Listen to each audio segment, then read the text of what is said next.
we go. All right, and we're back. Good morning, good morning, good morning. We are now live on YouTube and Twitch. You know, I got to get that, I have to get them off of the, I can't play the music on there, so I have to wait till we're done with the music before I can say anything. Hello? C, good morning. How are you? I'm good. Glad to hear it. Have you had some water? Said something kind about yourself?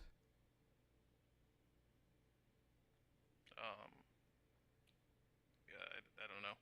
You don't know if you've had water or not? I mean, yeah, I've had water. Have you said anything kind about yourself? Got a good night of sleep. I mean, Well, I meant like, you know, kind about got a yourself in good night of terms of sleep. like who you are as a person. Like, I guess. I don't know specifically. I haven't really done anything. In your whole life ever? Yeah. You've never I'm a space done guy. anything good? Just went to school, graduated, went to college, and now I work a job. Huh. Well, all right. What did you come to talk about this morning? What did... Everything. Everything. All right. Oh, I'd say the first one, not really. I'm not really religious, so Not the first one. impartial on that. Gotcha. Well, where would you like to start? I'll start wherever you like to start. You pick something and we can talk about it. How's that sound? I guess we could start from women don't need men. It's like I agree, but I don't agree at the same time. I don't know what that means. It's like, so I agree kind of, because like in this day and age, like with all the resources and services that we have, you really don't need a man. There's services for pretty much everything, like in the olden days that a man would do. So it kind of takes away like the sole male. You need a male to do it. It is beneficial to have, but They you didn't don't even need need it. men then. Just men wouldn't allow women to do anything. They didn't need them. It was just kind of, you know. Just easier times. It just made life Easier for who? everyone. I don't think so. I don't think women would Just the agree amount with of that. I don't think women would agree with that at see, all. Like they weren't allowed to, you know, I mean, have their own like, bank accounts, you know, get a mortgage, get a credit card, get a car loan, vote. Like they weren't allowed to do a whole lot of anything. So I mean, I wouldn't say that oh yeah, I don't they agree with were that. doing better. Not only that, you know what I'm saying? Like a lot of them were victims of spousal abuse, spousal grape, and other things. I would argue that women wouldn't agree with that, not nearly. So do you not have a woman then? You're I have a single. partner.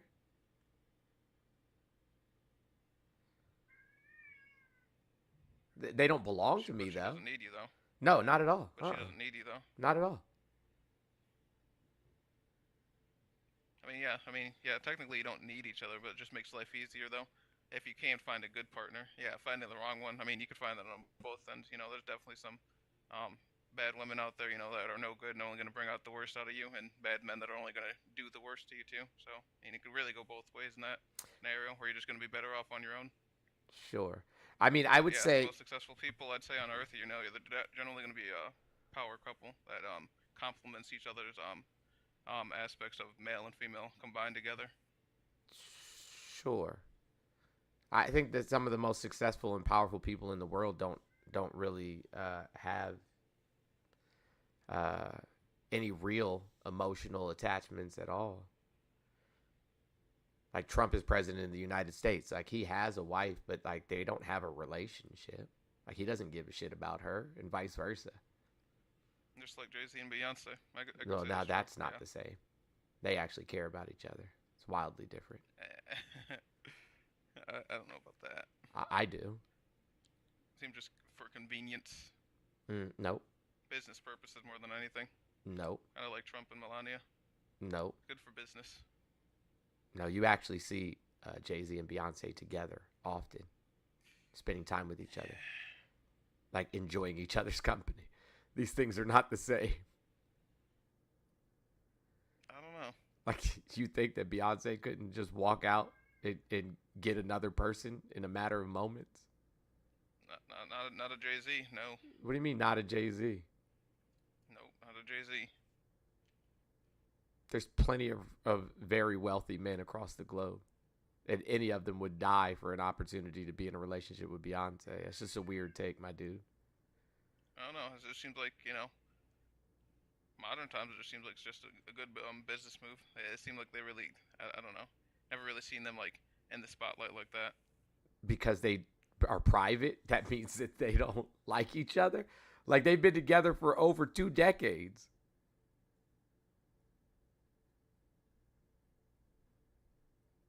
I don't know. I just think personally, like, just having like that unity of like, men and women coming together is always gonna be stronger. Like if you guys can work together and like, get past each other's differences, because like men and women naturally have differences. But if we can learn to Like complement what? each other's differences, Like what? um, What are like some innate differences between men and women? I just say like how we operate. What does that mean? Guess off the top of my, Give me an idea. Like, give me an um, example. men are much more straightforward and women are much more, I guess you could say, coded in essence. So there's a lot more. I just can't think. I don't think women What are brings coded it at up? all. I think men just don't listen to women. I think women literally say exactly what it is they want and what it is that they We're mean, just and men much just more don't listen simple to them. beings, I guess you could say, in Huh? mindset. What? In mindset, we're just much more simple. Yeah, Who? honestly, like what the one person said, like Neanderthal, and for most guys, with your average guy, we're just like, we know stuff, but like, we're not gonna go out of our way to like, really like be in everybody's business, know everything. We're just gonna keep life simple. It's just simpler. It's easier. I don't. But Men I feel gossip all like the women are gonna time. be much more like Men out love there, and gossip. Men love gossip. What are you talking about? I don't know. I think I'd definitely say that's more of a woman's trait to gossip. Definitely not. You ever been to a Yeah. barbershop? Not only that, like men go around and lie on their peens all the time. They go around their boys and lie about how many people they've been with, lie about actually sleeping with a girl or not. You know what I'm saying? Talk about things that they did with women, high fiving and circle jerking. Like men gossip all the time. Like, bro, I'm in my I say 40s. that's more Like, just this is hanging out. not men crazy gossip. Oh yeah, I mean we do. Like in the I definitely office, say that's. in the office they gossip.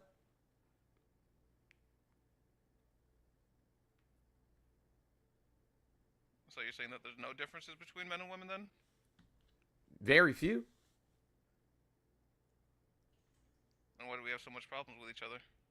Because men don't listen. I already told you this. Well, that's Women different. say specifically what it is they want and need, and men say, "Nah, that's not what you want." They just Well, do a lot they of just do times their it's own like thing. cryptic. Like men go around You saying see women that? want somebody who's 6 foot tall, got We've six all seen that figures, little and prompt, 6-pack the abs. little But women aren't actually saying that. Men are saying that. we've all seen the little meme. Why don't men get hints? And it's like no, we just don't get the hints. We don't care to try to They're not figure it even out. hints. They're They are. blatant. Well, then just say it.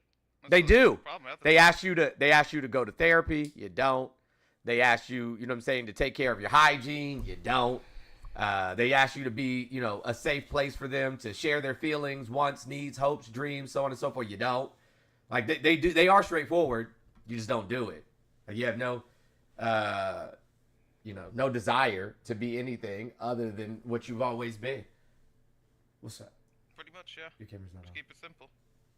It is. You have to Simple-minded add it people. there. Either way. It's not on there. You took it off yesterday. My bad. What's that? I'm sorry, I didn't hear you. Just simple-minded people for the most part. I'd say Men are your average simple-minded. guy. I don't You definitely disagree have- with you have that. much- I don't disagree with that. But I don't think that means that women aren't are being coded. I don't think that. I just think that men don't listen. I think it's really that simple. We just don't. It's I'd say the similarities come when like like in schools you don't really get like your more like girls often stay together and the boys often like kind of have their own like cliques. They intermingle, date and whatnot. But that's where like the different languages kind of come up. Guys are gonna they're gonna be say that they did this, that, the third. Then girls are gonna. I feel like there's a little bit more gossip. Guys definitely lie though, and they talk themselves up more than they actually are. Right. Men gossip more than When they really women know do. it. I said actually. that. Yeah, I said that already. Men definitely gossip more than women do, for sure. Like again, women ask men, you know what I'm saying, to get therapy, to get an education, to take care of their, personal health and hygiene, to help, you know what I'm saying, with the domestic labor.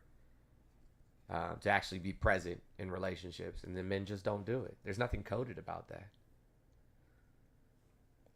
Like most men want, somebody to be their mom, and not necessarily their, their partner. And like that's the real issue.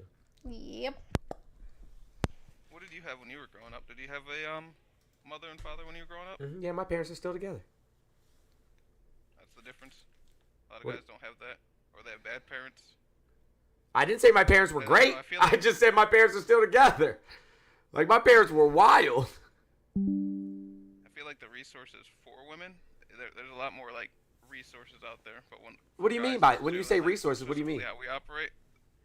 There's not as many, so we end up just kind of like evolving into pretty much just like bums, honestly, half the time, just not worth anything. I don't know what you mean when you say that though. And there's like counseling, but it's just like male nature. Talking it out isn't always. It's not the solution. Absolutely, it is. You can talk out some stuff, but absolutely it is, because therapy is more than just talking. We're physical beings. Yeah, no, therapy is much more than just talking. You start beating up like the you start beating up the what is it? Can you hear my voice? Punching bag. Therapy is much more than just talking. Therapy gives you tools, right, to be able to deal with stressors. Guys, I'm not tired. I just don't have makeup on. I don't know. I just don't think it's the answer. A lot of guys don't like looking to therapy. Perfection. I see you down there. Are you in agreement with Mr. C up here? Oh, I definitely think women need men, but I'm not here to argue that. I think world falls apart without men in a matter of 4 days. No, that's not true. Every single industry that you need for your daily life is dominated by men. And when I say dominated, I mean 90% something dominated. You don't have food, you don't have car maintenance, any of these things, you can forget about it. And I'm not here to argue here. Just because women don't do those things don't mean that we can't. Yeah. First and foremost, just because women don't do those things doesn't mean they can't. But also, men keep women out of those industries. Oh yeah, we purposely create laws. That's what. No, I didn't say you create laws. I didn't say you create laws. What I was saying. I'm not here to argue that. Hey, listen, you're not here to cut me off either. I was talking. I know you heard me. So yeah. So okay, gotcha. Yeah. So what I was saying is that men harass women in those industries. They treat them poorly. They grape them. They talk down to them. They degrade them, so on and so forth. So it's not that women don't want to be in those industries. That has nothing to do with it at all. As a matter of fact, like the pyramids weren't just built by men. The pyramids were built by men and women. In indigenous cultures, it wasn't just men doing the hunting. It was men and women doing the hunting. And actually, women were typically better hunters in these cultures. Yep. Because they worked together as a team.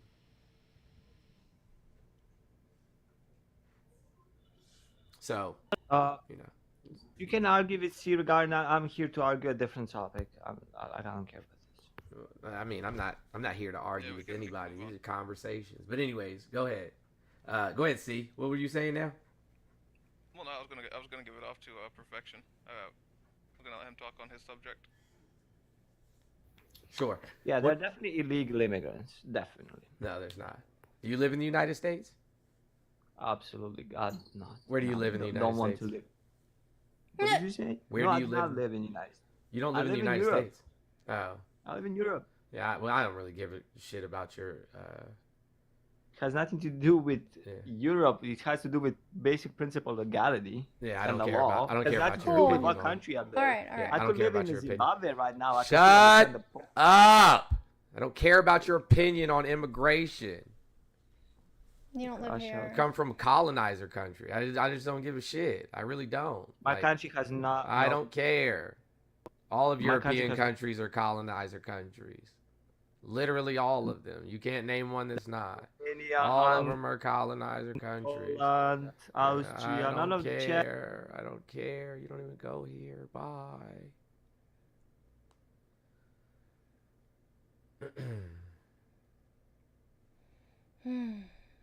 Yeah, nobody's gonna argue with, you know what I'm saying, like So, how is abortion accountability? The only way I could like understand it is if it's for rape or medical, but other than that, I can't really like stand behind it. I feel like it's just irresponsibility. Cool. It's, So I if see you it as no different than a father walking out on his family. great. So I have a If, you know, rule. he does the If deed. can you not hear me? Can you hear me? Hear you. You can hear me? No, I can hear you. Okay. So we have a rule here in this space that if we talk about abortion, you have to answer 3 basic questions related to pregnancy and or childbirth. And if you can't answer those questions correctly, then you can't talk about it because you're not educated enough to even begin to understand the basics of why this is an issue that we need to discuss. Sound good? No, I'll just move on. I'll move on. Probably Yeah. So then your correct response to that from now on until you're educated enough to speak on the topic is you defer to what women want. Okay? Cool. Thanks. Move I on. don't see ending in life as a good thing, personally. I digress. Of course, the man always has to insert his opinion after I said we're not going to discuss it. Right. Shocking! Crazy town. We help. What did he say? I don't know. Who cares?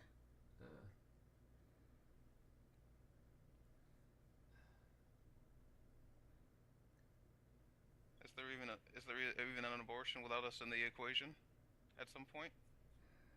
That's why women take accountability. Is he really, after I said that we weren't going to discuss this, is he really still going? He is. You're the reason why people want to have abortions. Right. I see that like a dad walking out on his family. It's no better in my opinion. Are you still talking about something that you don't have a right to talk about? I have a right to talk about it. You don't. Not here. You don't. Are we from Europe? Yeah. This not here. You don't.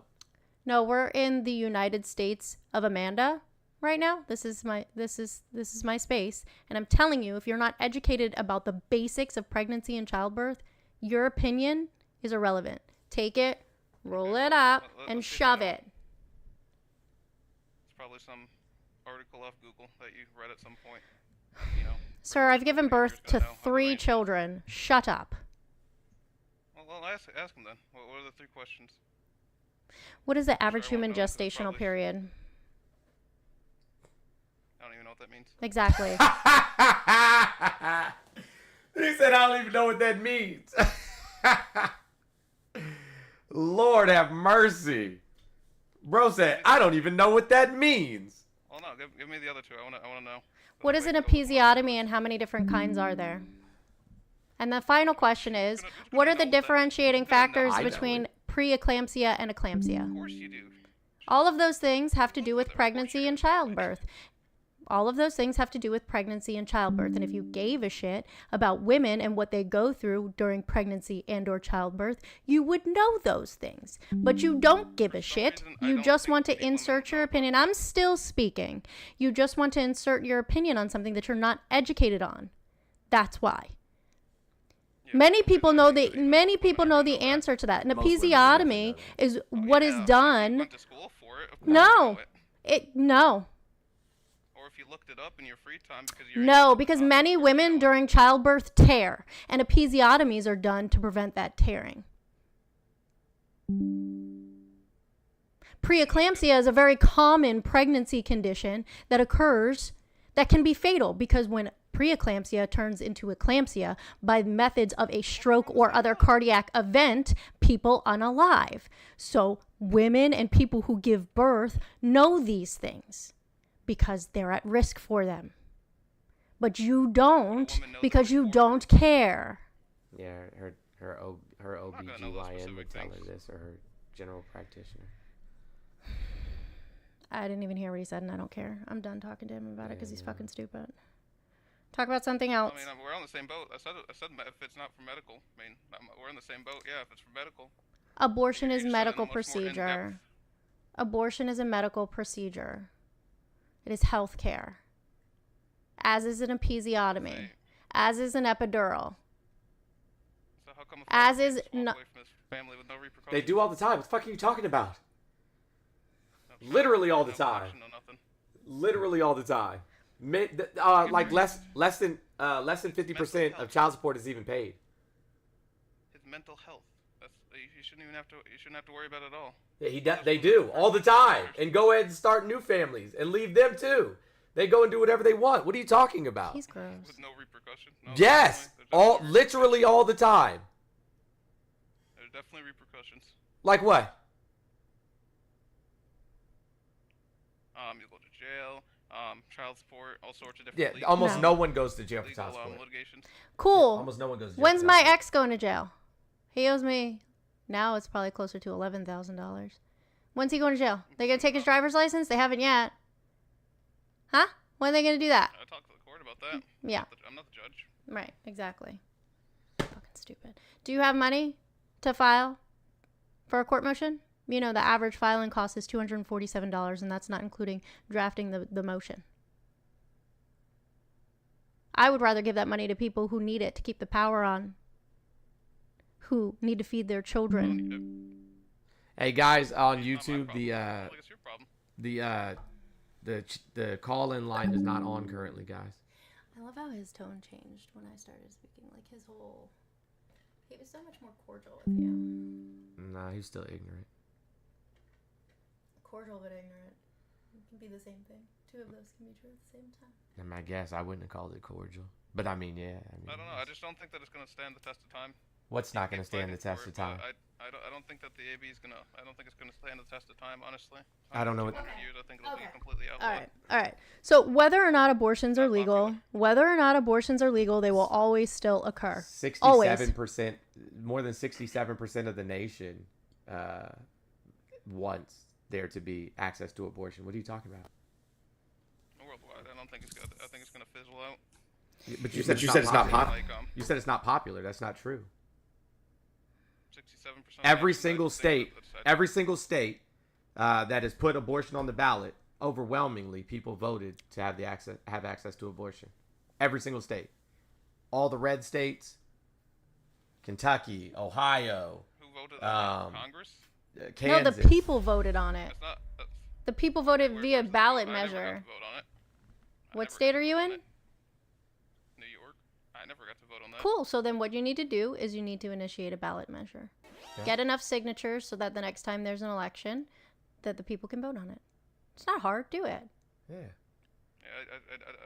I don't believe that personally. I mean, I did it. 7%. I could see more like towards 50-50. Well, here, let's look it up. I mean, maybe if it's 67%. No, let's look it up. It's probably because people didn't vote on it. No, it's fine. Let's look it up. Probably never even saw it. Or let's look it up. Voted for it well, that's not true. How many times have I said we weren't going to talk about it? The people that voted on it were probably people that supported it. That's probably the majority of the people that voted for it, but it's people that supported it in the first place. Hey guys, the chat line is not open. For those of you who are trying to get in, the call-in line is not open. Well, Jones is pulling that up. Real quick mod announcement. We're only at 50K likes. It looks like the chat is open for you guys. It's not sub only. If you don't want to go sub only, start tapping. We need to be at 100K likes by 9:30. I'm being generous.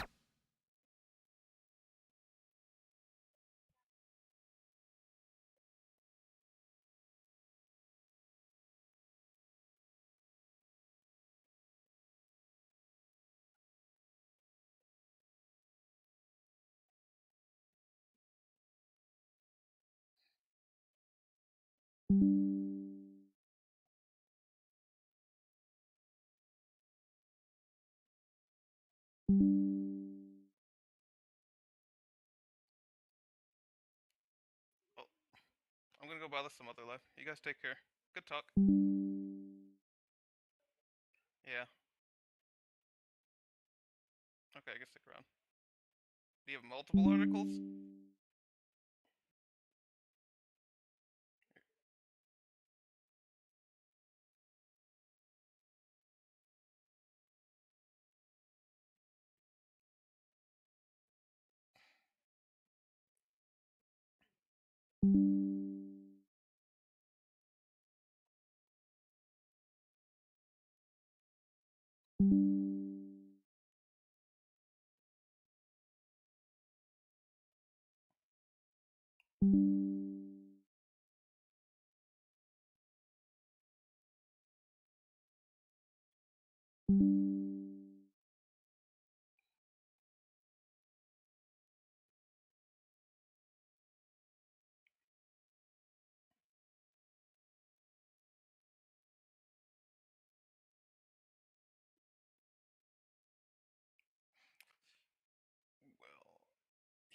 I gotta go.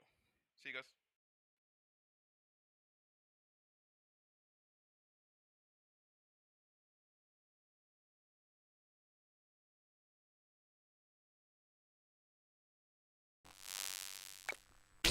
Trying to insert his opinion about women and control a conversation about women. So once he was going to be proved wrong. I'm no longer interested. Unsubscribe.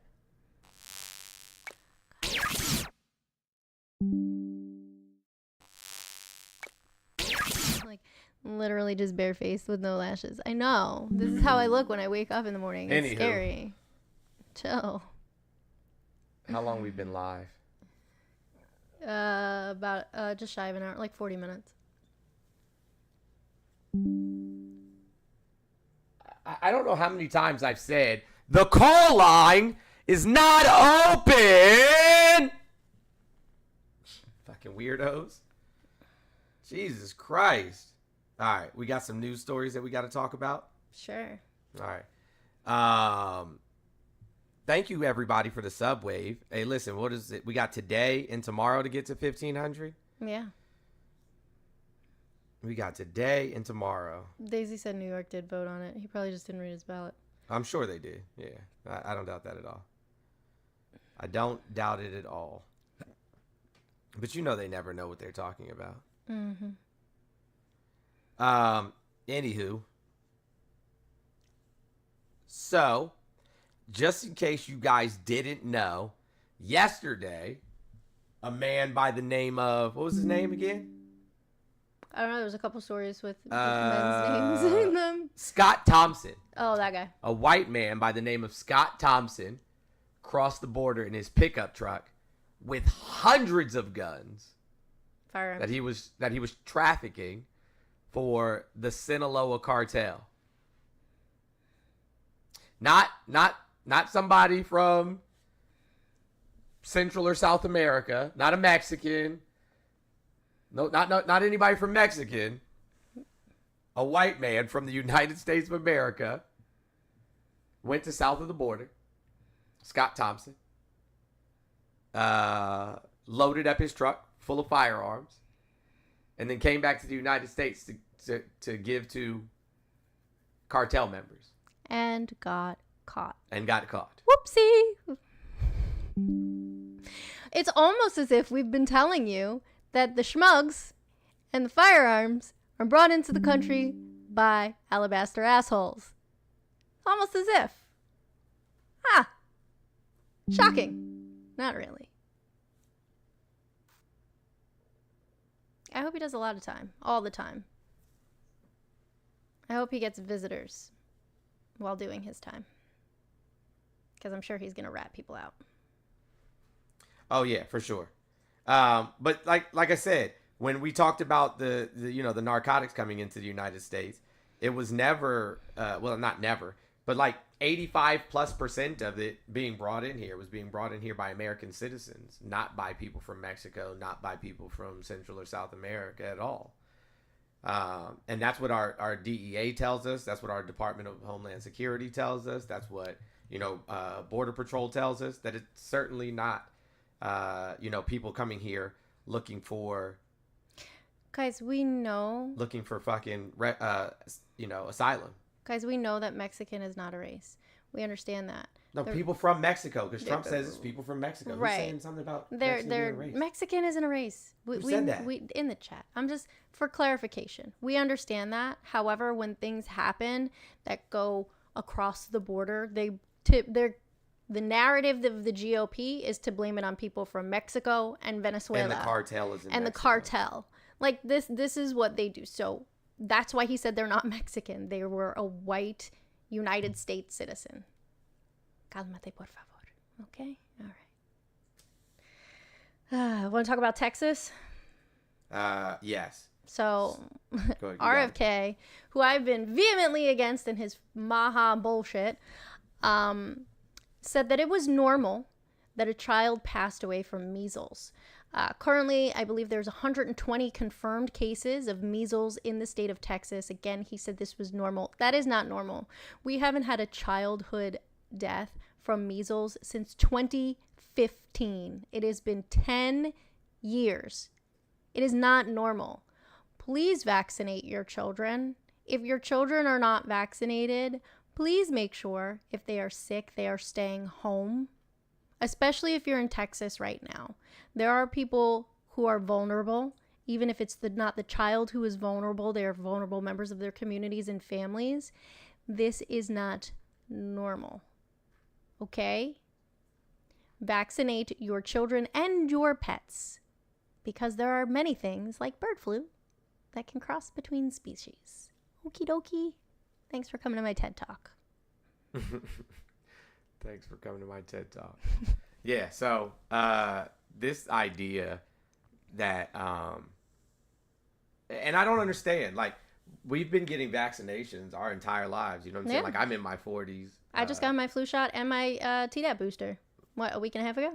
I don't typically get flu got the shots, pneumonia but vaccine? I also don't get the flu, so there's that. Well, I work in healthcare. Yeah, so. you work in healthcare, yeah, so they require that you do it. But with all of that being said, like, we're so anti-vax, you know, since the pandemic or what have you, and now children are dying from illnesses that we had essentially eradicated. Like, we had gotten rid of these things, and now we're just like, oh, we're just not going to vaccinate our children anymore, and now babies are losing their lives. Like, at what point do you guys start listening to the doctors? Like, if you broke your arm, nobody's taking popsicle sticks and trying to put their arm back together at home. No. Do you guys not remember polio? Right. Like, do we not know Jonas Salk is having a fit? Please vaccinate your little crotch goblins. And these things cause, okay, not even just unalivement. Like, let's say that you survive this. If you're a child who gets measles, you can cause your child to be infertile forever. Like, you've taken away your child's choice to have a family. Or they could pass away. That's what I said. If they survive, right, your child could become infertile. There are many different things that can happen from these childhood diseases because they typically affect children. Adults can get them too, but children are little petri dishes who share boogers. You got to vaccinate your kids. Okay? Yes, it causes blindness. Absolutely. The whole vitamin K thing, that pissed me off. When they were saying not to give your baby vitamin K. Okay. Stupids. Yeah, there's a lot of things that can happen. The flu is nasty. Just get the flu vaccine if you can. If you're able to get the flu vaccine, you should. Just do it. Especially if you're out and about with peoples. You almost lost a baby in the NICU because mom wouldn't do vitamin K. Yeah. It stops hemorrhagic bleeding. It's important. And in infants that young, if there's something going on, if they're bleeding in their brain, it's too late.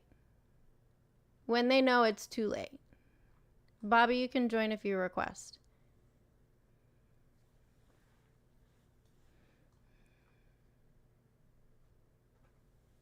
That's crazy. There's people in the requests. What's that? There's people in the requests. No, I know. I got it. Okay. I haven't looked. I got it.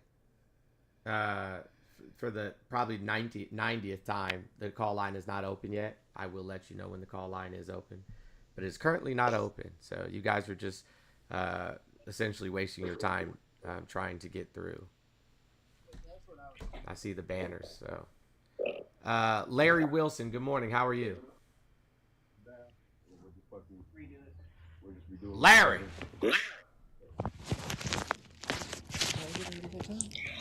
Paging Larry's pocket. Larry's pocket. Larry. Larry's pocket to house players. Hey, I'm right here. What's up, bro? That's my bad, brother. I was just listening to you. See, right on point. It was in my pocket. Okay. I was just. All right, cool. My bad, big dog. Nah, you good. I appreciate the All right, conversation.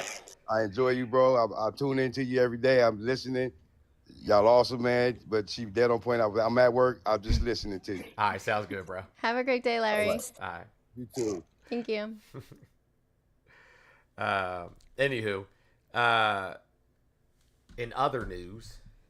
Yeah, what else we got going on? Yeah, in other news.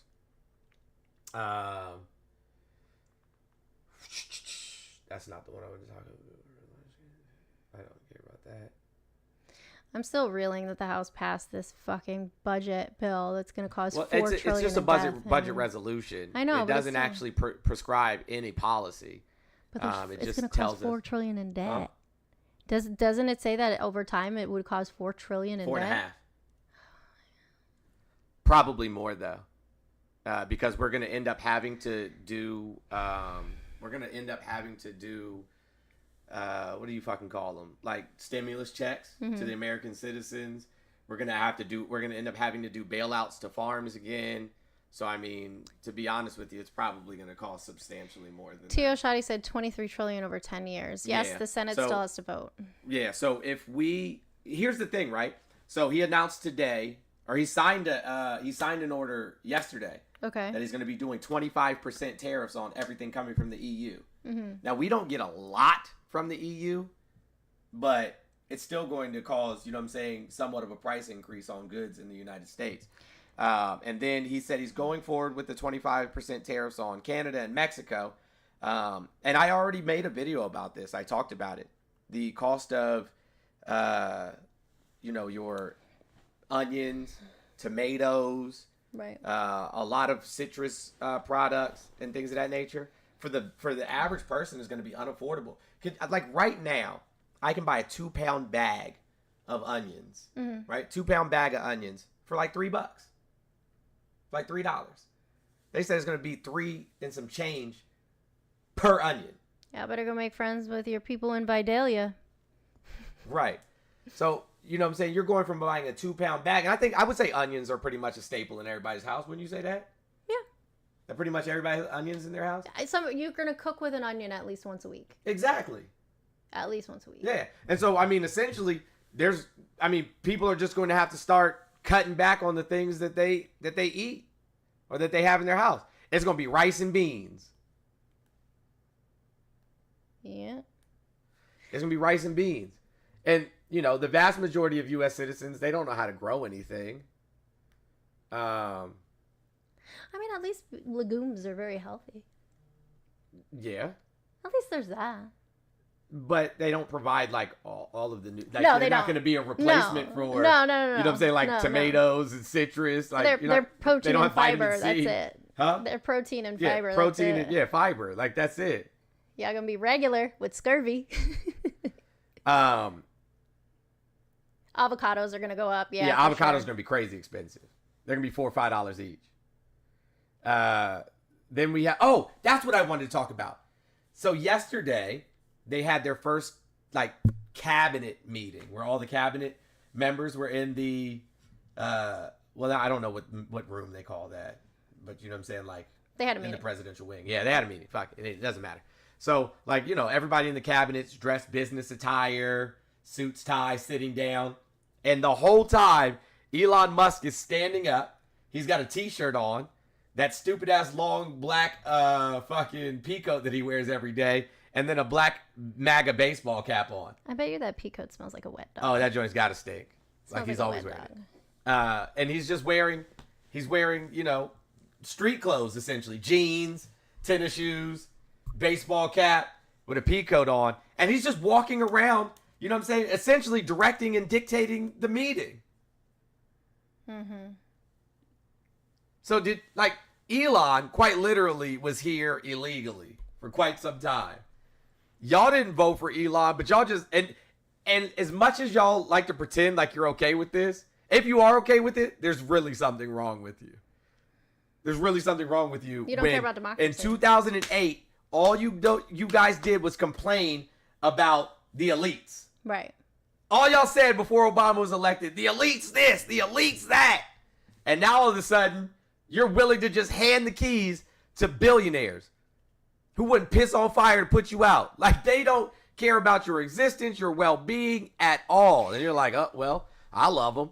Can I say something about this administration? We have this argument about Trump being sexist and misogynistic and many of the people that he surrounds himself with. And I wanted to say that, for the people who are saying that they're not going to outlaw abortion and they're not going to be taking women's rights away, I feel like what they did to Kristi Noem the other day was a very indicative precursor as to what women are going to see in this administration. Like, we already knew it, some of us. Mm-hmm. But the fact that as the Homeland Security Secretary, when they introduced her, they played the song One Hot Mama. Like, what kind of fucking respect is that?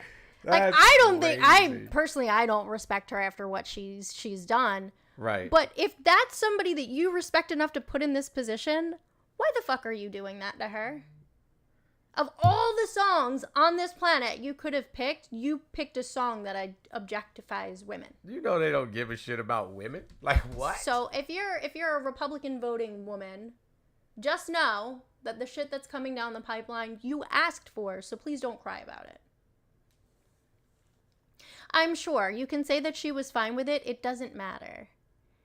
It doesn't matter. It shouldn't be that way. Somebody mute Bobby, please, because Bobby is being annoying. Of all the songs. Oh, yes. Also, Andrew Tate has left Romania and was chartered a private jet to the great state of Florida, where many people come to hide out. So Andrew Tate will be here in the state of Florida. I hope he has private security. Nikki needs to come up. Go ahead. I don't see anybody in the request. Yeah, Nikki, you just said uppies, but I can't give you uppies if you're not in the request, babe. And I can't invite you, so.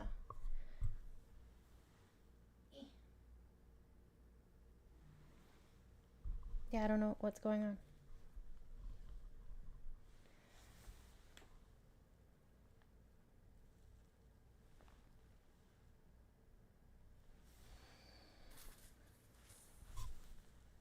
We're going to be opening up the call line here in just a minute. We're going to be opening up the call line to YouTube in here in just a minute. I'll let you guys know when it is open to our YouTube and Twitch followers. So I'll let you know here in just a moment. Who's up there? Jay Hosby. Good morning. Have you had some water and said something kind about yourself? Yes, I have had water and said something kind, but I accidentally requested, guys, that if you're just looking for ops, I listen to you guys every day, though, so just so you know. Mr. Jones, you just recently followed me, so appreciate you, brother. Yeah, absolutely. But y'all keep doing the good work y'all doing, man. Keep educating everybody, man. Y'all doing good things out there. Thank you. Thank you. Have a good day. You too. All right. Yeah, I don't see Nikki in there at all. I know they said uppies. I don't know what that was about. Me neither. I have no idea. For those who are on YouTube. That's what it's about. My account's not live on YouTube for some reason. Whose is it? Mine. Okay. I don't know how that's possible, but let's check it again. Let me pull it down here so I can see it. It's streaming. I don't know what you're talking about. I don't know. Maybe there's people actually watching and everything. Okay, maybe it just lagged. Dill, can you do the thing with the stuff, please? Yeah, it's streaming. For sure. Dill, give me uppies. Gotcha. Oh, for those on YouTube, if you are trying to call in, what is this? What do you mean? Oh, you just let yourself up? What? Someone. I didn't know what that was. If you try to call in when the line opens, it's not open yet. If you try to call in and your number is blocked, it's just going to send you to voicemail. You're not going to be able to get in. Yeah, you can thank your little friend yesterday who just kept calling and calling and spamming. Yeah, so you won't be able to get in. Ruben, are you there or no?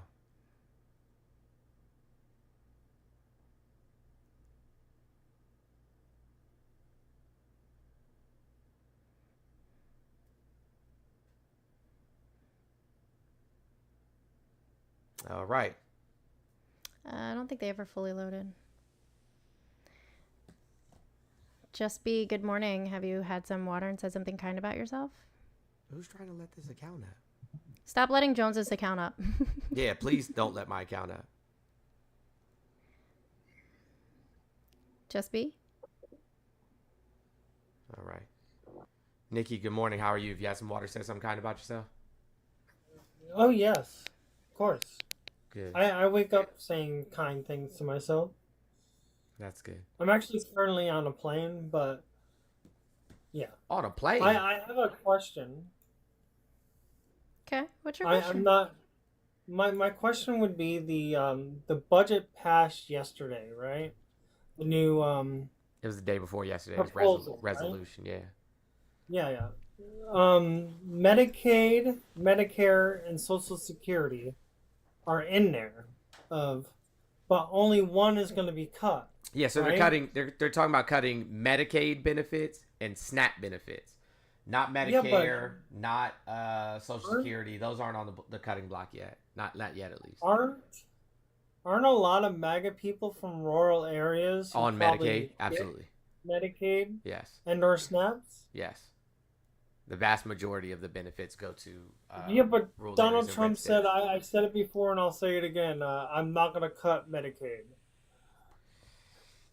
Yeah, well, Donald Trump says a lot of things that he's not telling the truth about. So. No, I agree. He does say a lot of things. Yeah, this isn't new behavior. But he told everybody for a whole term that he was going to give them, better health care than Obamacare, and that he was going to do an infrastructure bill and build a wall and have Mexico pay for it. And he literally did none of the things that he said he was going to do in his first term. None of them. Other than give tax breaks to the rich. He had a concept of a plan. He didn't have a plan. Yeah, that was his concept. But so I don't know if this is true, but the tax on tips is not in that bill. Not in that bill. I thought it was. No, so it had and the taxes on overtime? Nope, it's not in that bill either. Wow. So somebody was arguing that yesterday, and we showed them on the screen multiple times. So it does not give any policy or prescription for policy on no tax on tips or no tax on overtime. Neither of those things. Okay. So it just gives them essentially a roadmap, is what they're calling it, of how they could potentially implement those things. But the likelihood of something like that getting voted through, especially with the tax on the ultra wealthy, slim and none. Even Republicans aren't for it, because we won't have a way to actually fund our government anymore. We can't fund our government on tariffs. It's just going to kill the middle class. Well, the tariffs he keeps them. People don't know how tariffs work. That's the problem. And he just says we're going to make a lot of money off of tariffs. We're going to make a lot of money off of tariffs. We wouldn't make not nearly enough money to fund our government. Don't. Not to fund our Especially government. Especially if we're doing 25% to the EU.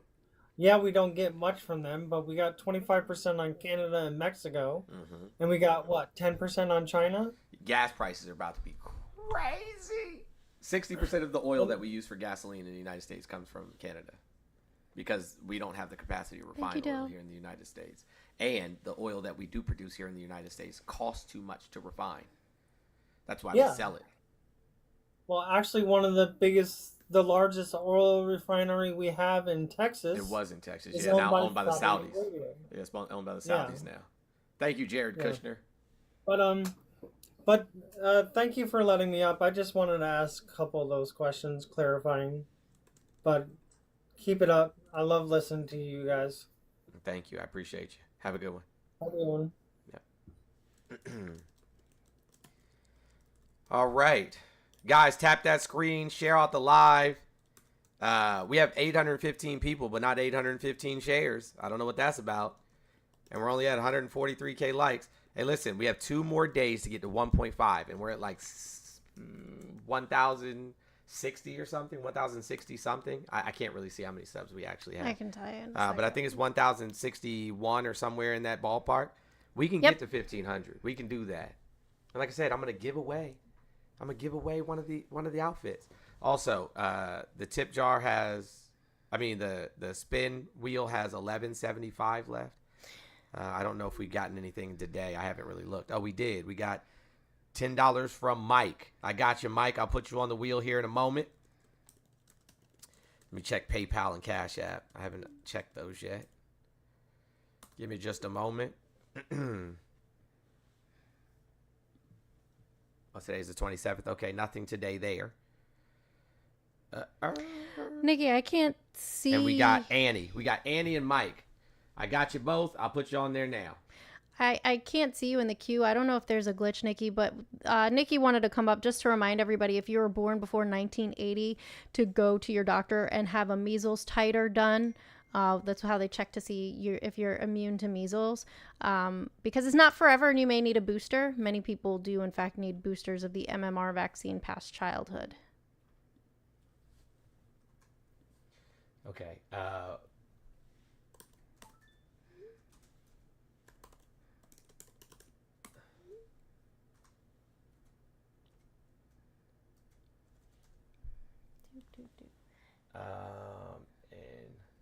I don't know. They're slow on the tapping. Maybe we should go sub only chat and open up the call line. I already did. Oh, you opened up the call line? No, I already put on sub only chat. Oh, you guys already went to timeout. Shame. Right. Shame. Okay. So I got everybody's names on the wheel, and now I'm gonna go and open up the call line. Hey, callers, remember we are streaming on multiple platforms. Make sure that we are using social media appropriate language, because if you are not, you will be booted. So make sure that you're using social media appropriate language. Okay, let's act like adults. The call line is open. Feel free to call in. I did a dummy. What's that? I connected from my phone instead of from my iPad, so I'm gonna drop and reconnect.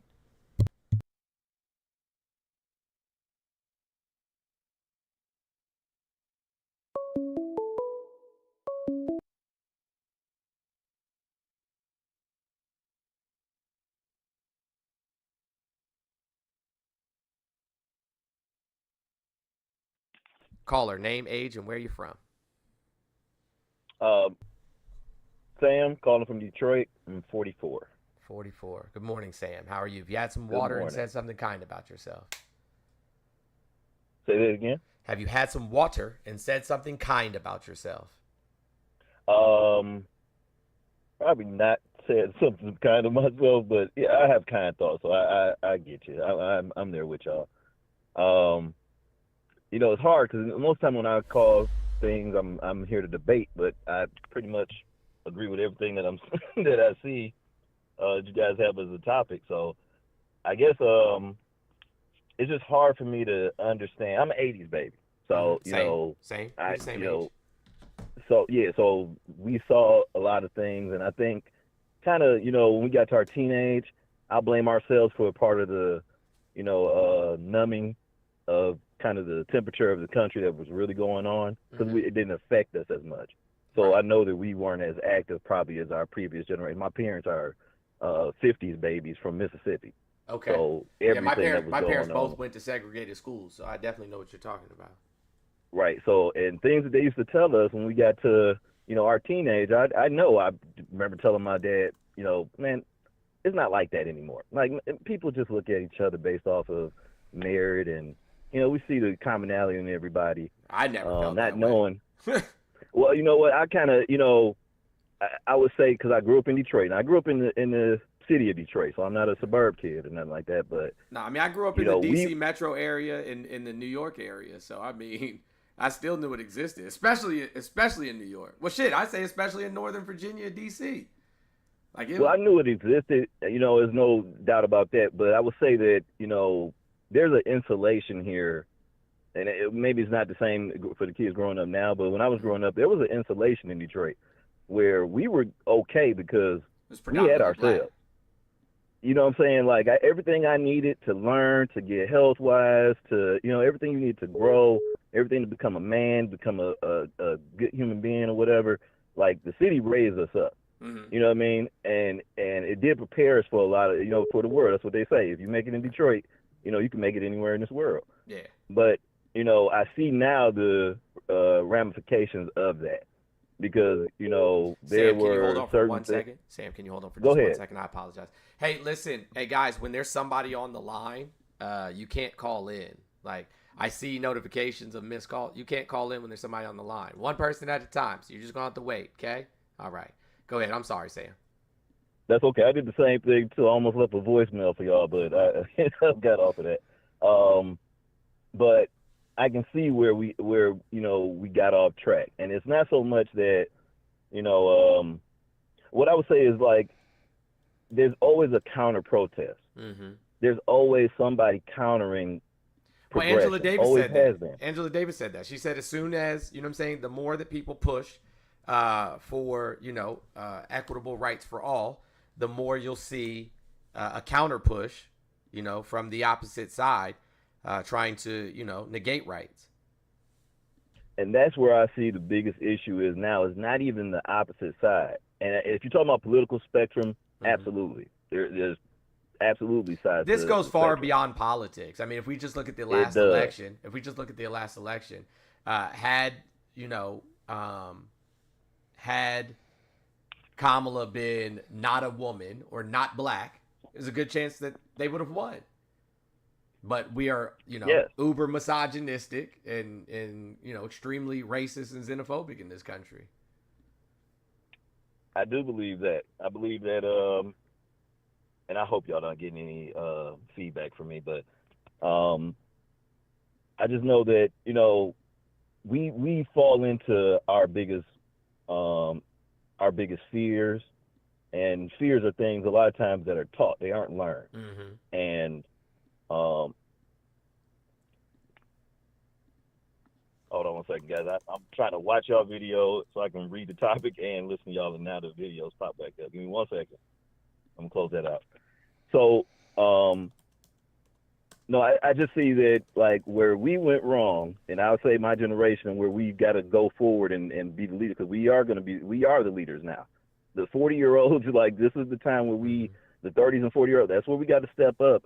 Not only we got to take care of the older folks, because we want to be that age one day, but you got a younger generation that's watching it. I got kids that's watching as teenagers, and they see how dumb it is. The thing I've always talked to them about is look around you right now as a child, because things that you see that are unfair, it's going to start looking more clear as you get older, and you might not even see what the unfairness there again. Meaning that, when you're a child, people already look at you like you don't know what you're talking about. You can have a real righteous thought, but because you're young and things like that, nobody actually listens to you, or they just breeze past what you're saying.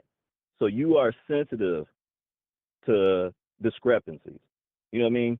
Keep that energy, because as you get older, you'll see it pop up with other groups. It could be, where people are trying to call refugees, and what they really are, migrants. You know what I mean?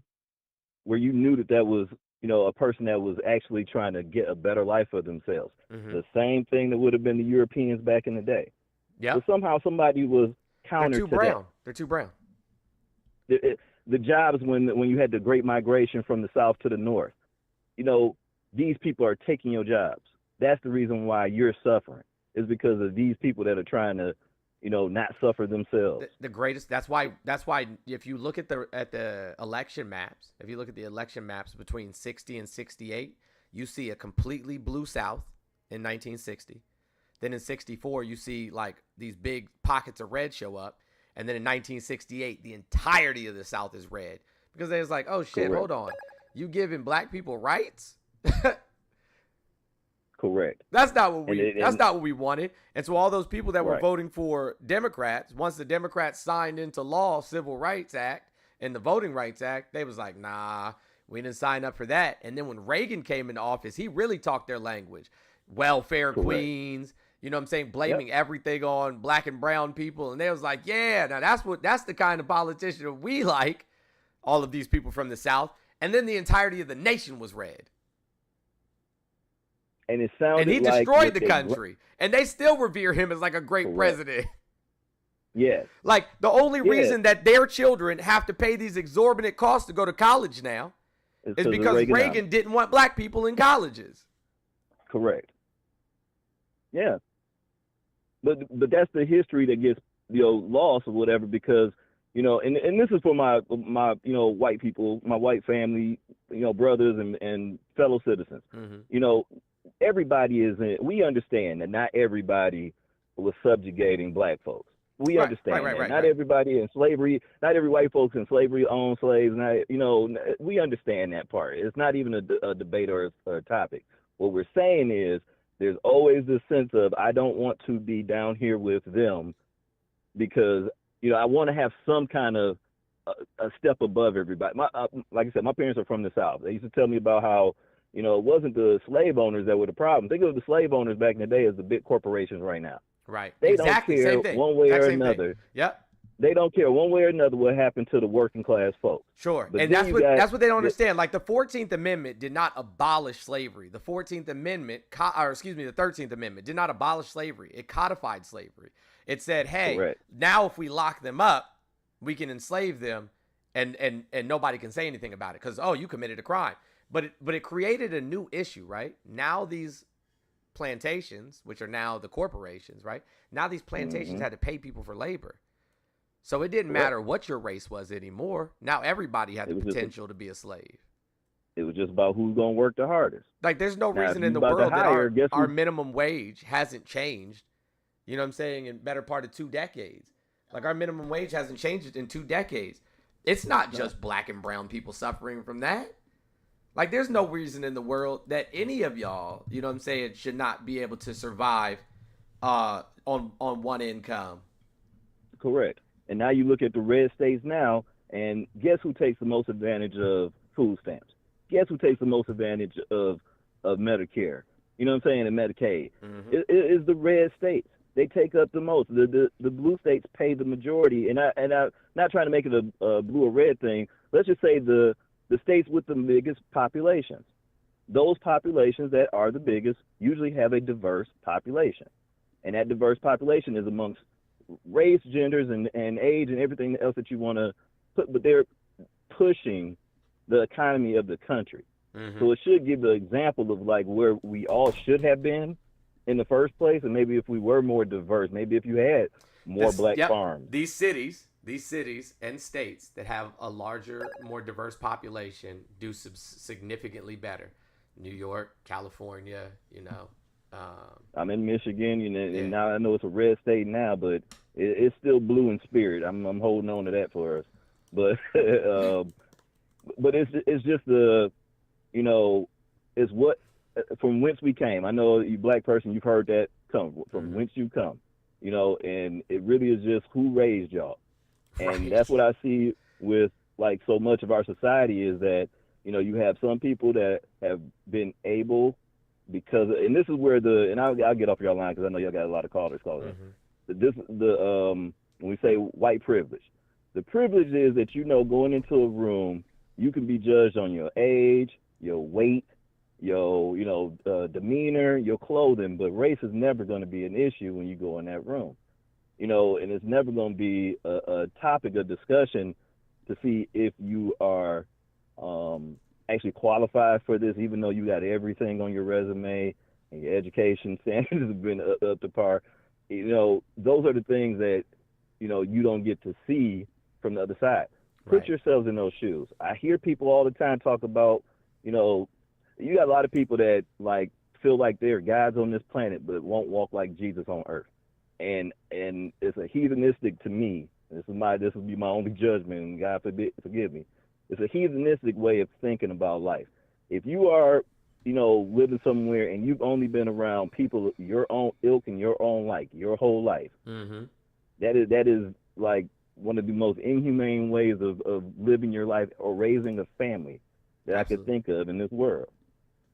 Yeah, and if we don't come around here and realize that the majority of us control all of this, but we give up this control based off of fame, popularity, charisma, things like that, or just somebody sounding like my grandpapa or my great uncle that used to talk about how these people are the reason why you don't have this.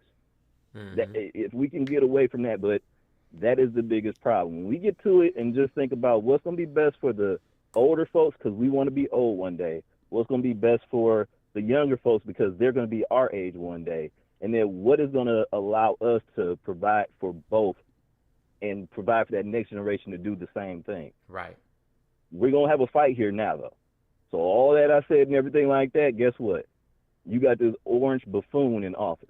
Mm-hmm. You got a whole bunch of, people of all different minorities that's down for the coon foolery because they don't realize that these people look at you as beneath them anyway. Trump don't give a damn about, Trump don't care about nobody unless you have more money than him.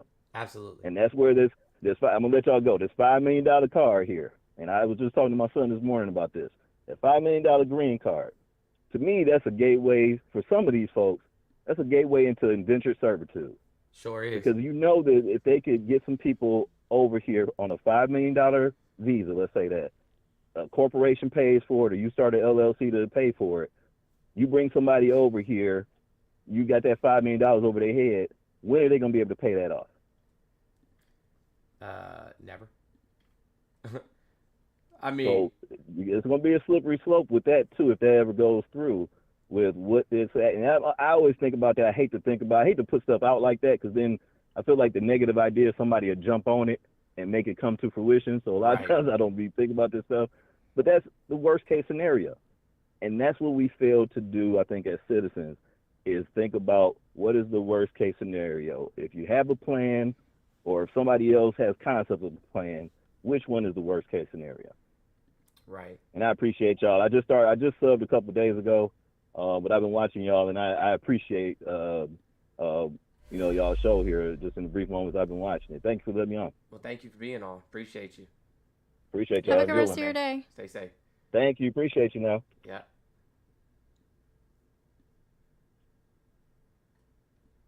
All right. Well, that was pleasant. Let's see if we can get another caller in here. Hey guys, keep tapping that screen, keep sharing the live. Send it to 6 of your friends. Do we have anybody a dissenter here on the thing? Guys, I haven't opened the call line back up. Just give me a second. I haven't opened the call line back up yet. Give me a moment. I will in a moment. Good morning, Dill. How are you, friend?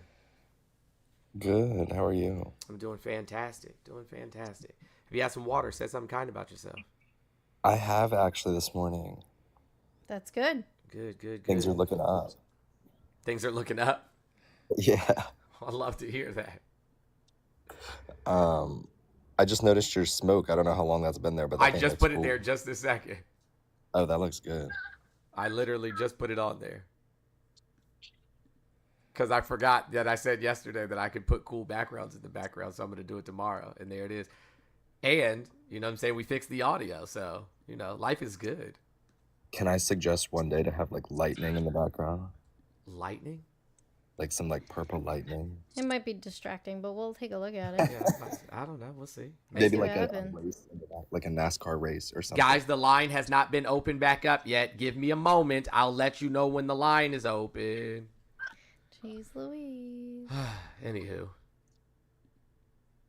Is there anything that you wanted to talk about? No, I was going to let the next guest go, but then I was going to do a mod. Gotcha. We'll go, let me see. Leilani? Hello? All right. I don't think that they're there. Go ahead. What was the mod thing? Well, I was just going to remind everyone that we are streaming on YouTube, Twitch. Are we on Instagram today? We are, but we only stay on Instagram for the first hour, and then Instagram kicks you. They don't let you go live for more than an hour. Well, okay, so we're on Instagram, Twitch, we're on YouTube, we are on TikTok. You can find us on all of those platforms streaming simultaneously. There's also a call-in line. If you don't feel like viewing from either of those platforms, you can definitely call in and have a conversation there. It does benefit the host, though, if you do stay in one of those platforms. And you do have the ability to sub and send the live to other people when it comes to that. So you can invite your friends, and it's just a big party, you know what I mean? So we're going to try to keep doing that with the sharing and stuff like that in this live. You guys are at 1,000, so I can't really complain, but it should probably be at 2,000 now with 200,000 likes. So let's try to get a little more shares if we can in the TikTok live. I know I'm kind of word salading. But if you haven't yet, this is another important aspect, guys. Make sure that if you are a subscriber, you are connecting to the Discord. It is in the bottom left-hand corner. It's for the standard subs only for TikTok, Twitch, and all of that. So again, bottom left of the screen, connect your subscription to Discord, join the server, and have fun. If you aren't a subscriber, please try to subscribe on either of those platforms, whether it be Twitch, whether it be TikTok, or YouTube. They all benefit in the same manner, but we do prefer Twitch and YouTube. They're just honestly better stable platforms, and they do help the host a little more. Just in a transparency, March 1st is coming quickly, friends, and we did have a grace period for people because of what happened with TikTok. So if you do not have an active sub come March 1st, you will not be our friend in the Discord anymore. So make sure that you rectify that situation asaptually, as Mr. Jones would say. Yep. And if you don't have a standard sub, as some people are saying, make sure that you do think about that. Maybe like 1 month you can upgrade it. It's only maybe $1 or $2 more if you're already on the basic sub level. You can also sub directly to the Discord if you're already in there and you don't want to subscribe to a different platform where you're not on TikTok anymore. To avoid being removed, you can in fact just sub to the Discord. Perfect. And that just answered the next question. So everything is looking up. See what I mean? This is just amazing. You were right. Everything is looking up. All right, y'all. Well, I kind of just wanted to make sure that people were reminded that we are streaming on multiple platforms. There also is pay links and merch in the links in the bios of both No Rads and Mr. Jones. So make sure you're checking out both of those accounts. My website is live. Yep, No Rads has their website live now as of like last night or 2 nights ago. So like go check it out. I mean, like go check it out. Like, what are you doing? Messing around with it. All right, but I just wanted to make sure that people were aware that everything is looking up. Thanks, Dill. You were right. Everything is looking up. Thank you, Dill. Appreciate you. Thanks. See you guys. See ya. All right. Where we at? All right. The call line is back open.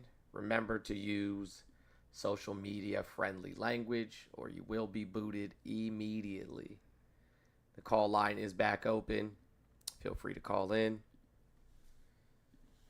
Make sure that we are using social media friendly language. Vampy Babe, thank you for sending the 5 subscriptions. You're amazing. We do appreciate you. Look, there's somebody getting us closer to the goal. Closer to the goal. You see it right there at the top. We hit the goal. We give away a free set.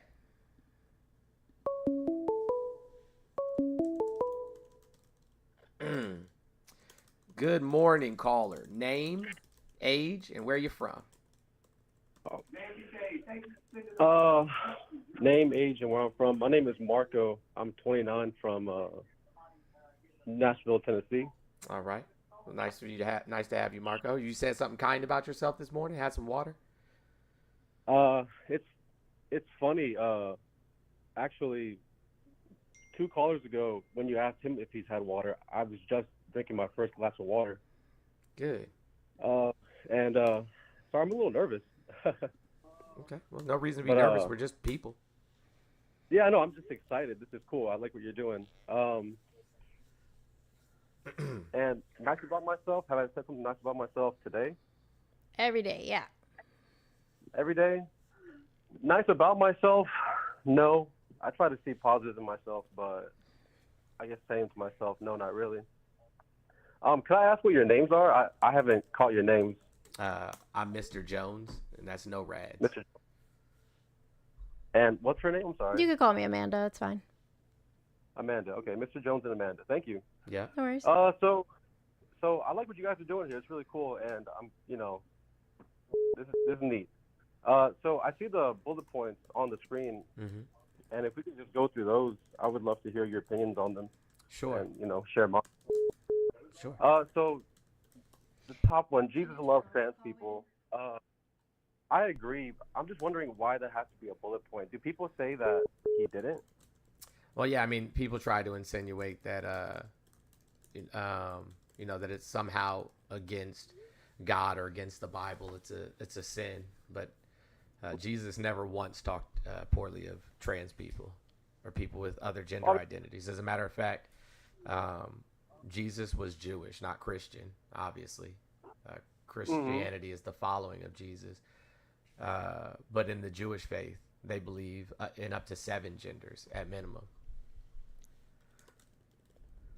I didn't know that. I'm not too familiar with that religion. But yeah, I mean, anybody trying to say that Jesus didn't love trans people is, I'm a conservative type. You know, I consider myself a Christian, although I'm not a very good one. What does conservative type mean? Like, what do you mean when you say conservative? Like, what does that mean to you? I think to conserve values that have gotten us this far. Like what? Hard work. Everybody does that in the United States. Like, you think that people who are on the opposite of you don't work hard or don't believe in hard work? No, but I find that a conservative value instead of like handing people things. Like, I understand if but that's not what Jesus said. Like, Jesus didn't say, hey, line up in these 2 lines, and the ones that work hard will get bread and fish, and the ones who don't have a job or don't work hard kick rocks. He never did that. He didn't say, like, fuck you brokies. Like, he didn't do anything like that. Yeah, I agree. It just seems something more, but I get that. Where was I going with that? Like, not everybody is equipped, you know what I'm saying, to labor. You know what I mean? Like, everybody, like the human being is not, its only existence is not just to be a laborer. Right. There's artists, there's people that sing, there's people that, you know, paint. The sciences. There's people that, The sciences. Yeah. Like, there's value in people outside of, you know, going to clock in somewhere. Well, I don't mean work hard as in like clock in somewhere. I meant work hard as do something productive. Maybe not even productive is the right way, because you're right. There are people. That's what I'm saying. Like, how do we determine what is productive and not productive? Like, we had people like Shakespeare. Shakespeare never worked hard. You know what I'm saying? Like, my man sat around and wrote down ideas. But that is hard that he was work, having. though. What? But I mean, that is hard work. Like, hard work. Well, yeah. I'm just saying, but he was not out laboring. Right. Is what I meant. Right. Like, it's subjective. Yeah. Producing art that we appreciate and have appreciated for a very long time. I don't know when Shakespeare was around, but I mean, the guy, you know, obviously influenced a lot of artistic work. But yeah, see, work doesn't have to be just something, you know, creating like monetary value. It's just giving something back, you know. Giving something back to whom? I think to the community in some shape or form. Like, yeah. So, do you think that art is giving back to the community? Absolutely. Yeah. I was watching. What was I? I forget what I was watching. It was probably a YouTube video. I'm on YouTube way too much. But it was from. Have you ever seen the movie Dead Poet Society? Oh, with the really funny guy. I can't remember his name. Oh my gosh. Robin Williams. Robin Williams, yeah, Dead Poet Society. So somewhere in like the first 30 minutes, he's trying to show his class about, I think it's poetry, I want to say, right? Yeah. And he's talking to some of his students, and he says, you know, being a lawyer, a doctor, you know, whatever, that's, you know, how you make a living. But music, beauty, and art, those are the reasons we live. Correct. That's what we live Thank you for the 15 subs, Ashley. But yeah, you know, I think it's 2 parts of the same whole with that one. But I agree. But when I think we're getting off topic on that one. I don't want to get on a tangent with that. Anyway, so for the first bullet point, I completely agree with you. Jesus loved everybody. Do you vote? Person, even, I'm sorry? Do you vote in the United States? I'm unfortunately just a green card holder. I plan on getting my citizenship this year, applying for it this year. Yes, sir. Gotcha. Where are you from?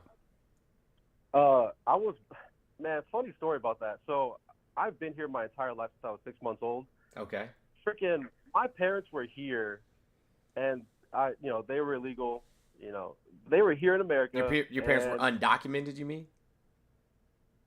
Undocumented. Yes. What did I say? You said illegal. Like, Oh, that's another bullet point, isn't it? Yeah. people aren't illegal. If there are rules, if there are laws in place, and you knowingly choose to disobey them, That's a civil violation. It's not a criminal violation. Criminal versus civil. I don't know much about the distinction between both. I just know it's Well, Trump was found liable. Trump was found liable for grape in a civil court, meaning legally responsible, but he wasn't held criminally responsible. So this is a civil violation, not a criminal violation. But when And someone also, breaks according to our asylum laws, they have every right to be here for at least 365 days before they're required to apply for asylum. But my asylum, though, that's a very specific term used for people trying to run away from something, right? Well, no, I mean, poverty could be one of those things. Oh, poverty being one of those things. Yes. That's kind of too much of a wide net, isn't it? Like, no, especially when you consider the fact that this country was stolen, right, from indigenous peoples by, some of it by force, other it by coercion and trickery, giving them blankets, that they know were infested with diseases like smallpox. I'm not. So you can't come to a country, right?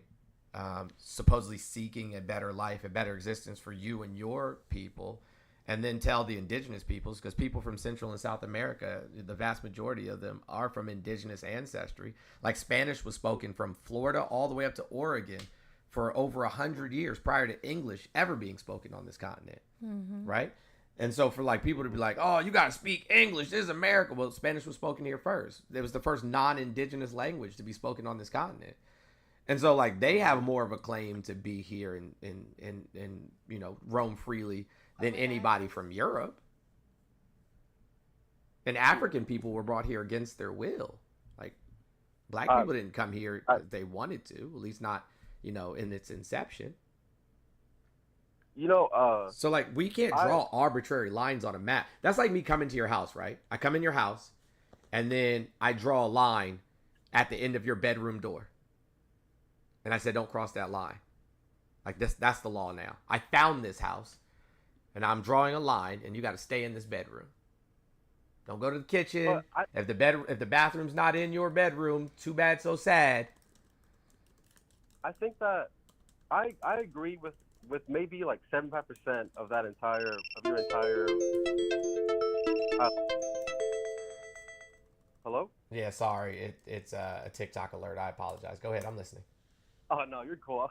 Never heard that before. Yeah. But I agree with most of that. But with that scenario of coming into my house, though, a house requires organization and... no, it does not. How do I say that? No, it does not. No, but a home, though. A home... You have a home, and your home is safe because we have things that have been set up to, maintain your property rights and things like that. So if we go back to, what tribe... Go back Bro, to the scenario are you listening to yourself right now? I think so, yeah. Yeah, so what you're about to tell me, because it's not like I've never heard this argument before. What you're about to tell me is that they were uncivilized and that they had no form of government and they didn't believe in land ownership and so on and so forth. So it was okay to take from them.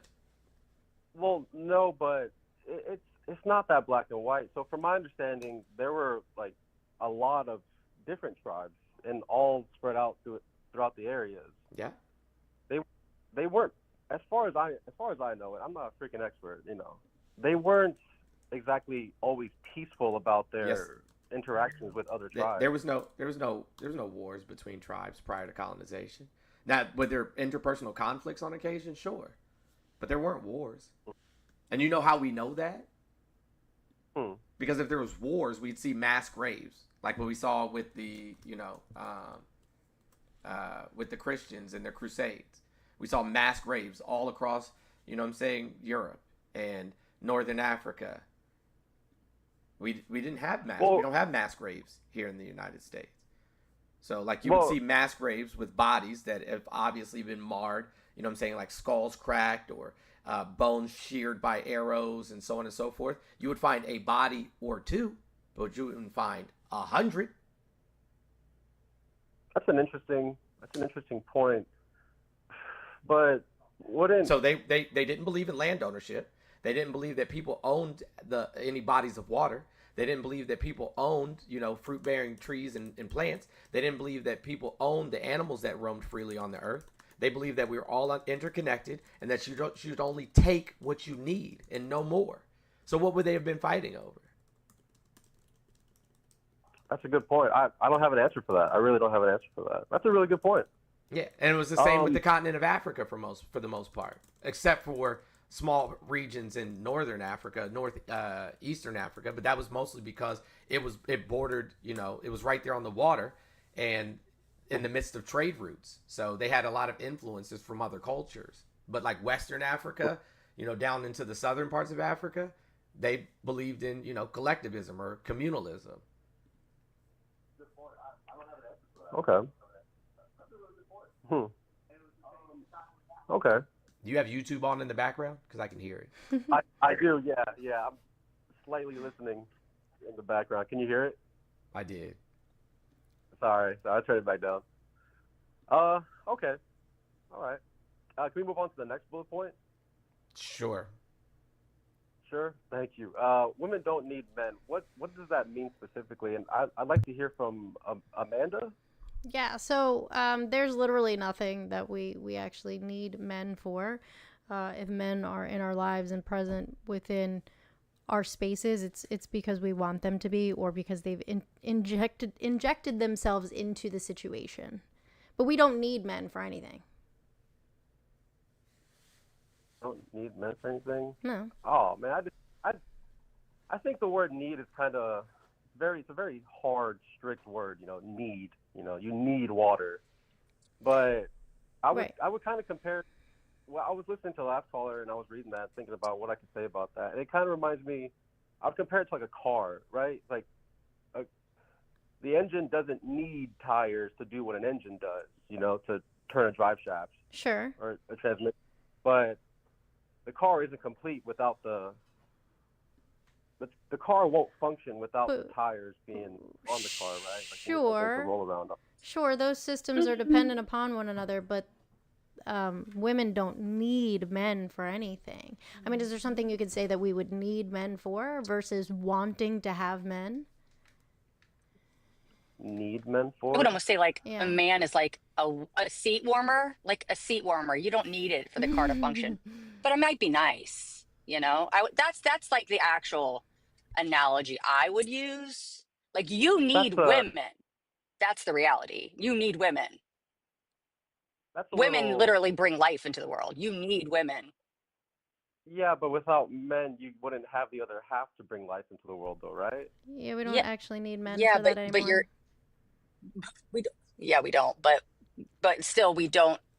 Like it's again, and I'm not trying to be mean. Like I'm happily married. I know No Rads is happily in a relationship. Like we have men that are partners in life, but we do not need them. I want them in my life. I want my partner in my life. I was single with 3 kids. I was getting by. Like I could do that if I have to. Oh, that seems a little. I don't know. It seems a little mean. And does it seem harsh because it hurts your feelings, or does it seem harsh because you like? Does it seem harsh because it hurts your feelings and it's kind of true, or does it seem mean because you genuinely don't believe it? No, it's not hurting my feelings. I don't know. It seems like I don't want to be mean. It seems like you're taking out anger on men. Nope. There's a lonely epidemic that's happening with men, because men are finally waking up and realizing that we can provide for ourselves fiscally, we can provide for ourselves emotionally, we can provide for ourselves physically. We don't need men, and men now have to bring something to the table besides an income. Right. That's the problem that you're acknowledging. Hold on one second, Frank. Go ahead, Norad. There's a difference between, and this is something that I touched on yesterday, and I'll talk about it again today. There's a difference between needing something and wanting something. In this particular instance, we're talking about men. We don't need men to pay our bills. We don't need men to fix things for us. YouTube University has got me done a whole bunch of shit all by myself. The difference is that we want men, right? So Jones is in my life because I want him in my life. I don't need him in my life. I can take care of myself. I can provide for myself in all the ways that one needs to be provided for. But we are together. We are in a relationship. We're in each other's presence because I want him to be. There's a big difference. We don't need men, but if we allow men into our lives, into our spaces, it's because we want them there. Does that make sense? Okay. No, it does. And I personally, I'd much rather be wanted than needed, because once that need no longer exists, whatever need I was fulfilling, once that need no longer exists, I'm no longer useful. And that applies to men in this particular situation, right? If men were providing financial stability and we were to gain our financial stability, that man is no longer needed. So we really don't need men. Maybe that's what the disconnect, or not disconnect, but the difference in this. So I'm married, been married for 2 years. I don't need my wife to, make me dinner, but it's nice when she does. I really enjoy it. My wife didn't need freaking a big old dog that she wanted, but it was nice that I got her for her. I guess just need is a very strong word that changes the argument based on how you use it. Okay, interesting. Can we move on to the next one? Yeah, so we understand that, you know what I'm saying, like having men is not, having a man as a woman is not a necessity. It's just it's more of a nice having a man, more of a convenience. I think it's so nice that some people might call it needing. Sometimes. Yeah, but do you understand what No-Rads was saying? Like, I personally don't want to be needed, because there may be some days or a moment or a time, because we're only temporarily able-bodied, like literally temporarily able-bodied, right? And so I'd rather somebody want me than need me, because again, if the need runs out, like if they no longer need me or I'm no longer able to provide the thing, then I'm no longer valuable. But if they want me, then there's value. If they want me, then there's value. There's value for me being around.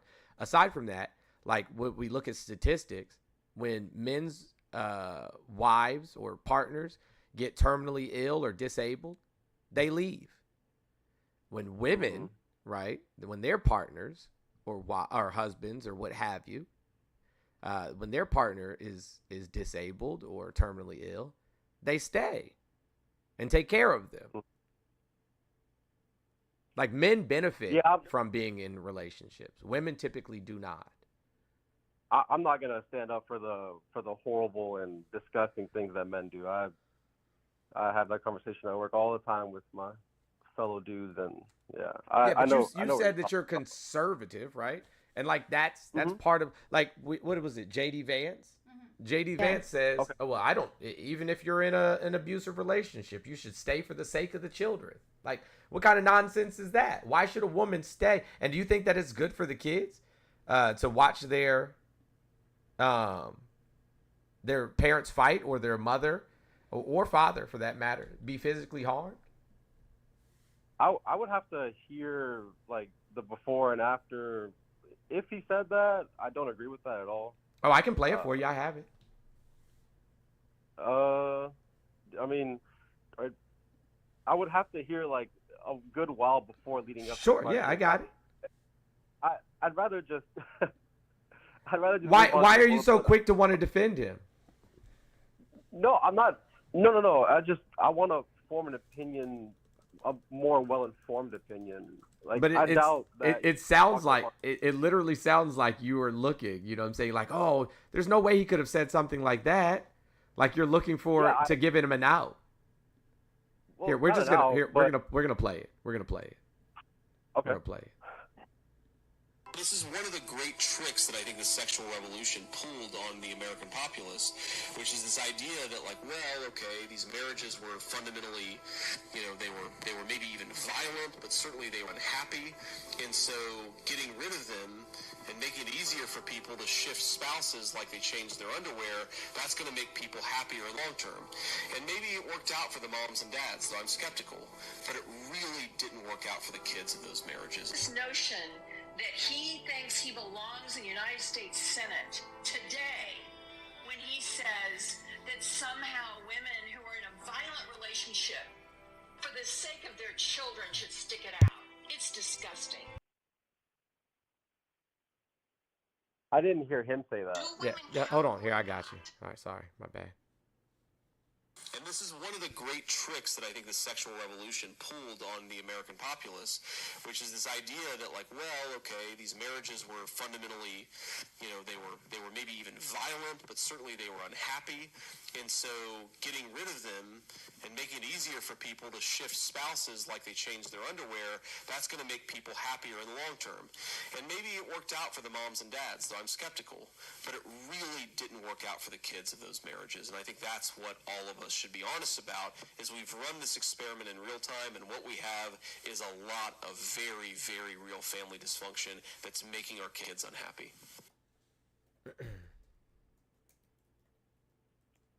I didn't hear him say to stay in an abusive relationship. He did. He said he said at the very beginning. Yeah, he actually doubled down on it later. He said that if you know what I'm saying, you should stay in the marriage for the kids' sake. You shouldn't just leave because they were violent or because you were unhappy. I would have to hear him specifically say that. So I don't. He just said the word violent. Wait, he just said the word violent in that very recording Jones played for you. It sounds different coming from his mouth in the way that you guys are repeating it. So why? So it's you know, like you ever heard of the telephone game where, like, you have people sit. But we're not playing telephone. I played him talking. We're all listening to the same recording. Or to hear the way that you're saying it. So. Well, it's not us saying it, though. Let's just be clear. That's J.D. Vance saying it. He's the one who said those things. That's his voice.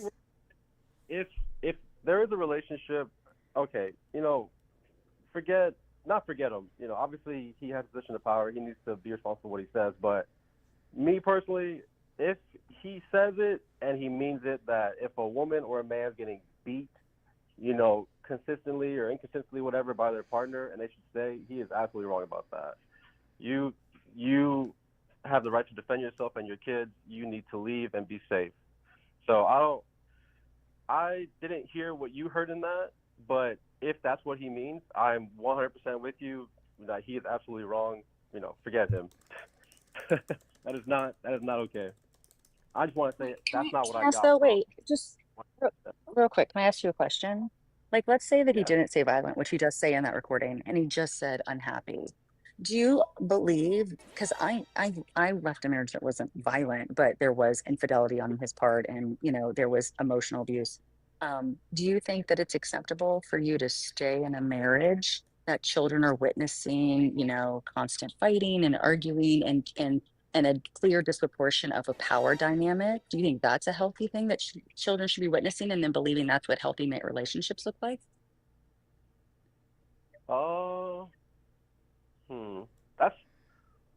It's more than like a yes or no answer to that.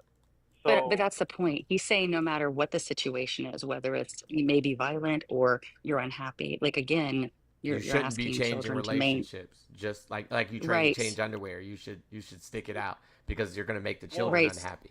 Thank you, Skippy. Right. So you're demanding that children witness in essence an unhealthy relationship and then believe that that's what a relationship looks like, which means that likelihood of them entering a similar unhealthy relationship is very high. I would rather my kids see me get divorced and struggle a little bit and then find someone that is a partner in life and see a healthy relationship than me maintain an unhealthy relationship.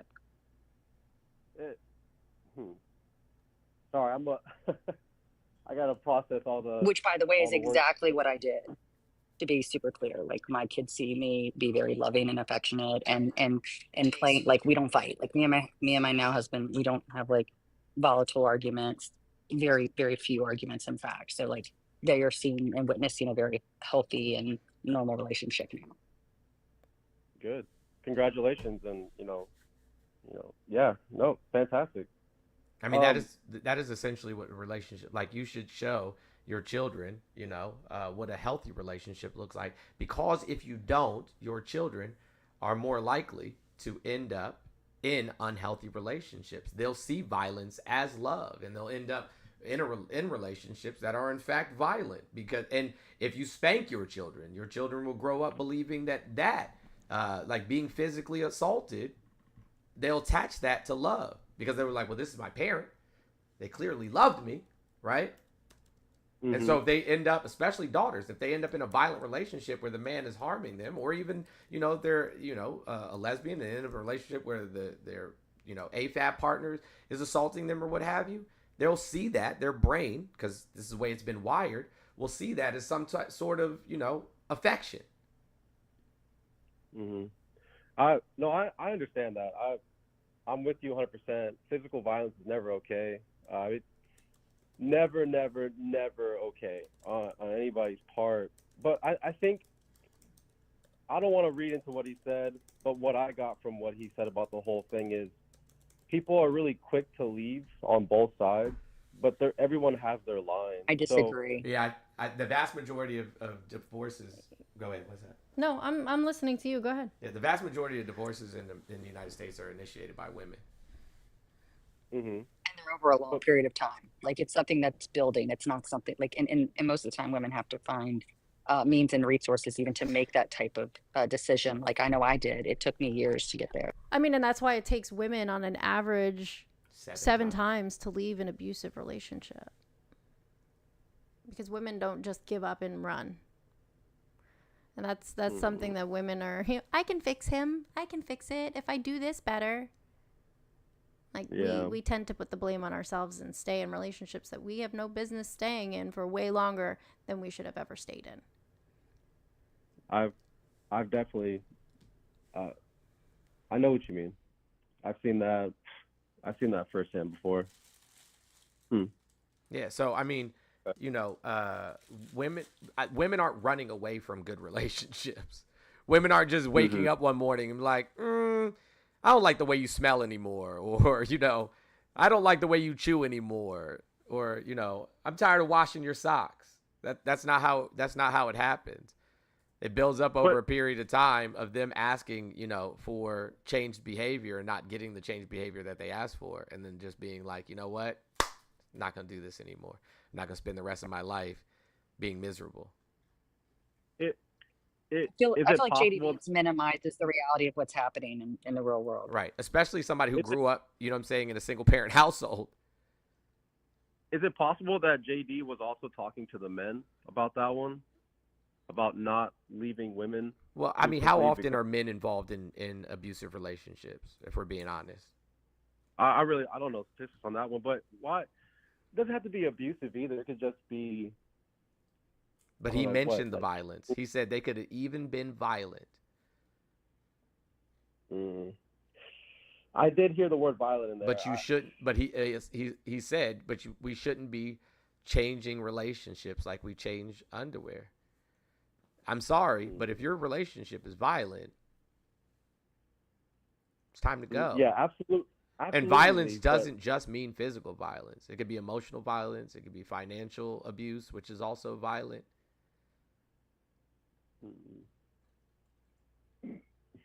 Okay. You guys have some good points. I'll give you that one. But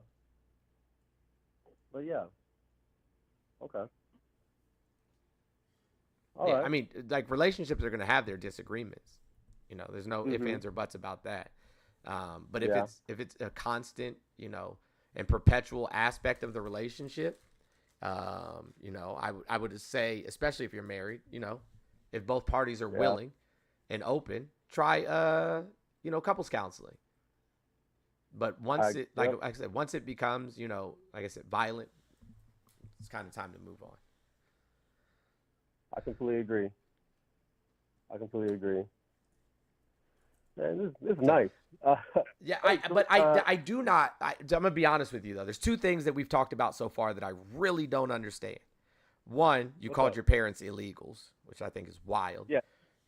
Yes. But it seems as though, and then you call yourself a conservative. It seems as though like you lean on the side of like a Trump, J.D. Vance type of presidency. Would you be okay with your parents being deported? Would I be okay with my parents being deported? I think okay is a funny word. Would I be okay with it? No. Would I understand that there are laws and rules that they broke and there is a punishment for that? Absolutely, yeah. I mean, it would be hard. Obviously, I wouldn't like it. But you weren't born here either, correct? Yes, ma'am. I was not. Okay, so you're at risk for deportation too, then, yeah. I have my green card. That doesn't matter. Birthright citizenship is on the line. So your green card means little to nothing when people born here aren't even safe. The whole. Where's your family from? Mexico. Yeah, so you're definitely not, you know what I'm saying, the right complexion for the connection. Right complexion for the connection. Did you just make that up? That was good. No, I didn't just make it up. Oh, that was a good one, dude. That sounded nice. But, I didn't really hear about. I always thought that every country had birthright citizenship, but I've heard that America is one of the few countries that actually has that. I don't know. I don't know much about it, but at the same time, I don't think illegals should be able to come. Not illegals, undocumented, should be able to come here and just have a kid here, and all of a sudden Elon was here, you know what I'm saying, illegally for a long ass time, like, you know what I'm saying, better part of a decade. Melania was here, you know what I'm saying, illegally. Ivana was here illegally. Both of those were Trump's wives, not Trump's parents. They were both born here. His grandfather came here and quite literally started operating in criminal organizations immediately. He ran brothels. I mean, if we're gonna get rid of birthright citizenship, though, can we go back to Trump's parents then? Shit, we need to go back all the way to when they put it in place, and then just leave the indigenous people here. Cool. Because, I mean, that would literally negate every single American citizen's right to be here. Right to be here? Yes. Without birthright citizenship, what right do you have to be here if you're not the indigenous people? What right do you have to be here? That's an interesting. What he's saying is even your ancestors were not born here, basically. That's an interesting discussion. That's just a rabbit hole, though. Is it though? I can't. Do you believe that the Jewish people have the right to occupy their ancestral lands in Israel? Do you believe that that's a right that they have? The word "right" is a funny word. I don't understand. The obfuscation is crazy. I know. I really mean that. Like, what right? What right do you have that can't be destroyed with violence? Right. So when you say right, like, okay, like I have the right to what? To vote. So okay, if rights don't matter, if rights don't matter, then laws don't matter. No, rights matter because they're a beautiful thing gifted to people, but they can be very easily taken away by someone stronger or more threatening.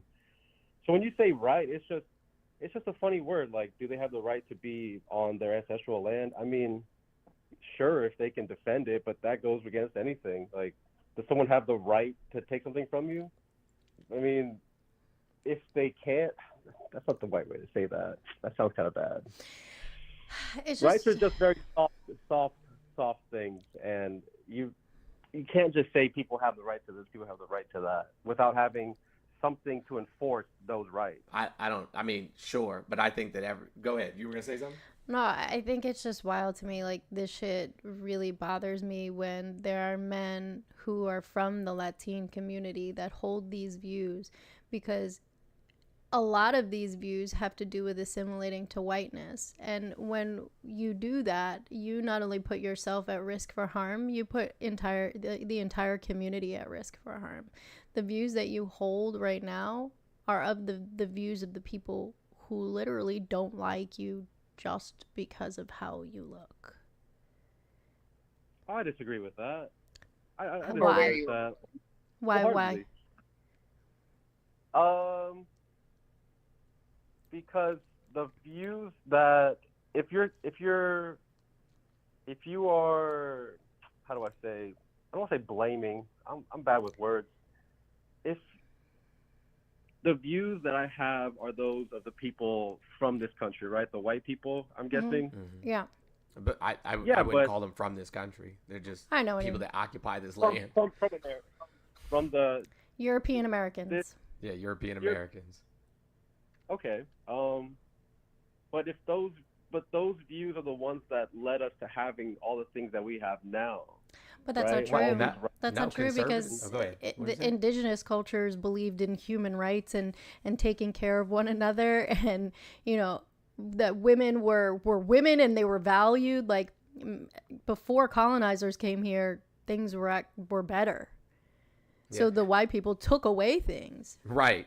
Like so my right to live in whatever fashion I so choose, provided I'm not harming anybody else, should be an inalienable right. Like my right to love who I want to love, my right to, shelter and access to healthcare and food and so on and so forth. Like who or anybody to give me those rights? Because if colonizers, invaders, and so on and so forth wouldn't have come into indigenous cultures and taken away those rights in the first place, those rights had always existed.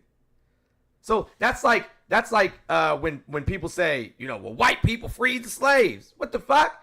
Like you were the ones enslaving people. Right. Like you maybe not enslaved them in the first place, and then you wouldn't have had to give them any freedom. Right. But they didn't actually give them freedom. Like black people fought in that war to free themselves. Mm-hmm. And we're already revolting. Like black people freed their own selves. So it's this false sense of something that white people have given. Right. Like the white people giveth, the white people taketh away. Like it's weird. Like I was saying, doing this is dangerous, right? And we see that it's dangerous because what just happened this last election? All of the people who are Latinos for Trump, and I'm voting for Trump because Trump loves Latinos and he's gonna blah, blah, blah, blah, blah, blah. And then what happened? The same woman who we saw doing that, throwing her hands in the air, screaming Latinos for Trump, after the election, and they started deportations when he was sworn in, was crying. I can't believe he would do this to us. He used us. They don't care about us. That's what I'm trying to tell you. If you look like you and I, prime example, yesterday, we were on live stream, and I barely said anything. All I was trying to do was de-escalate. Like, hey, let's try to calm down. Let's reset the conversation. I got called a fucking B-E-A-N-E-R. Sorry, I was reading at the same time. But, and then I got live banned. I lost access for someone calling me that. It's just the way I look. I wasn't cussing. I wasn't raising my voice. As a matter of fact, I wasn't even really engaging in the discussion. The hatred was just because of the way I look. Fun story. Wait, real quick. I was born Rodriguez. Like that was my last name because my grandfather's Puerto Rican, so was my dad. And I don't look Hispanic at all. I look white. My brother, however, looks not only, he could even pass as mixed. Like some people think he's Afro Latino. He's not, but they think he is. So we had entirely different experiences growing up simply because of the way we looked. Like I can point to instances where we would go places and people would follow him in stores where he was pushed out of, groups of friends in high school because of the fact he looked a certain way. And he ended up gravitating towards a more Black community as friends. And even more so than that, friend, like, have you ever been out in public with your parents speaking Spanish and had people yell at you and tell you to go back to your country, to speak English. You're in America. That specifically has never happened to me. It's happened when I to was me. younger, I'm sorry. I'm very sorry that happened to you. That's a horrible, horrible thing. It really is. And anyone who does that is. But these are the people who voted for Trump. That's what we're saying. Like the conservative values, they're not values. The conservative quote unquote values, because that's what they call them, is that of preserving for themselves and hating others. Like you can't align yourself with that. It's a detriment to yourself, your parents, and our entire community. I think you're mixing in the bad apples with the good ones. No, they're all like that, honey. That's they no, are. not. Yes. No. I have never met somebody who still is a conservative. Now, I know people who are like, yo, I was a conservative once, and then I really took a look at what was going on, and I was like, hell no, I don't want to be a part of that. People who are still conservative, we get into these conversations, and sometimes they get heated, and the racism comes out, the bigotry comes out, the misogyny comes out, and it's like, there it is. I don't think that I've ever had a conversation with someone who has been conservative, and I've been doing this for years, mind you, for years, that did not hold those views. I'm conservative. I don't know that you know what that means. I think it's just something that you say because you have a desire to assimilate, you know what I'm saying, to what we would identify as whiteness. That's why I call them alabaster assholes. Like, you don't know what it means to be conservative. And conservatism has never been beneficial to any society in history. Like, it was the conservatives that we fought against in the Civil War. It was the conservatives that we fought against in the American Revolution. Mm-hmm. Like, it was the conservatives that we fought against in World War I and World War II.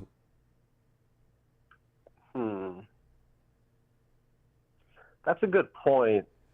I think so. It's changed. Changed how? Well, just the aura of the people carrying that term who call themselves that, it's changed. So the only change is that before they were loud, and then they got quiet, and now they're saying the quiet part out loud again. That's the only thing that's changed. Their viewpoints haven't changed. The way they treat other people hasn't changed. They're just way more vocal about it because social media has given them a place where they can do these things. Like, they have always done this. They have always behaved this way. They're just saying the quiet part out loud again because their Führer has told them it is acceptable. They're eating the dogs. They're eating the cats. Remember that? Well, his first term, the Muslim ban, calling it the China virus. He's emboldened people. It wasn't a Muslim ban. It was a ban on countries predominantly Muslim that had Except for the ones that had oil. But not the country that actually sent the tea people here for 9/11. That country wasn't banned, but all of the rest of them were. It's crazy. Because they had oil. Yeah, I don't know. How does that? I'm just curious. How does the caller feel about the selling of citizenship for $5 million as we're deporting hardworking immigrants? I'm sorry. I heard the first half, the 5 million green card, right? Yeah, the gold card visas. While we're deporting people that inject billions of dollars into our economy. Because they broke the law. Civil violation. No. Yeah, it's a civil violation. It's a misdemeanor at most, and that's only if they intentionally like lie about who they are or anything of that nature. That's only for the only time you'll get a misdemeanor is if you evade or provide false information. Also, other than that, it's a civil information. There's people being deported that like literally were in the process of garnering citizenship and or green cards that are doing it the right way and are basically like, time's up, bye. Yeah. There's a person that I just posted a video about a family that happened. Yep, yeah, by no fault of their own, right, Jess? There was people that they canceled like their court dates. That's what I was about to say. Have their court dates already scheduled. Yep. And they canceled them. Or changed them and didn't tell them. And their immigration officers that they were working with were like, you're good, like it's going to be fine, nobody's going to deport you, and then had them show up to their office and remove them from the country. I'm sure there's more to the story than just. No, there's not. This Yo, is looking for an excuse for this shit right off the bat, like the same thing with JD. Nah, there's gotta be something else. They can't really be doing it. No, they're doing it. They're doing it. Like this country has never been one, you know what I'm saying, like to care about the misfortunate. Like that's not who we are. And it doesn't matter what political party. I was just going to say, we terminated Venezuela's refugee status, but we are offering refugee status to South African apartheid minorities, which are wealthy white people. That part. Why is that? Wait, well, I'm sorry, go back to it again? He revoked refugee status for Venezuelans. That he granted and then them introduced because he an messed EO. up their country. Yeah. Yes, and then introduced an EO to grant a refugee status to white South African minorities. Why? If it's not about changing the demographic of this country, why would he do something like that? Right. And according to Statista, the mass deportations that have occurred have been people who are from Mexico, Colombia, Guatemala, and Ecuador in the highest demographics. But the people who are here illegally the most are visa overstays from Europe and Asia. They should have the highest numbers from this data collected by Statista, and they don't, because it's about removing brown people. Is it possible that it's also kind of like a leniency thing towards people that at least went through the process to get here, and kind of picking out the ones that he's deporting people that are in the process right now? We just shared I can literally share a story that just happened yesterday, where an entire family that owned and operated a small business for the last 10 years, who have been in the green card system, literally got deported and are currently sitting in their prisons separate from each other, and their autistic son is stuck at home without their parents. If that's true, that's horrible. And I disagree with. Well, that's what's happening, my guy. I mean, kids are coming home, you know what I'm saying, coming home, and their parents got picked up at work. That happened in my neighboring city of Newport News. They went to a bus stop. When the parents put the kid on the bus, they took the parents. Auntie, did you want to say something? Someone told me that you had your hand up, but I didn't see it. And good morning, Auntie. Good morning. You're so quiet. Oh, because I have home training. I know when I walk in somebody's house, if there's a conversation going on, I remain on mute until acknowledged. I don't walk in people's house and just put my foot up on the coffee table all willy-nilly and drink their last swallow of juice out the container. Can we stop saying Can we stop saying that the people who feel like Trump used them? They didn't use you, boo. We told y'all what was gonna happen. Well, he can't vote. He's not a voter. Yeah, he can't vote. I'm not talking to him. I'm not talking to him. Hey, he gonna sit in his white supremacy. Let him sit comfortably. Okay. I'm talking about the people who are saying that Trump used them. Oh yeah, they weren't used. Yeah. We've been telling y'all for 2 years since we first heard. The first time I heard about Project 2025 was Taraji P. Henson. That's the first time I heard about it, and I immediately started downloading. I ain't know nothing about it. But the moment Taraji P. Henson said that at that award show, I was like, say less. So we've been telling them. So don't say you were used. Just say you got played and you allowed yourself to get played, because he told you multiple times what he was going to do.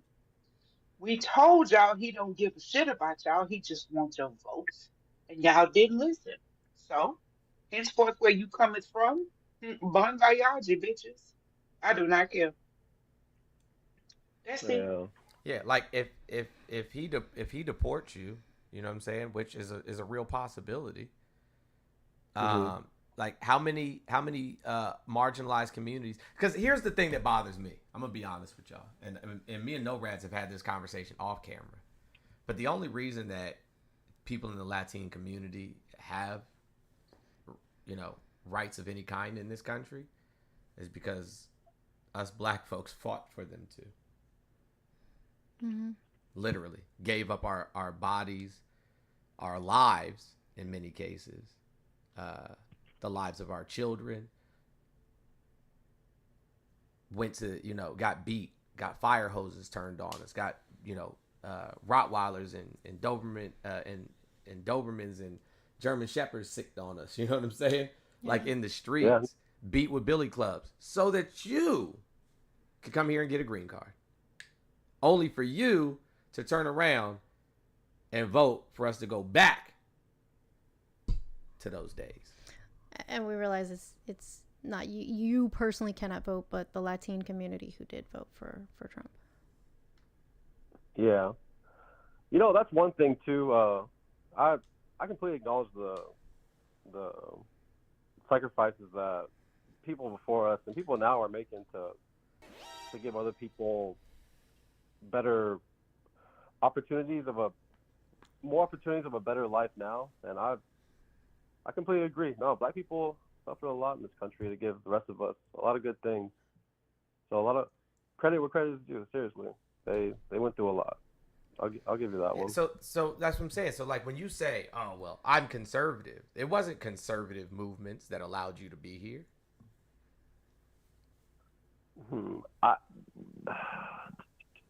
Like before the Great Depression, they had the Mexican Repatriation Act, where they deported 2.5 million Mexicans, and not all of them were Mexicans, and some of them were citizens via the 14th Amendment, and they still sent them back. I would have to know more about you. You're very well educated. Mexican Repatriation Act was a government-sponsored program that deported Mexican Americans and Mexicans from the United States from 1929 to 1936. The program was a racist policy that violated the civil liberties of many U.S. citizens and legal residents.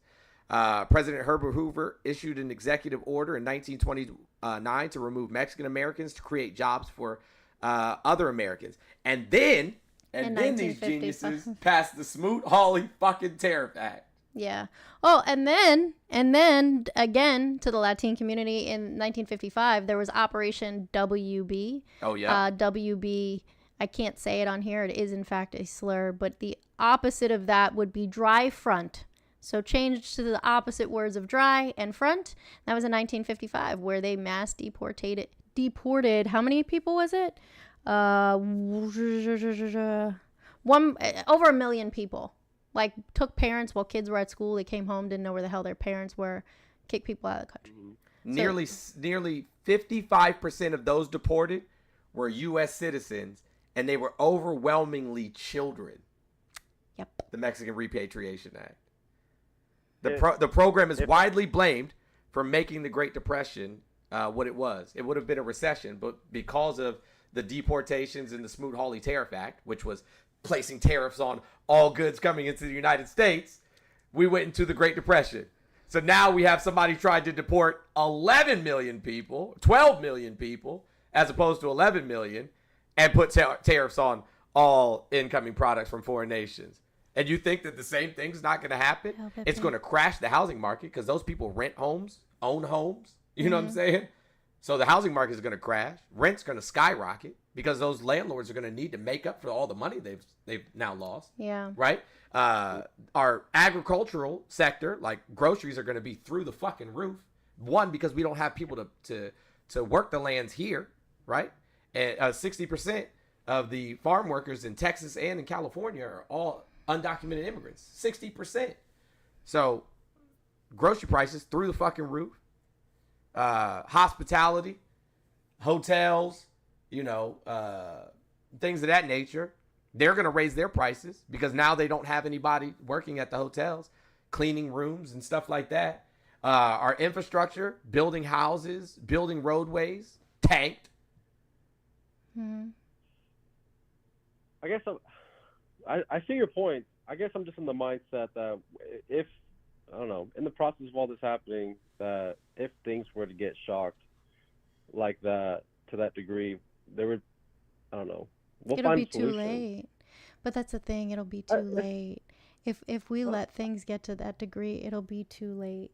And so you need to think about our people and what they have done to our people and indigenous people and black people and recognize that we are not immune to those things here today in 2025.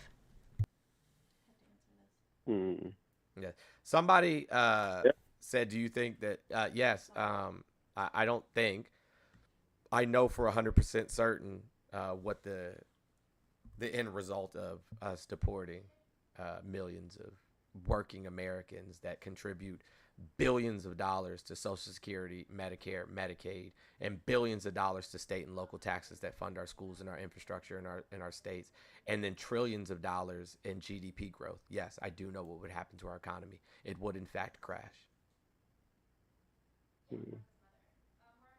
I don't know. You're clearly a very smart man. I don't know. I don't see that.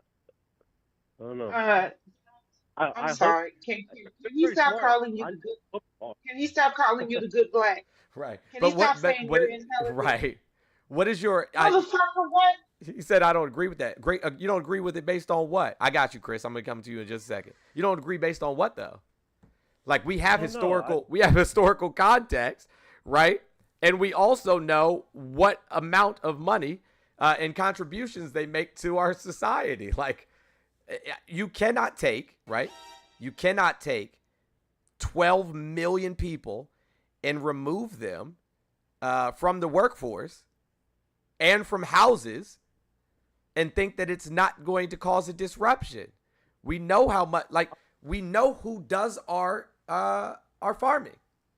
We know who builds the vast majority of our new homes and things of that nature. So if new house building slows the fuck down because we don't have people building anymore, right?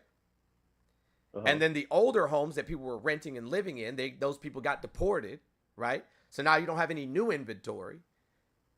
And the old inventory is empty. You tracking me so far? Yeah. The old inventory is now empty.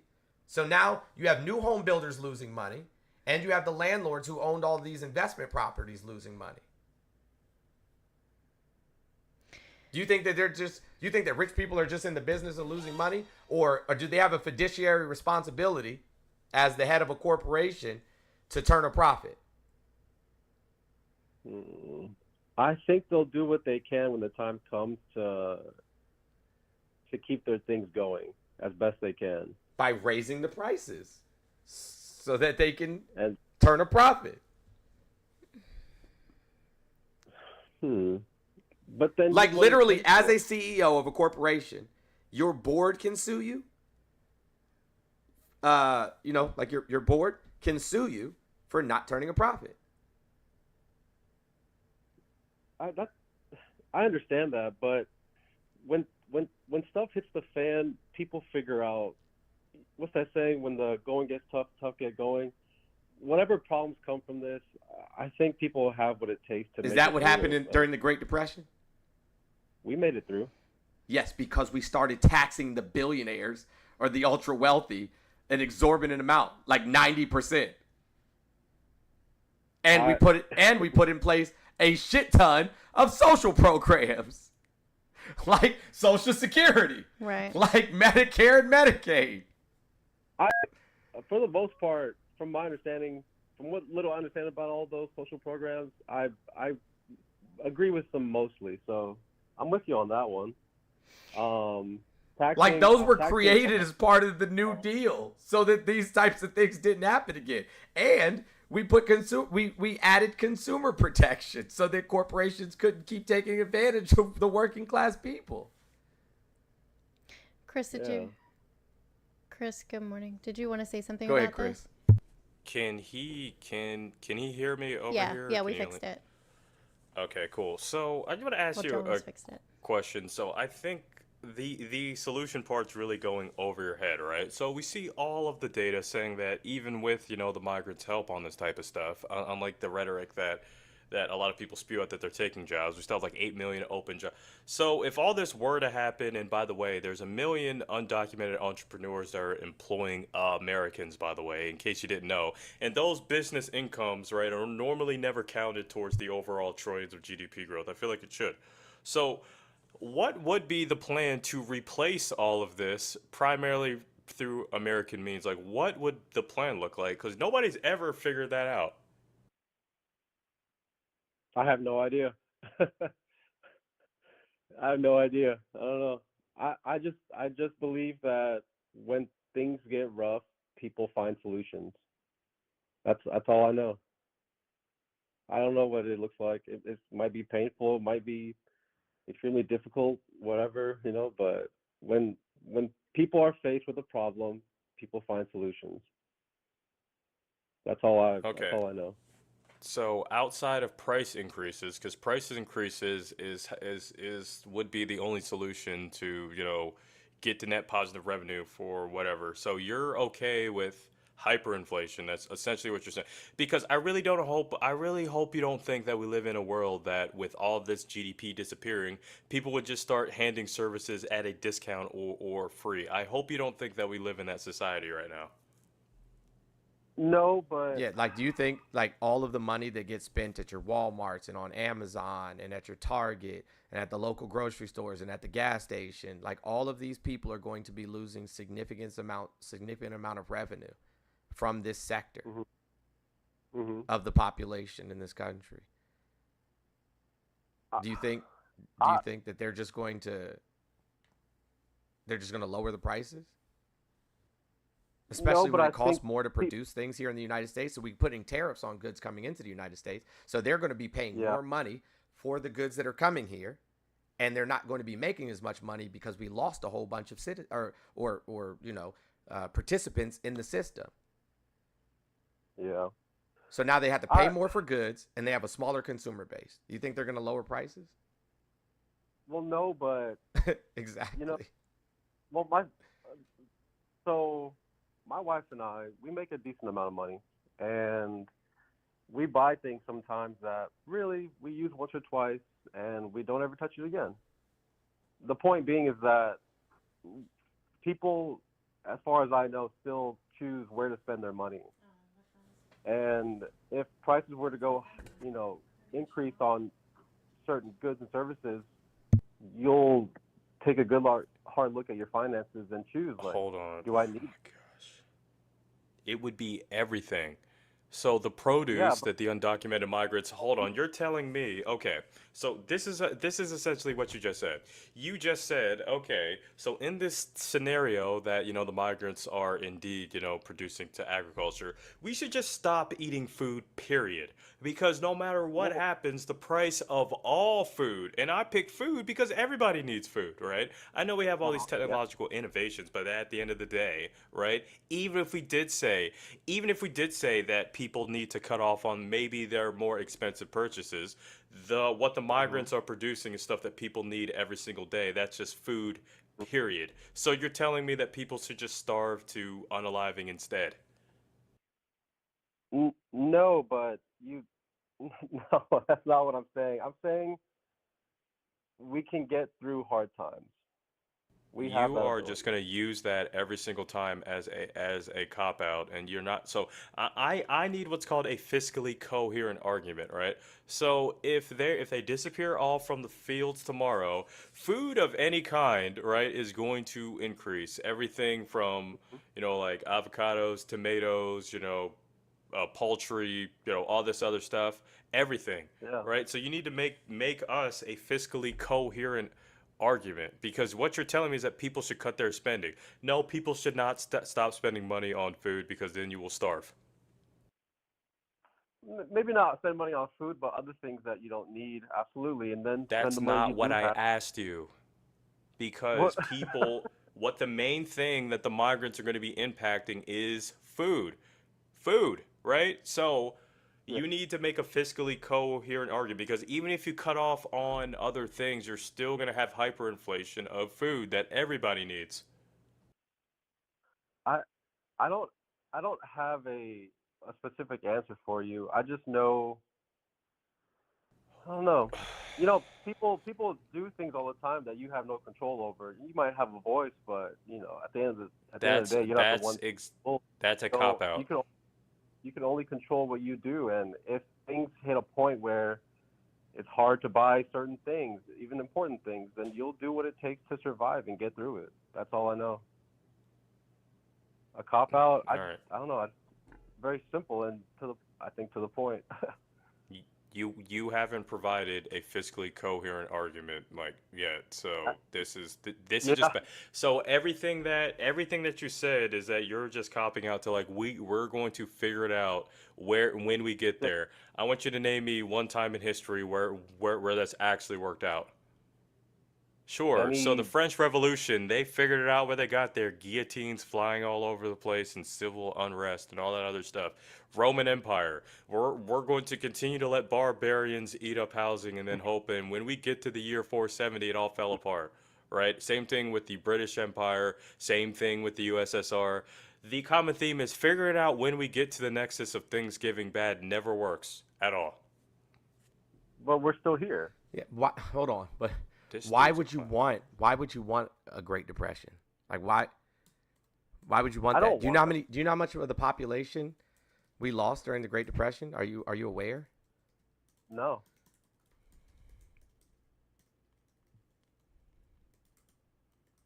Hello? Yeah, hold on a second. Yes, sir. While he gets that, can we please tap the screen, share it live? The spin wheel thing ain't moving. Our goal today is 1,160. There are 1,300 people in here. If everybody in here just donated $1, we could reach our goal today. So let's help support the platform. And feel free to donate on my behalf so I can get my name on the wheel. I don't know why I still mess with Jones. I really don't. I love him to death. But him and that petty ass Will, I swear for God, and 8 more white people. It was bad yesterday. More petty yesterday. It was crazy. Yesterday was bad. They told me I was not feeling good yesterday. They told me. So let's get the likes up to 400K. We got the shares up to 1,200. I know we can get Jones to 2,000 shares today. But more important, God damn it, impotate. Can we donate? The Cash App is in the link in the bio. Can we help get there after all this emotional stress from this child that don't know that every right his mama and daddy got and he got in this country is because black folk march and fought? So, but can we please tap the screen, share live respectfully? Because I really hate to have to cut these comments off because y'all know I will. You sure Thank will. you, Elena. So I have a question for you. How old did you say you were now? I just wanted to tell him I'm about 29. I turned 30 March 1st. I'm sorry, say that again. 29? I turned 30. Yes, ma'am. 29. Okay. So you'll be all right. So happy early birthday. You'll be 30 soon. So you said you came here at 6 months and you're going to be 30 and you still have a green card. How come you don't have citizenship? Procrastination, honestly. Yeah. I could have it. I'm married. I just been procrastinating on it. But being married to a U.S. citizen doesn't guarantee you citizenship. Well, yeah, we can afford the Thank you, Barbara. the paperwork. Go through all that. Sure, but that doesn't guarantee you citizenship. What do you okay? So as a Latino, what do you see your role is within your family? My family is my dad. My mom passed away. No, but like as a husband or because now you said you're married, you have your own family. What do you see as your role? Like, who are you within that household? I'm the head of the household, and Okay. I try to be a good man that, I don't know, that's an interesting question. Be a good man, try to be good to my wife, and try to maintain the well-being of everybody I'm responsible for, which for now is my wife and our 5 animals. So taking into consideration everything that we've talked about and the information that we've given you, do you feel like you're being that provider, being that security for your wife by holding the viewpoints that you hold? Yes. You do. So what happens if you get deported and your wife is a U.S. citizen? She doesn't have to go anywhere. What happens then? How will you be a provider? How will you be the backbone or the head of the household if they remove you from the country? I don't know. The other guy's gonna hate this answer. We'll figure it out. It's not that I hate that answer. Okay, that's realistic. I get it. I get what you're coming from. My place that I'm coming to you from is from I suppose because you're not listening to like the facts and the data and what we know about history and how history is repeating is more of an emotional plea, right? If you're the head of the household, if you're the provider and the protector for your wife, and you're upholding viewpoints of white supremacy, you're doing not only yourself a disservice, but your wife a disservice. And you're not being a protector, and you're not being a provider, and you're falling short on those things because you're upholding white supremacy. As brown people in this country, we cannot pretend that everything will always be fine or we will figure it out. We have to be proactive and not reactive. Well, I agree. I just think that you're always going to have curveballs and, things are difficult. Sure, a curveball is a pipe bursts in your house, not you got deported. Like, those are vastly different things. Yeah. Do you know how long you have to stay out? Oh, sorry. Do you know how long you have to stay out of the country if you get deported? Oh, and self-unaliving during the Depression era went up like 70%. But anyways, that's neither here nor there. Thank you, Rodney, Ty, Valentine, Sam, Barbara, Fort Kickass, and Muhammad. Thank you so much. Gotcha. But yeah, like these things are... These things aren't good. Like, think about the trauma that it would cause, you know what I'm saying? Like your children and things of that nature. Yeah. No, like, I don't see where the forward thinking is here. I don't know. Forward thinking. Listen, a lot of people had the same view as you, right? And they voted for Trump, or they held these same conservative values. I hate saying that word, but and they upheld white supremacy, right? And then we saw this young girl who cried and cried on the news. I just want my dad. I love my dad. Please let my dad come home. And so when you participate in these things, this is what happens to innocent children. I'm a first generation American. My brother's an anchor baby. Like, this stuff impacts me too.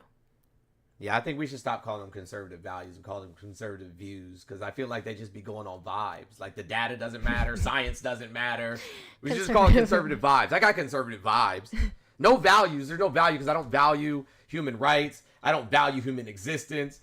I don't value, poor people because, if you don't work, then fuck you. Like, I don't. All it takes is for you to fit the description of someone who committed a crime for you to be removed from this country. Probably indefinitely. If you weren't told you could be here, then you shouldn't be here, right? No, not right. Can I just say that I don't think he's being genuine at this point? I mean, how long have you talked to this guy, and he's still insisting that, as we've given example after example of people that are being removed that have not done what you're saying. Right. I just feel like this is disingenuous. And you voted for a 34 count. He didn't felon, vote. Right? He didn't vote. He didn't vote. He can't. He didn't vote. Okay. He's not a citizen, which is even crazier. Yeah, I forgot. But he advocated for a 34 count felon. Well, those charges were funny. Okay. What's funny about them? There's nothing funny about misappropriating funds, campaign funds. There's nothing funny about that. Yeah, ripping people off. Like I said, those are funny. I don't know. Have you read the case? Them. I can't get into that. I literally cannot get into that. Okay, then he's a felon. Is it funny to cheat on your wife with a corn star and have a side chick at the same time? Literally, like some weeks after your child was born. Yeah. I don't know anything about that. That Andrew Tate is currently en route to Florida right now and has magically gotten released from Romania's. And somebody from the U.S. impacted that decision. I can't imagine who it is as we watch Elon Musk really rail and rally for a predator. Also, he's legally liable for SA in a jury of his own peers with a preponderance of evidence. So yeah, clearly the people that you advocate for have more criminal activity than the ones you don't. So right. That's what I'm saying. Like, these people are coming here looking for a better life. The other people that you actually support and advocate for are real life criminals. Like, they live their lives like they're part of the fucking mafia. his whole cabinet for the most part. Like we just had, yeah, exactly that. Even the woman who's in charge of fucking the Department of Education has been sued for allowing SA in the WWE. Like, all of them are predators. But aside from that, we did, and just as a reiteration, because we have, significantly more people in here now than we did earlier, a man was stopped yesterday at the border, a white man by the name of Scott Thompson, with hundreds of guns that he was transporting on behalf of the Sinaloa cartel. Not a Mexican, not somebody from Central or South America, a white American man transporting hundreds of guns for a crime syndicate into the United States. It's almost like it's not exclusively the brown people or something. Mm-hmm. It's almost like they were never the problem. Exactly. I don't see anywhere this part of the conversation is going where I'm gonna get any kind of forward movement on my side. I agree. That's fine. But you're not bringing anything to the table, sir. Like, no offense, you're not bringing anything to the table that's actually going to warrant us changing our perspectives. You yourself have acknowledged how intelligent every one of us on this panel are.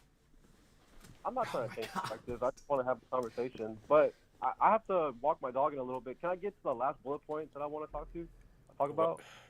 Yeah, go walk it, because we're walking you right now before you walk your dog. Go ahead. That was rude. Why'd you have to say it like that?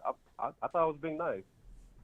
Hey, listen, hold on. So let me just, I'm gonna just be honest with you, right? So yeah, you've been cordial, and we do appreciate that. We do appreciate people coming up here and having, respectful conversations. But I'm gonna be honest with you, like, if I know somebody supports fascism, like if I know somebody was a supporter of Hitler, we can't be friends. There's no niceties to be had. Like, we're not cool. Mm-hmm. And what we've watched take place, Hitler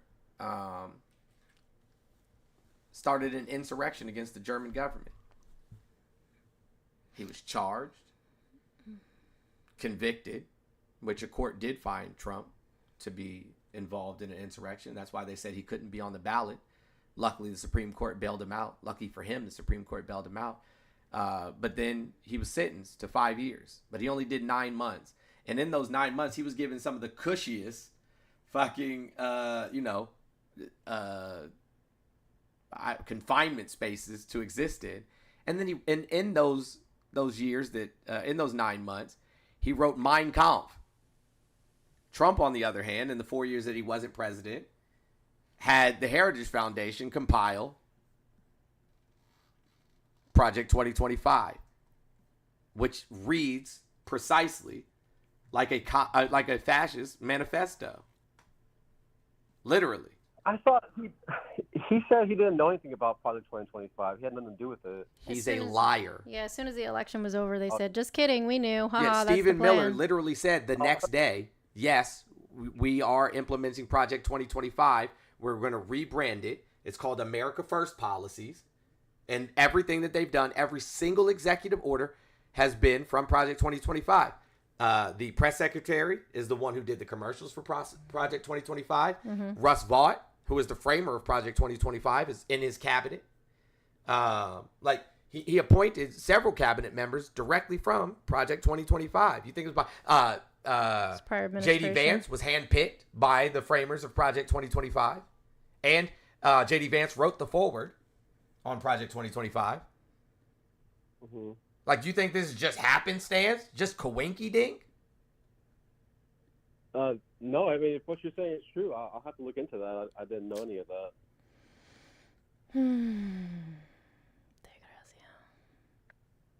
You got a lot of studying to do, my friend.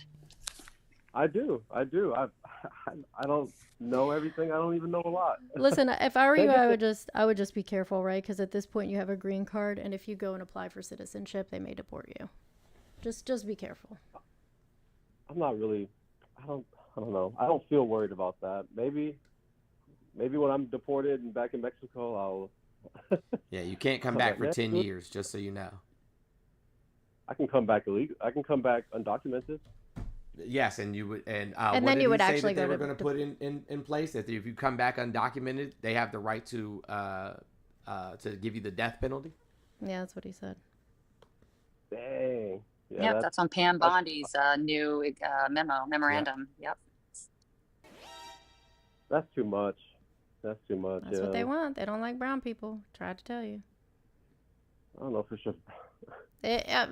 Like I said to you, when I looked at the information from Statista, the majority of the people who are in this country illegally are from Europe and Asia. But the people who have been deported were from Mexico, Colombia, Guatemala, and what was the other one? That was in South America or Central America. Not Ecuador. Did you name Ecuador? Not the people who are here in the majority without documentation. Yeah. I really have to look all that stuff up. That is a lot of information you guys are giving me. Seriously. One more bullet point, please, and I have to leave. What is abortion is accountability? What is that? No Raz doesn't allow people to speak about abortion, men to speak about abortion, unless they can answer specific questions. So I'll ask you the first one. What is the average gestational period? Gestational period? Mm-hmm. What does that mean? Yeah, so we can't have abortion conversations with you. You got the first question wrong. Yeah, we can't have abortion conversations with you, Fred. But essentially, an abortion is being responsible. If you know that you are not willing and able to take care of a child, you shouldn't be having one. That's it. That's all. All right, buddy. Well, I appreciate you coming up. Yes, sir. Thank you. Absolutely. You have a wonderful rest of your day. You too. Thank you. Don't be a fascist.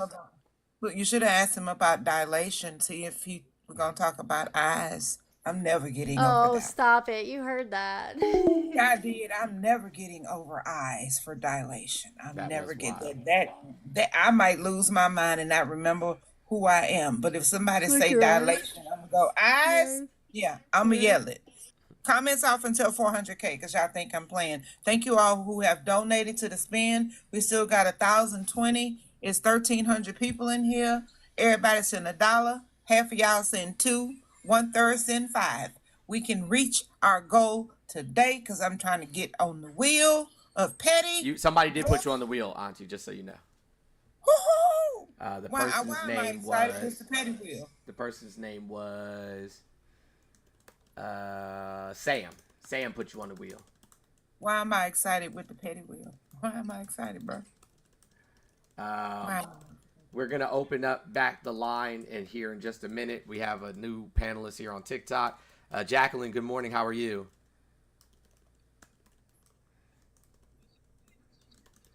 Thank you, Lori. Jacqueline? I'm going to send you an invite to unmute.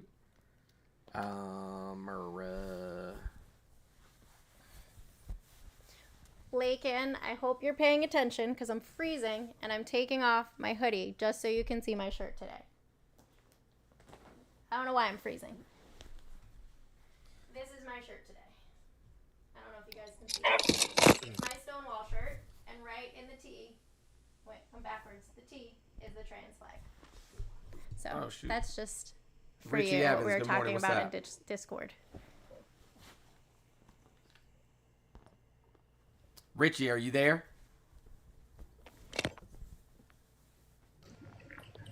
Richie Evans. All right. This says Pastor. What's up, Pastor? Aaron Bauer, good morning.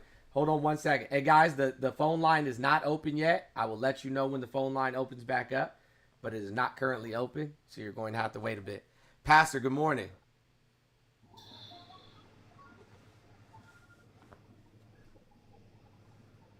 Hey guys, we have 5 minutes left in a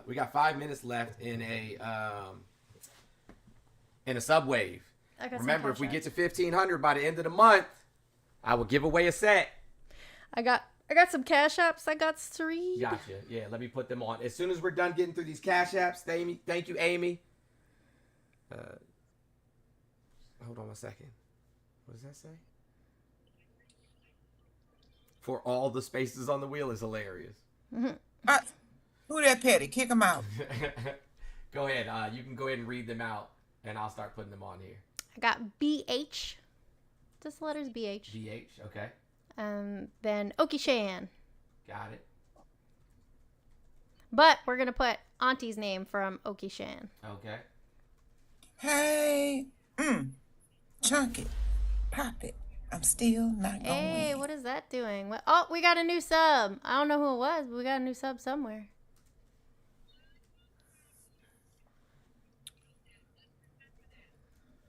Kimberly, I got you.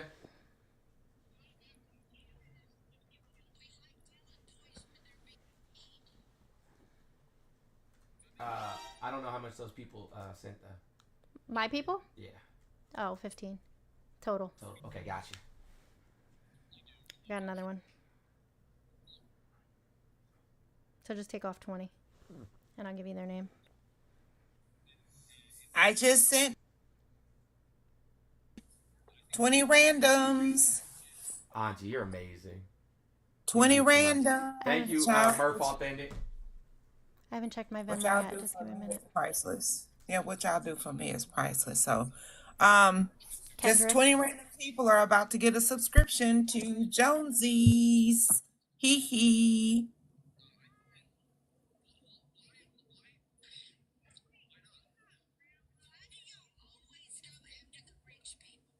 Come on, guys, let's keep tapping. Let's get to 500K. Y'all know I'm serious about cutting comments off because y'all don't like to talk to the people in y'all head. And me and the people in my head get along just fine. As long as I stay medicated. As long as RFK don't think that my medication that stabilizes my mood is equivalent to doing that sugar stuff. We gonna be all right, all of us. Hey, Chris, how you doing, love? I'm doing well. How are you? For those of you... I'm good. Oh, go ahead, Rose. I'm sorry. I apologize. There were people who were saying they sent me Venmos. I have no Venmos. So, sorry. Are you sure you sent it to me? It should have my picture on there. And it says Amanda No Rads for the name. Did I see you, Chris, in a live the other day with somebody who was questioning your blackness? Am I high? I mean, that happens in way too many lives, so I don't know which one you're talking about. No, this one was recent. Like, I went to work Friday, so I'm talking somewhere between Friday, Saturday, Sunday, and Monday. That somebody was questioning your blackness. Apparently, someone doesn't know that an Afro-Latino is still a black man, but... No. Yeah, apparently we don't know this in 2025, but... No, that's why they say they tell Jones he cannot possibly be indigenous or Afro-indigenous. I was like, okay, what the hell? Yeah, and like what the crazy thing is, though, I mean, it was the white Europeans that invented race as a social construct. I forgot what the name of that book was in 36 or something like that. I'm like, it wasn't even a construct until the white Europeans wrote about it and deemed it so. Right. So, yeah. Yeah, somebody told me that God created race, so Juvasia, I got you. Somebody told me God created black people. No, Republicans created black people so that they can erase them if they want to. That really, they said that with their whole chest, and I went, that is funny. I'm not gonna lie. That's probably true. Then somebody said that the House and the Senate don't control the purse. Congress does. I went, oh my God. Huh?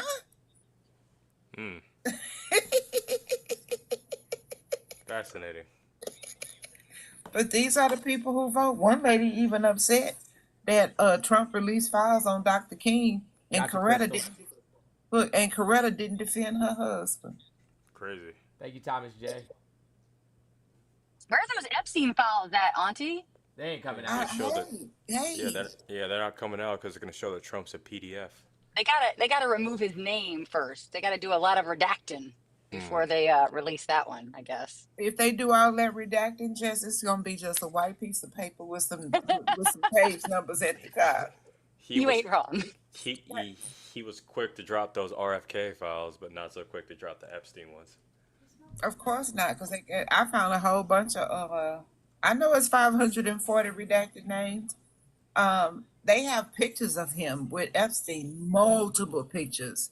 and I saved it because they're posting it on the Twitterises. I don't give a damn if it's X. I'm gonna call it what it is. It's Twitterises. They posted it on the Twitterises, and every time somebody posts images of Cheeto Mussolini with that man, they get a violation. Oh, really? Yes. Anytime somebody posts a picture. What happened? Auntie lost service. Oh, thought it was me for a second. I was like, did my mic go out? All right. Well, now we got that out the way. Should we open the phone lines back up? I know with 1,200 people in here, there's probably at least, you know what I'm saying, somebody who disagrees with the background, but I guess they just don't want to come up and say anything. Hey, guys, thank you so much for hitting this subwave. That's lit. I appreciate y'all. There's 2 more spots to hit the next bonus, and we only got like 20 seconds to do it. We're at 11:22. We can get to 1,500 by tomorrow. I know we can. I know we can do it. Because I want to give this away. I do. I want to give one away. I want somebody to get one. Are you back, Auntie? I'm sorry. Yes, I am. Hold on, sweetie. Yes, I'm back. Okay. Should we go ahead and open up the line? Oh, Lord, I'm scared. Can I have somebody with some intellect? Just a little bit? We're going to find out. You're asking for way too much, Auntie. We're about to find out. I'm going to wait till we get to the bad point, and then we'll figure it out. Yeah. Let's shit hit the fan first. Then we going to do it. All right. What the hell? I'm going to open back up the line for those of you on YouTube. If you would like to call in, the line is now open. All that we ask is that you use social media friendly language. Be respectful. Act like you have some sense. I want to go scuba diving at Epcot. Scuba diving at Epcot is crazy. I want to do it again. I did it once already. All right. I need to go do some work so I can go. Good morning. Name, age, and where you from?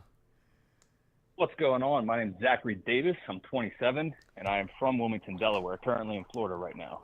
I'm currently in Florida. All right. What part of Florida?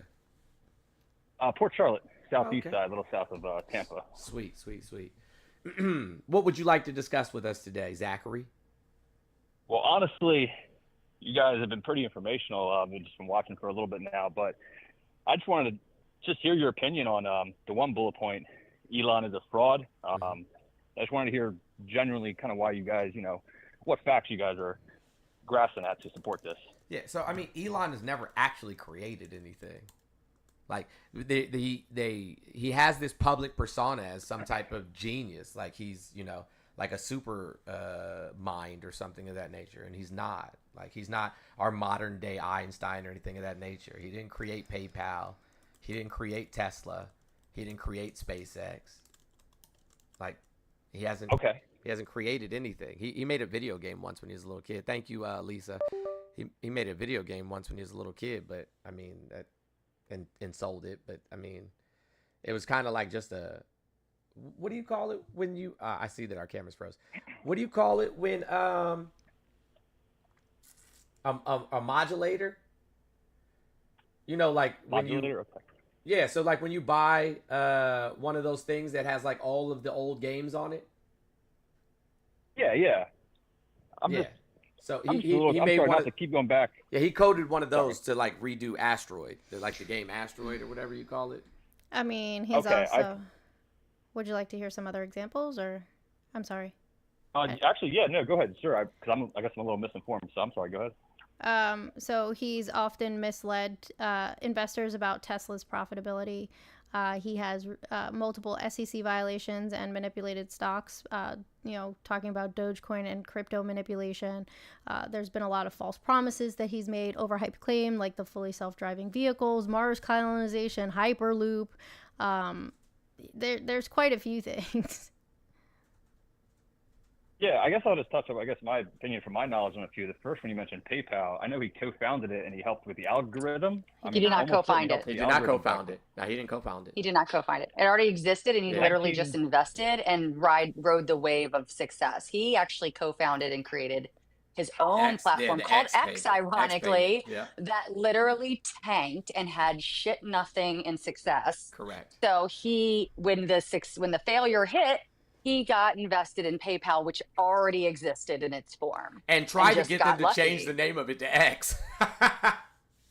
Right, I could be mistaken, but I thought it was formed in 1998, and then he joined in a year later and helped the algorithm a little bit before when it was called FieldLink at the time, and then he sold it a year later. No, that's all okay.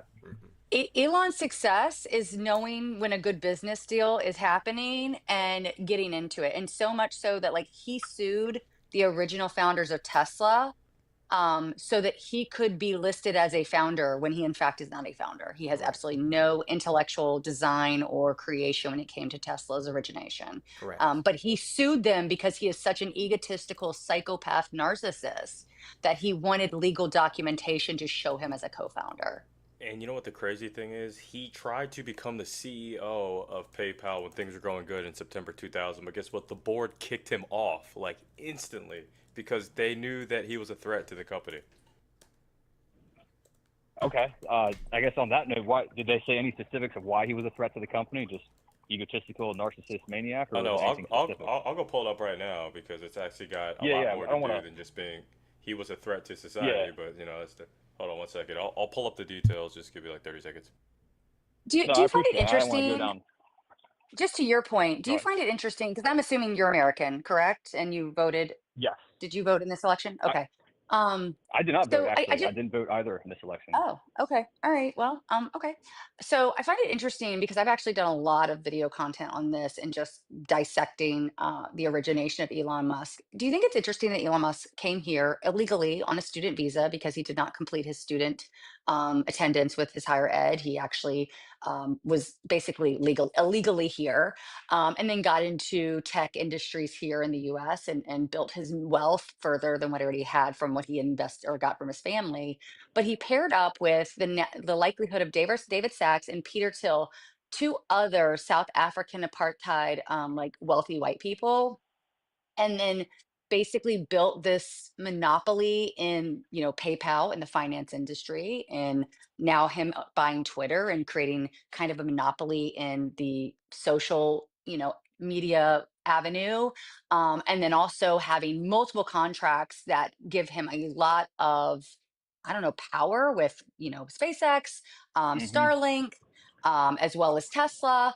You don't have any kind of internalized terror that a man who really, if you listen to him speak for a half a second, he's a fucking idiot. Like literally just reposted the other day, why don't planes go in a straight line? Because fun fact, we're on a globe. But anyways, I'm just curious, like, why do you have any concerns around these three billionaires who have taken advantage of this system and amassed an incredible amount of wealth and now power? David Sachs is a cabinet appointee. Elon Musk is a special appointee of Trump's. Peter Thiel is the brainchild behind JD Vance becoming the vice president and is fully funding a kind of push towards an authoritarian regime. Like, aren't you worried about that? So your first question, yeah, I do find it interesting how Elon Musk, you informed me on a little bit there. That is interesting. Separately, does that concern me? Yeah, of course it concerns me a little bit. I think it will concern anybody. But I just, so what's our pathway me. to protect us as U.S. citizens, middle working class Americans that are going to be disproportionately harmed by things like this tax plan that's coming down the pipeline, the hundreds of thousands of federal workers that are just being decimated, even though some of them are lifetime federal workers? Like, what does it look like for us? It does. When you paint a picture like that, yeah, definitely looks, very bad. But when you say, he's a complete fucking idiot to Musk, I just disagree with that a little bit. I just don't think he's a complete Have you heard him talk? Idiot. Well, he literally lied about Asperger's. gaming.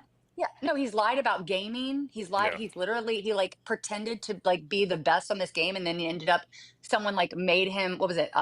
What's his name? You're talking about Diablo? You're talking Yeah, about the Diablo Diablo 2? game, and then they made him play it live and realized he had no idea what he was doing, and then he later admitted that he paid people to play the game for him so he would get the highest ranking. Let's see. Again, he continuously finds these companies and claims that he's a founder, but there's actually no evidence that he knows what he's talking about. There's countless recordings and podcasts that he's done where in real time he's been checked on the lack of understanding and intelligence in the tech industry, particularly around like SpaceX and Tesla. I mean, again, he just has money and he's been able to be prosperous because he has money and the opportunity to make bad decisions. Like Twitter, by all definitions, in a investment avenue was a bad decision. It wasn't because it garnered him the ability to 100%. control the narrative and inevitably control our politics. Like that's what he did. He won that election through Right. propaganda tactics using a social media platform he purchased. Super quick, people were asking me about Venmo. I wasn't getting the alerts on my phone. I had to log out and log back in. I have Angelina, Stephanie, Tamara, Bethany, and Jolie. So I got all of your Venmos. I apologize. I don't know what was going on. That's it. Thank you. And I want to hone in on the fact of why he got fired like almost instantly from being CEO. So the board said that he wanted to implement a technologically inferior infrastructure to the already, great one, the Unix infrastructure, while they were running on Microsoft. They said his leadership style was abrasive. He said as CEO, he just wanted to come in and fire everybody, even though they were already cash flow positive and going in a very good direction. And the aftermath of that is they decided to fire him during his honeymoon, and I completely support that decision. Oh, I appreciate you sharing that with me. I did not know that, so I genuinely appreciate that knowledge. I didn't know that at all. I guess everything else I just feel about Musk. I just have a question for, I guess, whoever. Do you think everything he's doing right now under the policy, under Trump's orders, is morally or ethically bad? Do you think he's doing no good for our country? It's just all bad? 100%. 100%. 100%. Yeah. Okay. Yeah. I mean, he admitted in the cabinet meeting, which he's not even a cabinet member, so he shouldn't even been in the room, and yet here he was. He admitted that he fired the entire Ebola research team accidentally and then laughed like, oopsies, I'm going to make mistakes. So the reality is he's taking AI, he's using AI on our federal government system and arbitrarily picking and choosing probationary employee hires and eliminating their jobs and sending them letters saying that they're unfit for their roles when many of these people have had recent reviews that showed that they were phenomenal employees. I actually know someone personally that experienced that with NIH. So she literally was 6 months shy of ending her probationary period. She just had an employee review. She received a 4.3. She was very young, motivated, and now she's lost her job and got a letter that told her she was unfit for employment.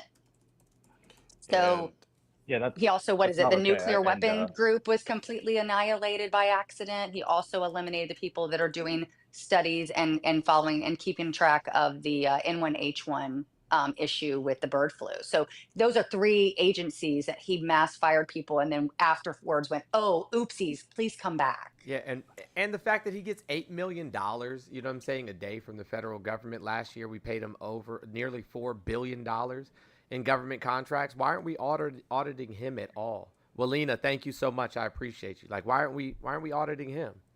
Why aren't we checking to see if he's on the up and up? Because the inspector generals that were investigating him were fired. Yeah. Correct. Including one of the more famous DOD cases, actually. If you go on judiciary.gov, one of the IGs that got fired were obviously uncovering that SpaceX had repeatedly failed to comply with federal reporting protocols, especially with the Air Force that he was giving while he was sending his Starlink satellites over top of Ukraine, right? He was dispelling secret U.S. information to other governments. And that's just one of many things that these inspector generals were finding, and they were getting fired. They all got fired at the same time, conveniently. Interesting. Well, thank you for enlightening me. Like I said, I didn't know half of that. So I'm gonna go, research it, and I obviously trust your guys' words. If you're gonna spit this out, I would assume you're not gonna spit it out without having the facts to back it up. So Nah, not at all. I mean, these are things that we heavily research. I just real quick, I just think when somebody emphasizes, I don't know your name, I apologize. The Jones. lady who was speaking to me at first, she said something about him being a complete effing idiot. I mean, if that's the case, he wouldn't be where he is today. No, that's actually not true. He is not very intelligent at all. That's not even an exaggeration. His parents literally enslaved South Africans in gem mines. That's where they got their money. Okay, from. hold on. That's a little separate than him being intelligent. His parents doing something nasty. No, I so disagree with that. But he's been successful because he's had access to wealth his entire life. So you think statistic, like on an IQ level, his IQ is pretty low? Yes. Like him and Trump are not very intelligent at all. I mean, Trump's literally functionally illiterate. I mean, I'm not trying to redirect it all by saying this, but I'm just assuming this based on how you guys are speaking about them. I'm assuming you maybe voted, Kamala or whatever. So Kamala. I'm not trying to redirect it all. I'm just trying to Trump compared to Biden. If you're talking about literacy, like being cognitively functional, like Biden. Hold on one second, Chris. Chris. Sorry. Biden. Biden actually brokered one of the greatest oil deals in our modern history. He sold our oil reserves for $63 a barrel. He sold our oil reserves for $96 a barrel and then bought it back for $63 a barrel, netting us a massive profit. He delivered multiple State of the Union speeches without stumbling even a little bit. So this idea that he wasn't, that there was an issue with his cognition, certainly wasn't. Now, something I can tell you, right? Because myself and NORADs, mostly NORADs. I was a firefighter, EMT, and then like early on in my career, I was a pharmacist. But NORADs works in the medical field. That lean that Trump does forward, the pausing in the middle of a rally just to do a dance to YMCA and stuff like that. Like if we want to talk about somebody having prefrontal lobe dementia, I think we were looking at the wrong person, if we're going to be honest. But aside from that, it's not anybody's job. It's not anybody's job to try to diagnose somebody without a medical degree, like yourself, myself, or any other person. Of course. But we do know what some of the signs are, and I can tell you that Biden wasn't exhibiting any of the signs. Now, was he exhibiting signs of old age or a decline, you know what I'm saying, in his overall ability to operate? Of course. The man's in his fucking 80s. Like, I would expect that of any 80-year-old. But being functionally illiterate, which Trump is, many of his cabinet members from the previous administration put it in their books. 6 different people the people from Saturday Night Live said it. They said, hey, he can't read the cue cards, so we're just gonna have to do a lot of his improv participation, off the cuff, exactly. Right. So, I mean, I'd almost prefer because he's in fact functionally illiterate. He can't read. Okay. Excuse me. I thought you called Biden functionally illiterate and Trump with early dementia or something like that. So I just think that's flip-flopped in my opinion. We could agree to disagree there. I mean, I think Biden, I've been to a couple of his debates in person. I've literally watched him forget sentences. Trump too, of course, undoubtedly. I agree with you there. Wait, have you, I'm just curious, have you ever done public speaking, especially in a situation where you, okay, because so I'm running for office, fun fact, and I ran in 2023, so my public speaking skills continue to increase and become more perfected. And now I'm pretty good at, like, if I'm at an event and they're like, oh shit, Jess is here, let's have her speak, I can pretty much talk off the cuff. I'm also 43, I'm not 80.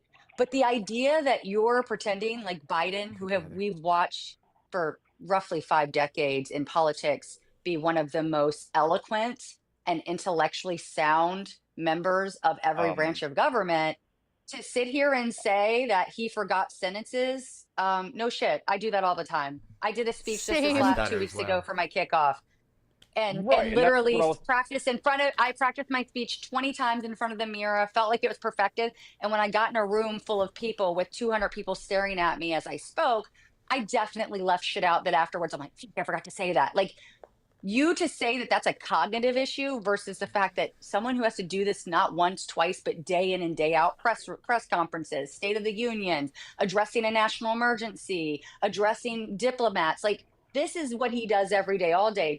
To think he's not going to be human and make errors is really disingenuous at best. Yeah, I never said. Yeah, I agree with you 100%. I never said it's human to make those errors. I'm not a public speaker. I hesitate. But you said it was I have, cognitive decline. That's actually what I'm sorry, Mr. Jones said. He was comparing Trump and Biden. He said Trump had, if you play it back, he said he thought, without a medical expertise, both of us given, he said he thought Trump had some sort of dementia, where Biden has a cognitive right, because of the way he holds his body, and because of the fact, as Jones points out, he is like functionally illiterate, like he's illiterate, like there's instances where he's gone into environments and he doesn't read, like he always makes a point of talking about how he doesn't read from a teleprompter. That's because he can't fucking read. Yeah, and he just repeats himself and regurgitates the most basic, incompetent. I mean, have you heard the man do the weave, as he likes to call it? He's literally saying nothing. I've never heard him directly answer a question ever. Not once. Childcare is childcare, Jess. Childcare is childcare. Also, I want to point out one instance, right? So the Sandy Hook, he had to make the address, and we obviously found out about this after the interview. But he made a vested effort not to mispronounce the names of these children, so he had note cards written for him. He read from the note cards, and still he was reading from the note cards and still quoted the wrong children that didn't get unalive but were still alive. So, like, if you're having handwritten note cards, you read the note cards, and this person's name's Sam, but you name Kevin. Like, come on. Like, it doesn't get any, like... Oh, yeah, people coming up on the stage, and he introduced... what did he say about... We talk about Nikki Jam. Yeah, Nikki Jam. Isn't she amazing? Isn't she hot? Just for clarification on that, the forward-leaning posture... in conjunction with drinking out of cups with two hands and shuffling down ramps and things are indicative of Parkinson's disease. Now, obviously, I'm not giving a formal diagnosis. That's outside of my scope of practice. But those three things, along with forgetting words and making up words, are all indications of Parkinson's disease. Okay, yeah, I guess I wasn't referencing that. And to clarify my thought, I guess I was comparing, in a comparison analogy of Trump and Biden, publicly speaking. I guess we just all disagree. You guys have your side. I disagree. Here, listen. I'm gonna be honest with you. And Zachary, hold on. She said something about Trump does not hold on one second, answer questions directly. He doesn't ever. He doesn't ever. But and I can play you like a vast array of examples of that. Like when they kept asking him questions at the debate with him and Kamala, he just kept talking about drilling oil and undocumented immigrants. He actually never answered a question the entire time. Never answered any of the questions they asked. He just kept going back to oil. Debate? Yeah, he just kept going back to oil and then talking about undocumented immigrants over and over and over and over again. But aside from that, right? What's that? Mm-hmm. Yep. Sorry. Yeah. So aside from that, Zachary, right? Yes. Yeah, gotcha. Okay. So when we're looking at, people being qualified to run the nation, we're looking at, what it is that we would seek out in leadership for one of the world's superpowers. I mean, arguably like the top superpower in the world, right? Mm-hmm.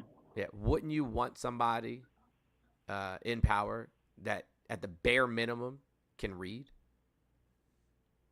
Of course. Yes. Yeah. So we can't just like agree to disagree on things that are, are quantifiably true. Like we can't just and this is how propaganda works, right? You were told over and over and over and over and over and over and over and over and over and over and over again that Biden had an issue. I watched. So it doesn't matter. Yeah, of course you did. Like if I told you every day for 365 days that the sky was purple, you would walk outside and see a purple sky. That's how propaganda works. Regardless of that, we all know the sky is not purple. You would see a purple sky and argue anybody down that the sky was in fact purple. That's how propaganda works. That's why it's quick, repetitive, and regurgitated across all public platforms. It's one of the greatest things that Joseph Goebbels, like ever did. Not in a positive great, but like in its effect great.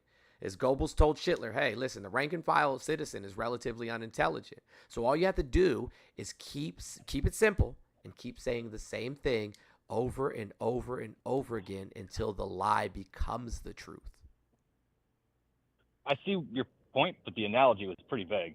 No offense. I'm just saying, like, I go out, like, if there's a different analogy, I'm kind of lost there. That's just you believing what you see on TV and not doing your own due diligence. That's what I'm hearing. Okay, let me ask you a question. Are the Haitians eating the cats and dogs? Because we heard that during the campaign over and over and over again. And it's funny because that rhetoric has been completely eradicated. We don't hear about it at all anymore. Why? He hasn't deported any Haitians in that area. You know why? Why? Because it wasn't true. I was just going to say my answer wouldn't be yes or no. It would say my answer would be I don't know because I haven't been there. But hold on. But the mayor said it wasn't true. The governor said it wasn't true. The police chief said it wasn't true. The sheriff's department said it wasn't true. How many people need to say it's not true? The people held a town hall in the community said it wasn't true. Now you're bringing in other factors just from the generalization of the argument. It's called facts to debunk it. No, it's not, because but all of those facts were dismissed by Trump's administration. Correct. Yeah, and J.D. Vance, on top of all the deniable evidence that we have from all the people that Jones actually just listed, right? Because when we have these reports and all these other things, and the police chief even said that they fanned out 500 miles outwards to see if this was happening, nothing came back, nothing's happening. J.D. Vance even came out, said a few weeks later, said, we will make these stories up, right? We will make these stories up. We'll create these stories, is what he said. We'll create these stories so that it gets the attention of the American people. Yeah, I understand that. I don't disagree with it. And one more time, just to clarify, I didn't vote for either side. I was in distraught this year. That's kind of why I called today too. But that's just as bad, though. That's just as bad, to be honest with you. As a matter of fact, I would say that that's actually worse. I would say it's worse to be, you know what I'm saying? Not voting is.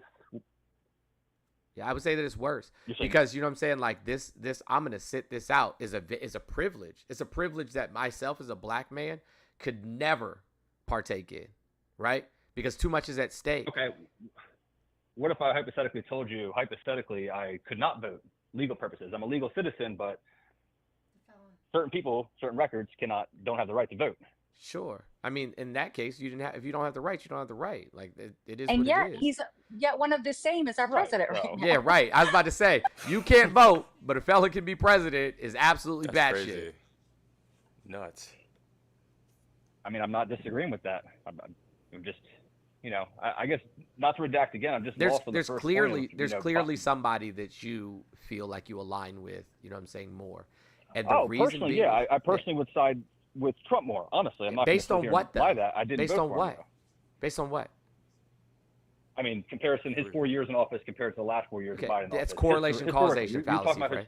That's correlation causation fallacy. Yeah, but real quick, may I ask the one question? You said Biden was very, cognitively aware. Mm-hmm. Can you specify why exactly Kamala took over near the end? Kamala is her name, and no, she didn't take over. Yeah. Okay. You mean run for office? Is that what you meant? Yeah. Sorry, my layman's terms aren't exactly. Okay, I thought you meant like take over. I thought you meant take over for president. I was like, she didn't do that. Yeah, Biden purposely stepped down. Like he voluntarily stepped down, and there's nothing wrong with that. But here's the thing, though. When Biden ran, hold on, Chris. When Biden ran, he said he was going to be a one-term president. That was the agreement. That was the agreement from jump. He said it was past time for us to have younger, people in the president office of the president. So I guess my main question is, why did it take so long for him to pass? Because he was under the campaign. Because he felt, and I agreed, and I agree with him. He felt that the only person that could beat Trump was Biden. Was him. That's a little egotistical, then. No, it's not, because if we look at what happened in 2016, right, when he ran against Hillary Clinton was clearly the more qualified candidate, but she was a woman. You know how many people said, what if Hillary gets on her time of the month and decides to start a war? This woman is 60 fucking years old. She don't have a time of the month anymore, but people still said that. People actually believe that. Even people in our Congress repeated these very same things, as if this woman in her 60s was still having, you know what I'm saying, a menstrual cycle. It's absolutely insane. That is insane. I do agree with you there, but I just disagree with every person who voted against her thinking like that they didn't vote for her just because she's a woman. That's an absolute absurd idea. Wait, that's the reason that's the reason Harris lost. Correct, because she's a black woman. You understand? Do you know how many women I've watched literally say I'm not voting for Harris because she's a woman? Is Obama a woman? Yeah, he's not a black woman. He's the first black he's not president. a woman. So being the first black president. Okay, so being the first black president back. Okay. And and guess what happened in response to that? We got Trump. Right. Exactly. Do you understand that the racism was so bad to Obama's existence in the presidency? That's why I'm lost right now. Okay. All right. Everybody's too much going on. My neurospice is all over the place. Hey, listen. So, like Trump spent the entirety of Obama's second term with the whole birther movement, which was complete and utter bullshit and racist. A billion % racist. He wasn't born here. He's from Africa. You know what I'm saying? So on and so forth. Like Trump started the birther movement. That was Trump's movement.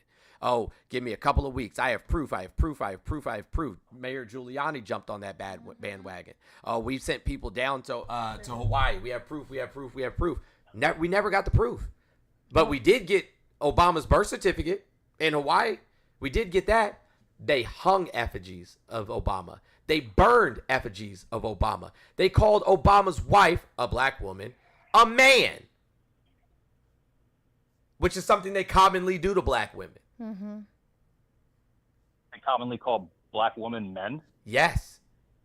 This has historically been an issue. Black women are constantly being regarded to as men or masculine or trans when they're not. I've never heard that statistic before. How many days have you spent being a black woman? 0, but that. Oh my God. Well, then it would make sense. You're gonna argue personal experience over statistics. I mean, I don't. There is data to substantiate this. You think this? I'm just making this off the top of my head. Well, I guess you said it the way you're saying it. You're saying it seems like most black women get called men. Which I literally black women are more likely to be seen as masculine, much more likely. Are more likely to be, yeah. That I'm not going to disagree or agree with that statement, but when you rephrase it there, you said they were being called men rather than more likely. Correct. It is a common thing that happens to black women. Yes, that they are called men. Okay. All right. I guess I'm just misinformed there. I never heard of that. So, calling Michelle Obama a man, who is a beautiful woman, by the way, is absolutely absurd. Why do you think Michelle said, I would never run for president? The amount of things, you know what I'm saying, that the Obama family had to go through while he was in office are absolutely absurd. The tan suit debacle, every single president before him wore a tan suit. W, Clinton, H.W. Bush, Reagan, Nixon, Ford, like you name it. All of them wore tan suits. It was never an issue before. That's totally unfortunate. I agree with you there. I don't have anything to rebuttal. Carter. There. Thank you, Michelle. The amount of racism that he faced, the birther movement in and of itself was nothing but racism. You can't say that it was anything else. When have we ever questioned where a president was born before?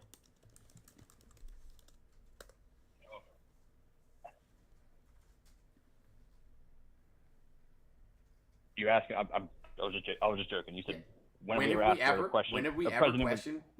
questioned where if a president was born here before? When have we ever questioned that? Yeah.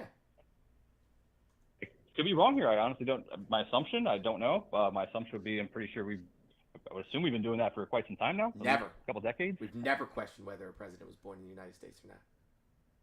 We've never asked a president to provide their birth certificate. It's never happened. Okay, they changed the question to provide a birth certificate compared to being We've born never in the United questioned States. whether or not a president was born here before. Now, okay, now correct me if I'm wrong, but to become a president, you have to be born in the United States. Yes or no? Sure, yeah. Okay, so I don't. Maybe the point's going over my head. I guess so. I feel like I feel like, you know what I'm saying, you're being disingenuous. We've never had a president be elected and then we go after them to question whether they were born here or not, to have them removed from office. After they were elected, yeah, I've never heard of that. Before they were elected, I'm pretty sure we checked the residency in the where they were born. You don't think we already had that information on Obama before he was elected president? That's what I'm saying. I agree with you. I'm exactly. Not, so then why did Trump do what he did? It's redundant. I'm lost. So then why did Trump do what he did? I'm a little lost in the comment. Do what he did. What? Specify. The birther movement. Birther movement? The birther movement. I don't know. I honestly don't know. I'm not going to sit here and try and answer that question because I really don't know. Millions of dollars trying to prove that Obama wasn't born in the United States. That I did not know, and that I don't agree with. That's ludicrous. I agree with you there, and I don't agree with that. I didn't know that. What do you think his motivation was? Prove legitimacy? I don't know. Maybe he had questions about it. I mean, there's a lot of conspiracy theories out there, but I want to go down that rabbit hole. But prove legitimacy is the only thing I can think of. Like I said, I just agree with you. It's not right that he did that. It makes no sense why he did that. So you don't think any he started the conspiracy? Yeah, he started the conspiracy theories, all of them. Right. I see exactly where you're going, and I agree with you there. I didn't know that about Obama, so not informed there. Trump literally started all the conspiracy theories. On X, well, it was Twitter then. Like, he's the one who did it. He was the one who was. Yeah, I agree with you there with the first part, but then it just gets stressed. He created all the conspiracy theories. Yes.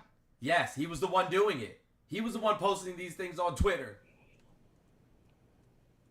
If you accuse somebody of not being a U.S. citizen that's the current sitting president, and then you continue to push that lie and demand he shows his birth certificate, and you continue to push that lie when he shows his birth certificate and says, I don't believe it, it's fake, are you, in fact, creating a conspiracy theory? I guess so you want to look at it. I guess you could answer yes. I mean, wait. No, it's not how I want to look at it. I'm asking your opinion. If I, as Donald J. Trump, go on a social media platform and make the accusation that the current sitting president, Barack Obama, was not born here, going as far as calling him, saying that he was born in Africa, calling him Muslim, doing all of these things, and then I denounce him as a citizen. I say that he's like illegally in the seat, and then people start repeating it because, again, Trump's trademark is repeating lies on blast until they become truth. I'm doing air quotes, truth. So how are you denying that he started that we're gonna be subject to Sharia law in the United States because of Obama? Saying that he was the Antichrist. He posted that on Twitter. Said that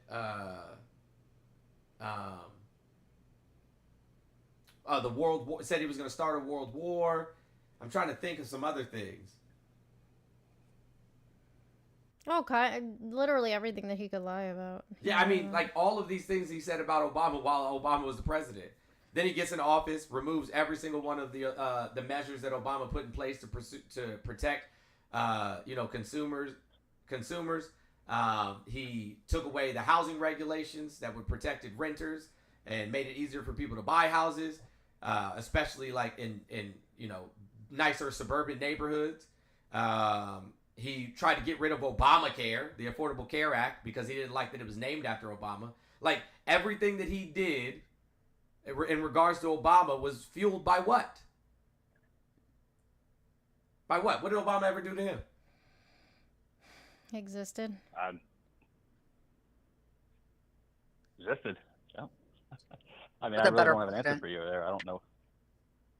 Same way he came in and immediately revoked every good policy that Biden put forth, even though it disproportionately harmed farmers. And poor people, but like rolling back the IRA and freezing the funds. Right. Why would you remove the cap on prescription drugs? Why would you remove the cap on prescription drugs? With Obamacare, some premiums went down, but like majority of the Americans saw higher deductibles and copays back then. Yeah, you know why? With Obamacare. You know why? Marco Rubio and Senator Ted Cruz are the reason that happened. Do you know who insurance companies lobby the most by millions of dollars? Oh. The Republican Party. And it's not even close. Like, the Democratic Party gets like $100 and some odd million from insurance companies, and then the Democratic Party gets like, the Republican Party gets like 200 and some change.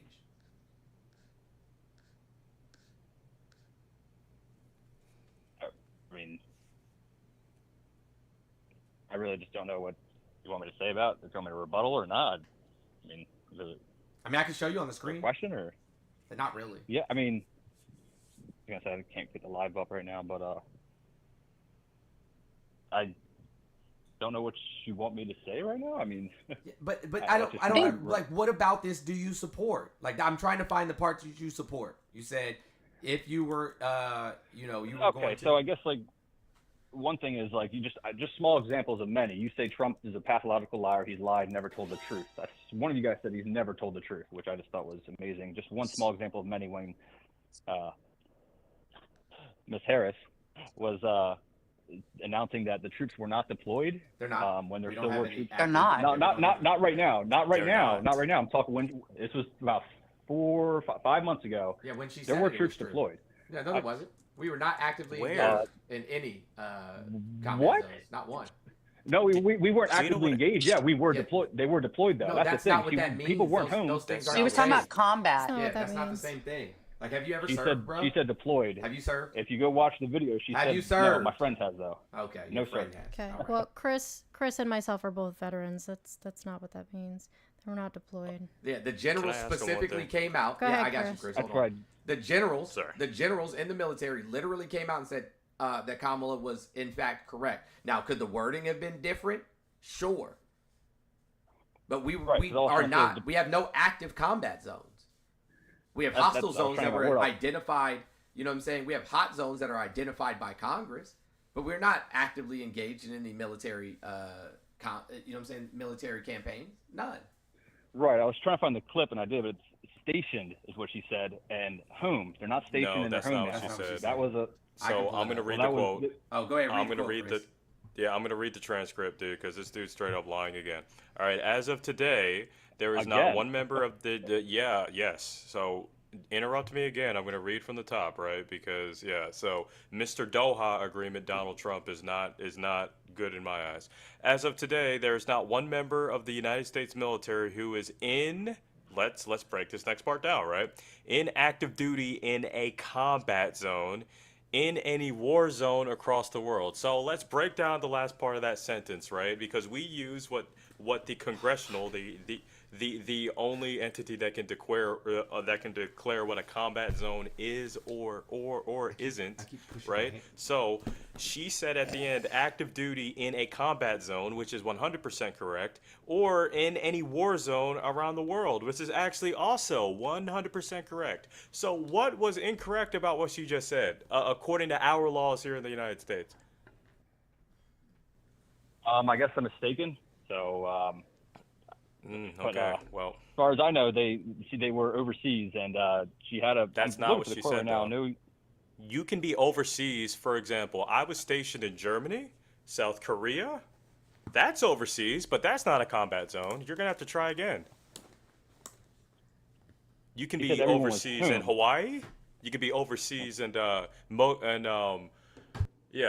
you can be overseas in Kuwait, which is in the Middle East, but that's not a combat zone. So hold on a second. So once again, as of today, there is not one member of and I'm reading from the transcript, from the United States military who is in active duty in a combat zone, in any war zone across the world. So that's 100% factual statement, according to U.S. law. I guess my terminology was a little mistaken. I considered Iraq and Syria certain areas there. If you're stationed there, I guess I consider that to be. Okay, cool. Those are hot zones. Those are hot zones, but they're not, those aren't. But we're not actively engaged in a military campaign in those zones. Yeah, what the? I never said actively engaged. I just said they were still there. That's what I was saying. There were 1,000 troops were still there in Syria and 2,500 in Iraq back in September. So like it just got misconstrued the way she said it. It was different than what she's 100% correct.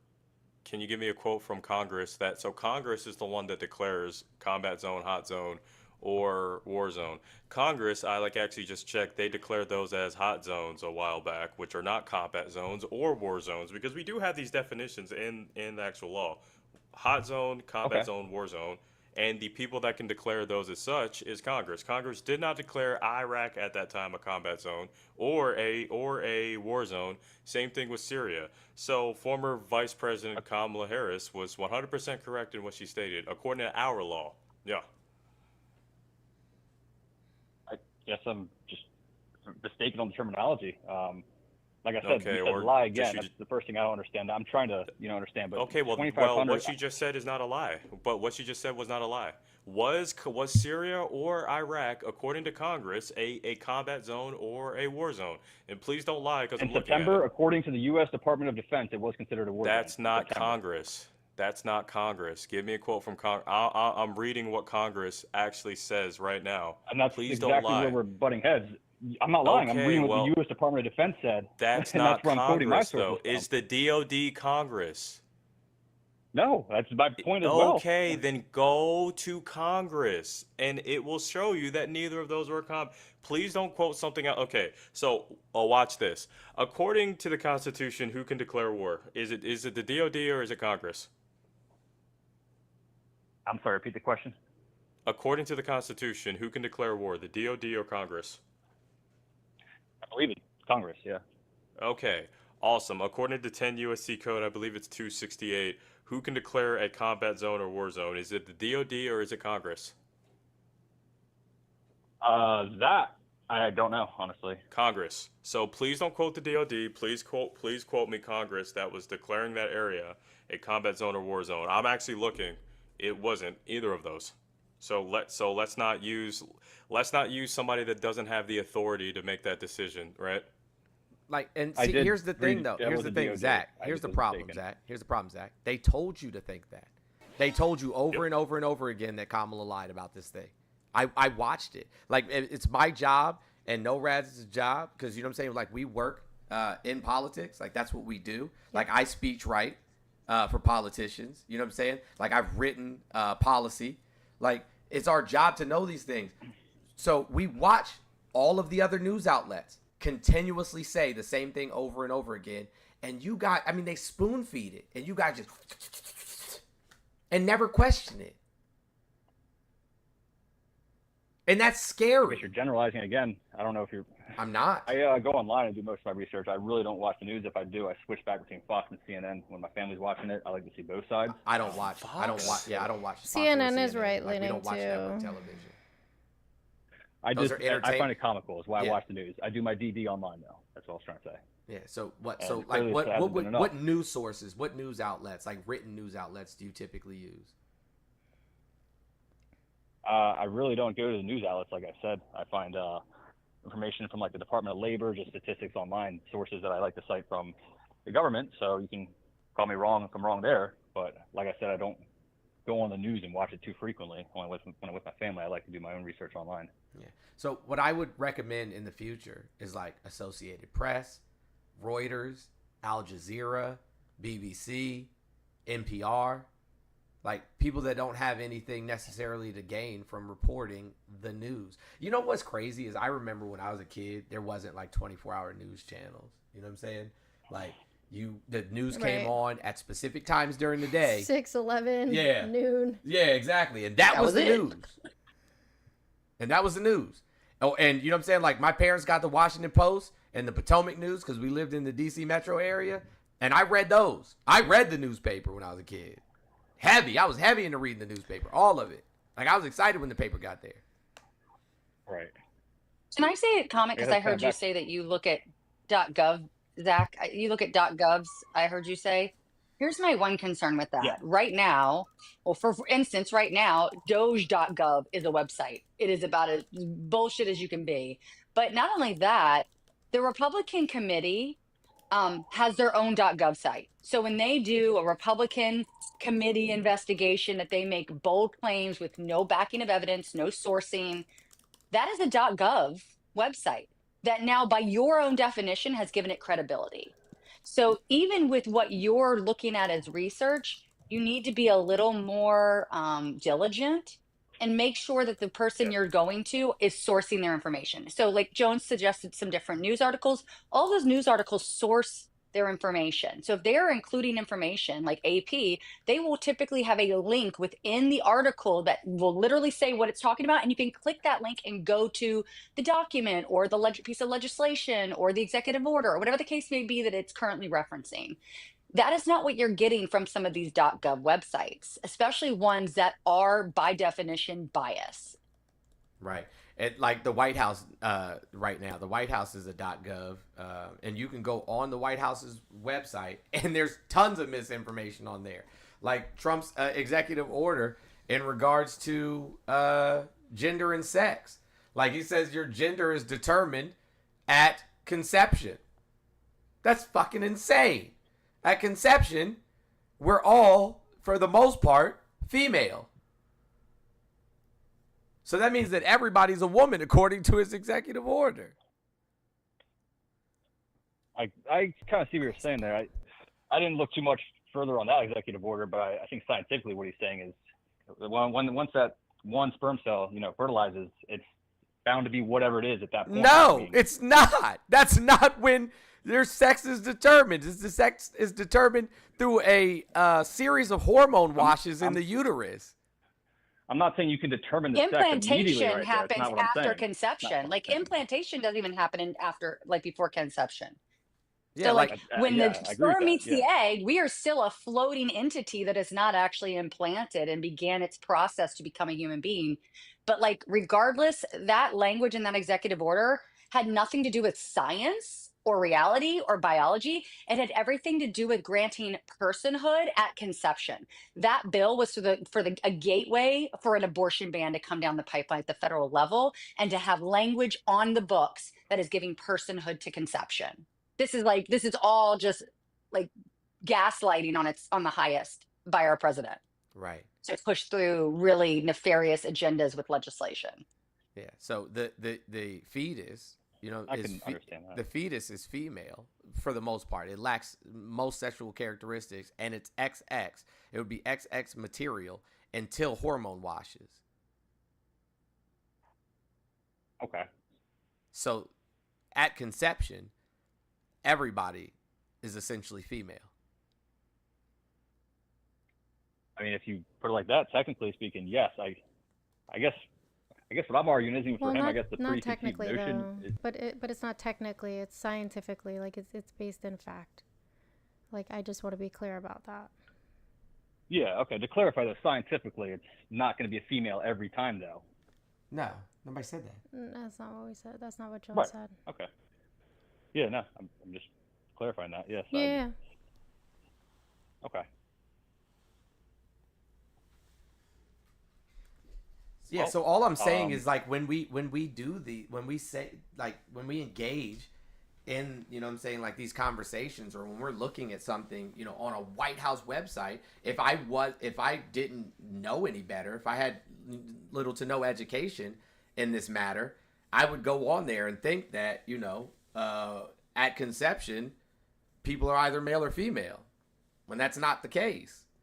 And I would also be led to believe that gender and sex are the same thing, and they're not. Yeah, and I guess I should clarify too. I never said .gov. I mentioned one, which is. Well, yeah. No, I was just reiterating the point that Jess was making. That's all. What I'm ultimately saying is here's another perfect example of the propaganda. Right? They led you to believe that Kamala locked up thousands of black people. Never happened. They led people to believe that she was locking up parents for their children being truant. Well, there's truant laws in every single state in America, and parents can be locked up for it. But that never happened either. They led people to believe that Joseph Robinette Biden called black people monkeys from the jungle. Never happened.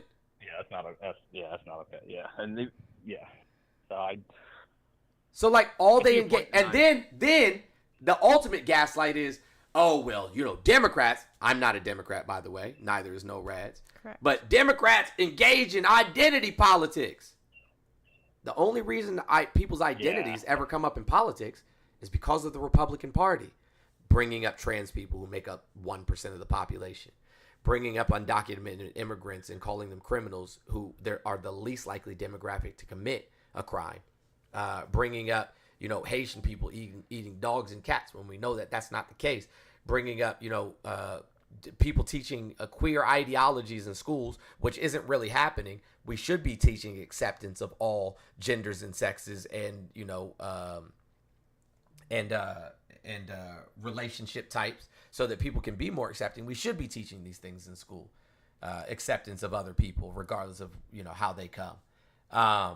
And so, like, they've literally, CRT, going after CRT, when none of them can even explain to you what CRT actually is.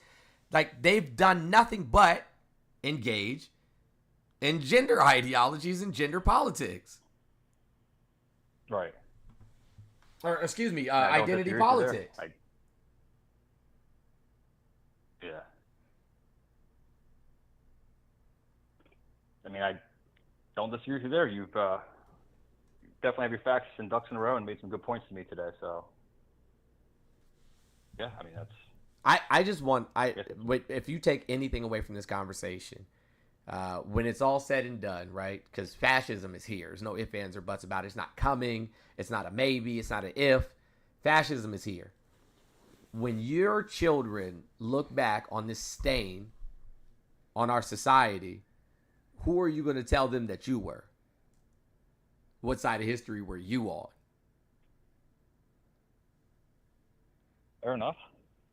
I'm going to say the one that benefited me, that didn't harm the others, and my best personal decision. I mean, well, I would say that millions of people have already been harmed, and we're only 48 days in. Millions. I understand that. I'm just saying, like, without me doing any harm, anything out of my control, I'm going to do the best I can, you know. And so, hold on, you're telling me that you would do what's best for you to the detriment of other people, as long as you're not the one personally doing it? Nope, I never said that. I'm asking. I guess what I'm asking you is the way you're generalizing it. The way you're generalizing it, you're making it seem like if I were to just. I'm asking you for clarification. Okay, I'm sorry. Can you repeat yourself? I apologize. Are you saying that you would make decisions that are best for you, that could potentially be to the detriment of others, provided that you're not the one causing the harm directly? No. If I knew that it could be a detriment to others, no. Okay. But you said that you, if it had the ability, you would have voted for Trump, knowing that it could be to the detriment of other people. No. That I did not say. Knowing it could be to the detriment of other people, no. Not knowing it. That's why I call it today. I never said knowing. If I said if I could vote for him and it would just be great for me without negatively affecting others, great. But obviously that's not the case. But that's really all I have today. I mean, the two small things I was going to add is I think Jeff is his name, asked me earlier, you know, what has Trump done? And I apologize, Jeff, if I quote unquote lied and tried to. I guess I apologize, Chris. I'm sorry. I guess I was misinformed. So I've never tried to lie specifically, purposely, intentionally. I just was misinformed. But just two small things. One that'll benefit my mother is the no tax on overtime if that goes into effect. And yeah, for me as a bartender, that's not going to happen. No tax. Neither of those things are going to happen. And then no tax on tips. That would really benefit me. But wait. Let me ask you a question. No tax on tips. What do you do for a living? He's a bartender. He said. Bartender. You're a bartender? Okay. And so you probably make a decent amount of money. What is your average take in a year with your tips and salary? I'm just curious. I guess gross credit card and cash tips, if you want to consider it gross, 35 hours a week, probably like, it's nothing crazy, like 48, 52, something like that, right around 50. Your taxes are going to go up. Yeah, your taxes. So based on what we're dealing with right now, this is what's going to happen if no tax on tips existed. You would maybe, which based on the tax that is being introduced, you're not going to save any money. You're actually going to pay more money. And what negatively impact is going to have is the fact that it's going to put you in a lower tax bracket, which is fine. But the lower tax bracket is still paying more in taxes than they currently are paying based on the tax that was introduced. But second, you're also going to disproportionately harm your Social Security access in the future, because now, because you are not claiming a tax on those tips, you can no longer claim them against you in regards to benefiting you for retirement. So you're negatively being impacted on twofold. One, because it's not going to save you money in taxes. It's really just a way for rich people, particularly those in like hedge funds and lawyers, to find a way to hide money and investments by proposing them as tips instead of income. And that way they can basically not pay taxes on large sums of money. The no tax on tips only benefits the wealthy. In regards to no tax on overtime, if you read Project 2025, they are intentionally going to eliminate overtime. Like, it's going to be gone. And it's funny because even Trump said he would hire new people before he would give his employees overtime. Like, he said this in a literal rally, that he would rather hire more people than pay his employees overtime to do the same work.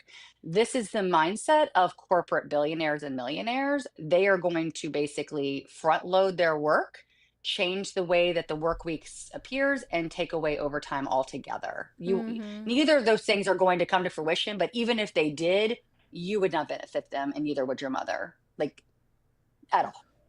I guess the overtime one I got to look more into. I can see your point there. The tax on tips I looked pretty thoroughly on. You wouldn't have to claim up to 18%. I've been doing this for about 6 years, and you got to, when I was in Delaware, at least, it's 18% you want to claim up to, so that way you don't owe any taxes if I'm single, independent, filing for zero dependents, which I do.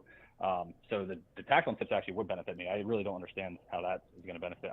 I see your point, but there's no... like, you're not, if you're not claiming that income, you're not getting to claim it against your Social Security. It is going to heavily disproportionately harm you when you reach retirement age. Yeah. Like, bad. And that is A-okay if you with have me. no That's money. One thing I don't... You guys can disagree with me on this, but the Social Security I really disagree with. I like to put my money in the S&P 500. You get a much better return by the time you're 62 years old. What if the stock market? What if the stock market crashes? What if the value of our dollar? Because see, and this is the thing that I don't think that people are like. So if Trump continues to isolate ourselves, if he leaves NATO, okay, if he and it does what he said he's going to do to Gaza, if he allows Russia to take sovereign land from Ukraine, if he continues with the tariffs, people are going to remove us as the global reserve currency. And they're going to just open the door for China to take over as the global reserve currency. If that happens, our stock market is worth jack shit. It's worth nothing.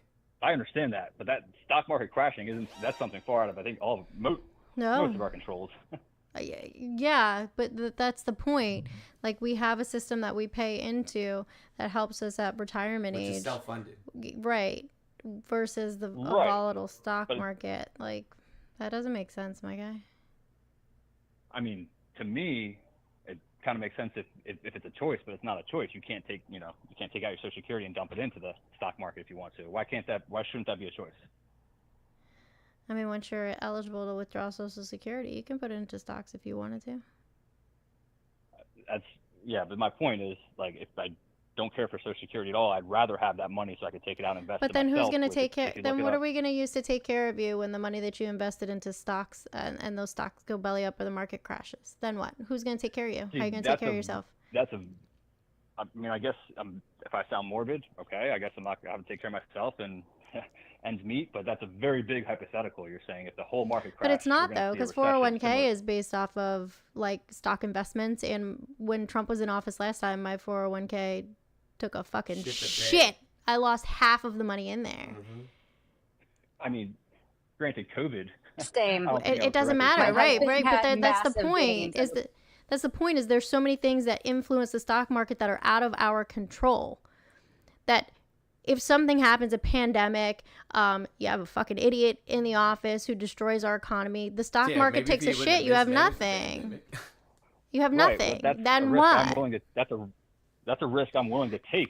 Right, but then social programs that other people have willingly paid into are going to be necessary to take care of you. That's why we all do our part as a community. I didn't ask for that, and I didn't ask for any help. Well, we can't just stick you in the woods in the middle of nowhere, friend, all by yourself with no resources. We can't do that. That's not how it works. If you apply for a social program because you're eligible for the social program, then you will get approved And then you have those social program benefits. Like, we can't just go, Jake from State Farm said that he doesn't want Social Security and the stock market took a shit, so let him starve. It doesn't work that way. I agree with you. I never said it did. I'm just saying it would be nice if there was a choice if I could take that out and put it in and invest in myself. But the reasons that I just told you were the reasons why it's not that option. If you got permanently injured and couldn't work anymore, then you'd be on SSDI. Like, it's crazy town, friend. I hope you realize that, that what you're saying makes no sense. I mean, some of these programs I find unnecessary. I may sound morbid in saying this, but I'm not going to. If I'm 70 years old and I need funding from a program you just mentioned, I don't want to take it. I'd rather do it on my own, even if I'm in deep, bent, bad shape. That's the type of person who I am. And sir, my dad last year, it's almost a year ago to the day, my dad was hit by a car. He was hit by a car and broke his spine in several places and had to have surgery, broke his pelvis in several places and had to have surgery. He's still currently in a wheelchair and needs another surgery. He had multiple brain bleeds. So if that were to happen to you, then what? You can't thug it out, my guy. Yeah, like how I was about to say, how you gonna make money? All right, hold on. You're missing. You're basing yours all on one big hypothetical. I'm not. These things happen to people every day. I've worked in healthcare for 20 years. I was an EMT. Like, people, this happens to people regularly. I don't disagree with that. I'm just saying the average person doesn't know how to save, and that's sad for them. I mean, my dad was retired. No, the average person can't save. The average person is living paycheck to paycheck. The average household is $400 to $1,000 away from abject poverty, from being unhoused. My dad was 60% of the population. But the thing is, my dad has always done well. He was vice president of global operations for multiple financial institutions. One of them that when he retired was one of the biggest ones here in the United States. Problem. That money only goes so far. Money is a finite resource. And when you're in a horrific accident that no one predicts, that I see happen all of the time, that money goes real fucking fast. And then what? Yeah. My dad's hospital bills, I'm still getting them. Millions of dollars because he had multiple surgeries. I mean, I guess my point is, if the market doesn't crash, which that's just, if right, the market doesn't crash and you have the option to take out your Social Security, you could have so much more money to be set compared to the Social Security. And then you're talking about taking Social Security funds from other people to help each other out. That's not what I believe in personally. Yeah, I'm here to help each other out, but someone's hard-earned money for their whole, like that's. So you're definitely not Christian or anything, then, right? No, I'm agnostic. Yeah. I dig it. I just don't know where in humanity. Like, I guess it's a cultural thing. Like, and I'm not even trying to be funny. The only culture that exists that is like this is like, European cultures. Not Italians, not so much. Not Spaniards or Portuguese, but like, the French and English and Dutch, most of those. Well, shit, because a lot of these people have more social programs than we do. Yeah. I don't know what it is. I guess it's just a white American thing. Only in white America do people not care about the existence or well-being of other people. I'm curious, how many people do you think are considered disabled in this country, Zach? I'm sorry, could you repeat that? What do you think the percentage of what do you think the percentage of American citizens are that are deemed disabled in this country? Like, just give me a ballpark. Ballpark, 35%, percentage, 40. Yeah, 35%, it's not that high. 40%. Shit. No, it's not. Wow. So you think? Wait, this is even crazier. So you think that there's a possibility that 35 to 40% of 339 million Americans are deemed disabled, and you think that we should say, "Fuck it, we shouldn't be taking care of people"? Is that correct? I have no research on this, and you asked for my.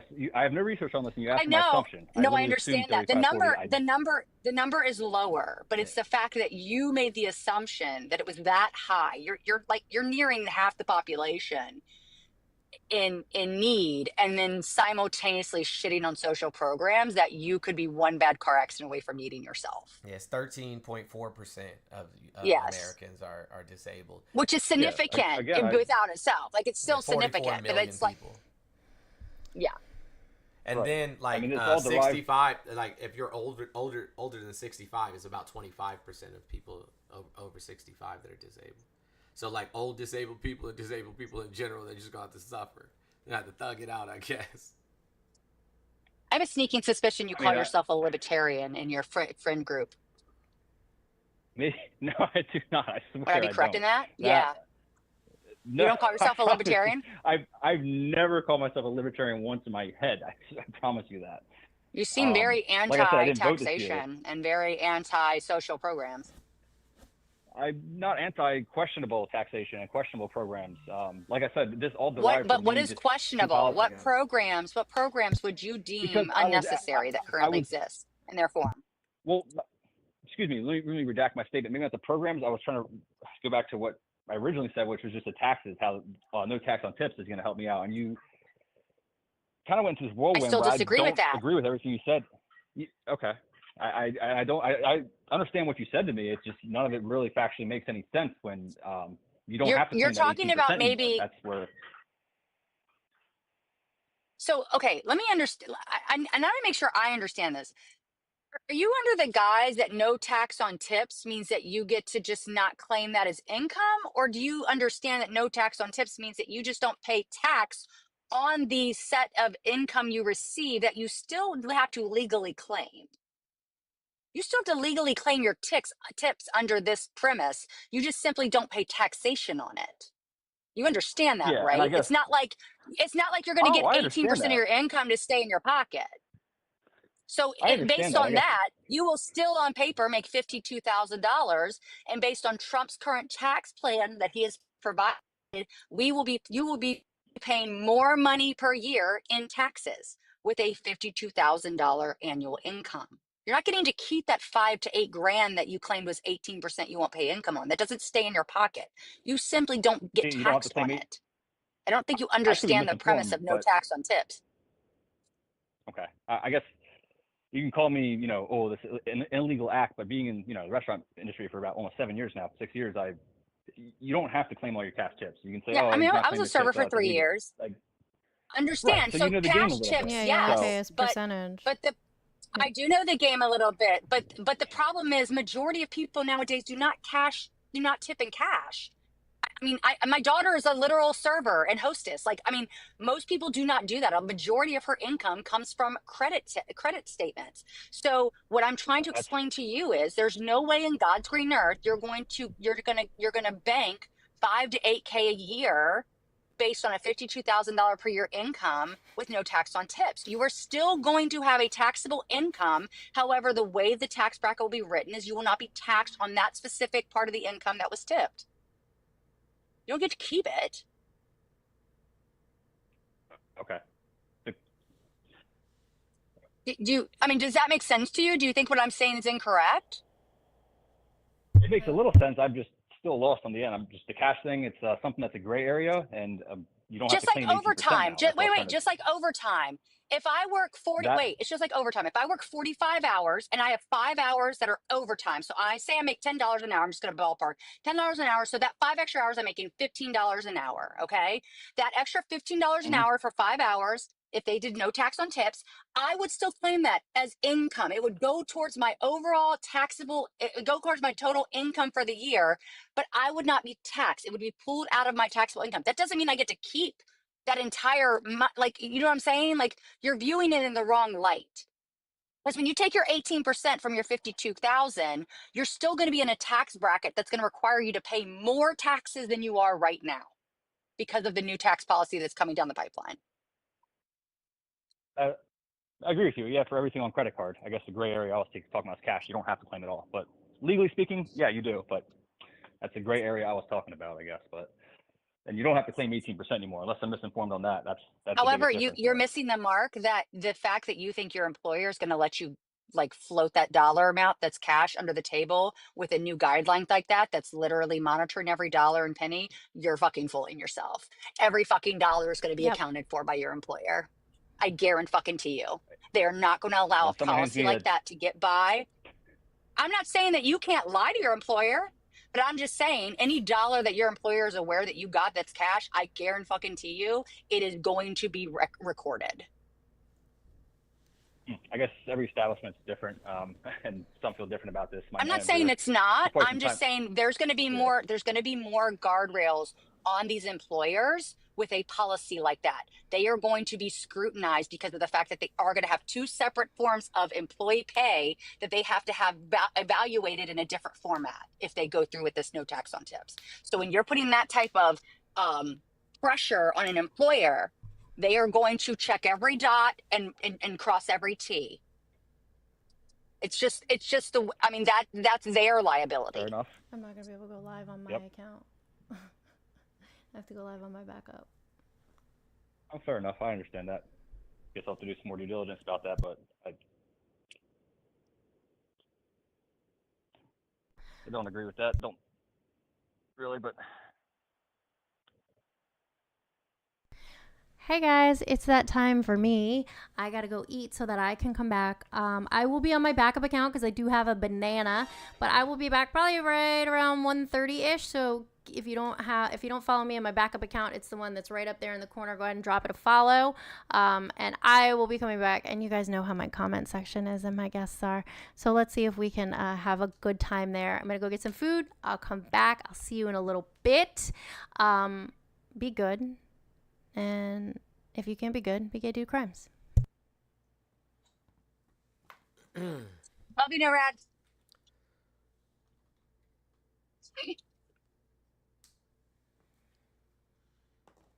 I still think it's no tax on tips is just a way for like hedge funders to hide money. Period. Absolutely. I mean, like yeah. it's a scam. It's a fucking scam.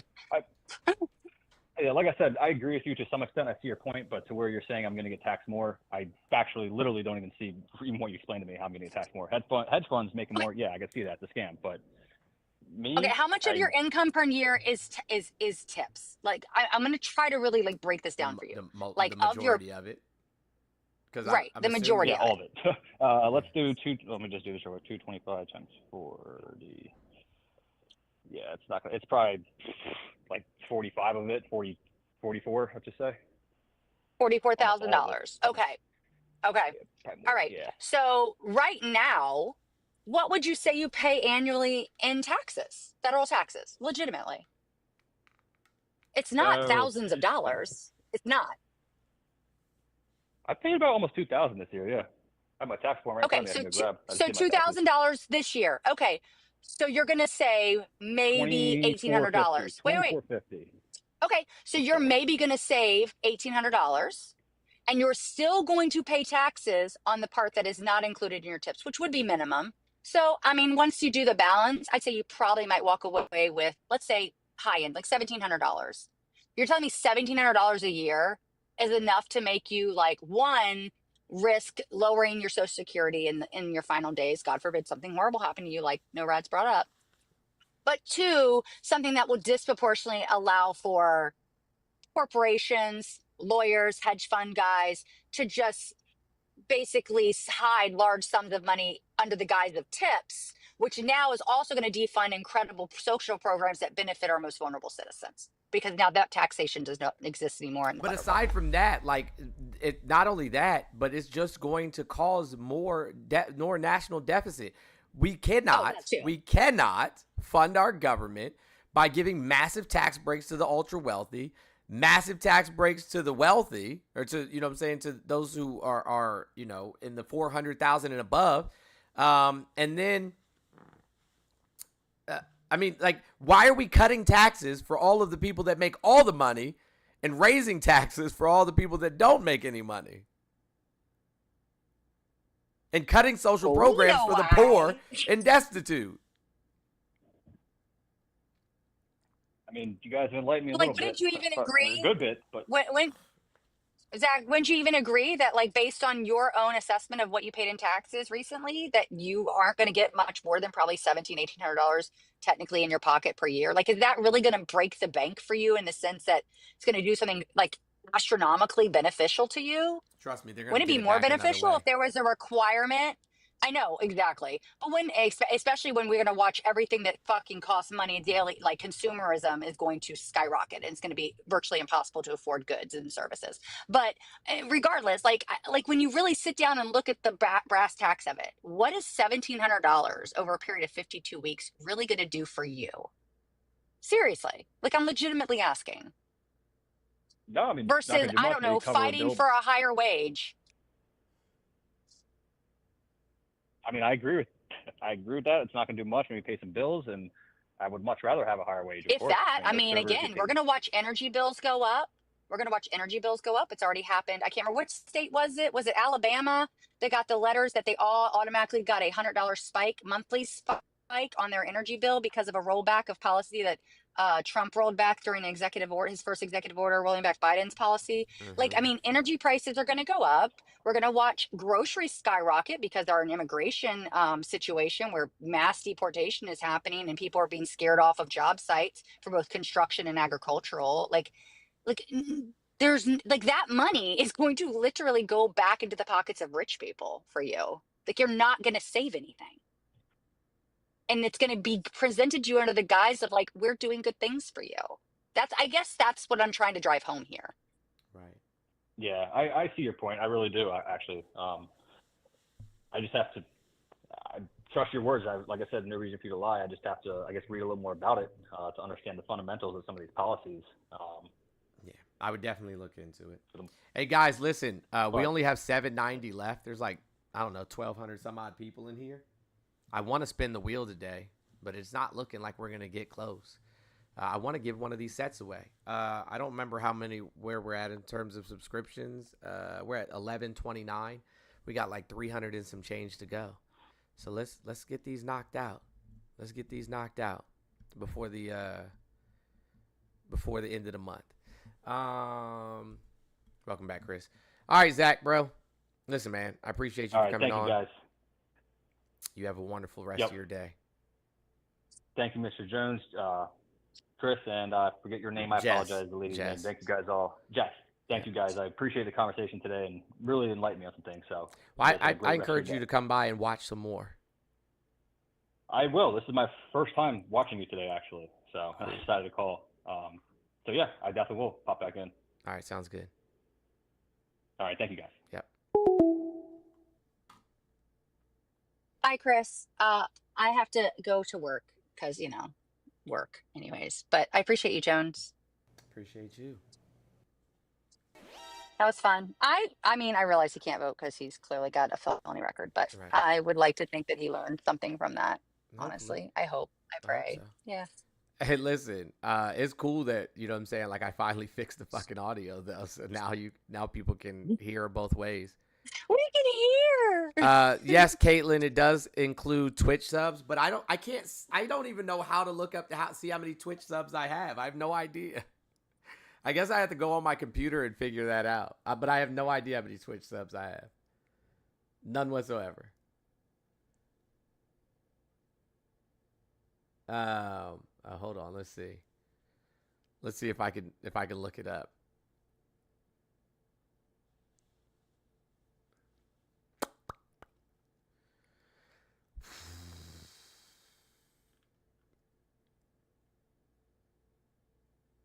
That's not what I was trying to do.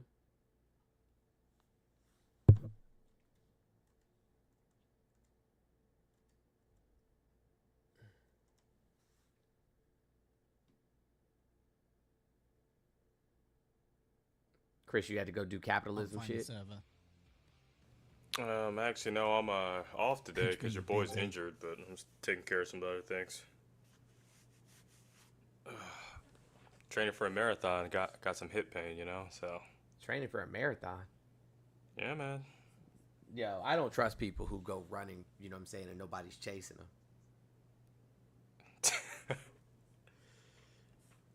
Ironically enough, I took it up after I left. Crazy. I took it up after I left the military because in the military they make you run hard every single day and wonder why people get hurt. So. I'm not running from when nobody's chasing me anywhere. Like, what would I do that for? I grew up in Baltimore. I had plenty of that. Dogs, racist cops, like all that. Thank you, Ashley.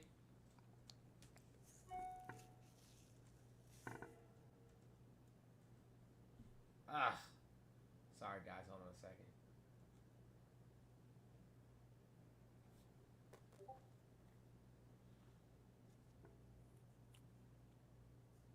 These two-part security things, I hate that shit. 2-step login. Double authentication login. Yeah. Y'all ain't tapping. 700K is a goal. We only have 790 left in the spinning of the wheels. Now, Chris, don't laugh. Okay, we listen and we don't judge. Okay, I'm an old black lady. There were times we couldn't go to the hospital, right? So I promise you, on them joint pains or whatever, if you spray WD-40 on them, rub it in, and put a warm compress on it, I promise you, you will feel 10,000 times better. I'm gonna do that. Because I swear when I be walking, I sound like, when my left knee sound like snap crackle and the right one sound like pop lock and drop it. But I spray WD-40 on my knees and then I put a warm compress on them and they feel better. There we go.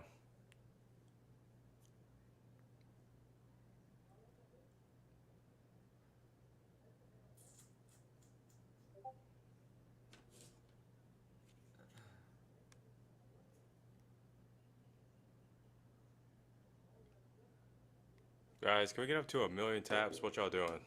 Sitting there and doing absolutely nothing is crazy. 1 million taps, guys. We can do it. Yeah, I didn't say ingested. WD-40 is just literally fish oil with something in it. Like if you have something you want to waterproof, like tennis shoes, because my baby taught me this. If you spray your cloth your sneakers or whatever with WD-40 and then just let them dry, or a t-shirt, just do a t-shirt, pick a spot on your t-shirt and spray it with WD-40 and then just let it dry. It won't stain because WD-40 is literally the number one ingredient. It's fish oil. I don't understand how people don't read packaging.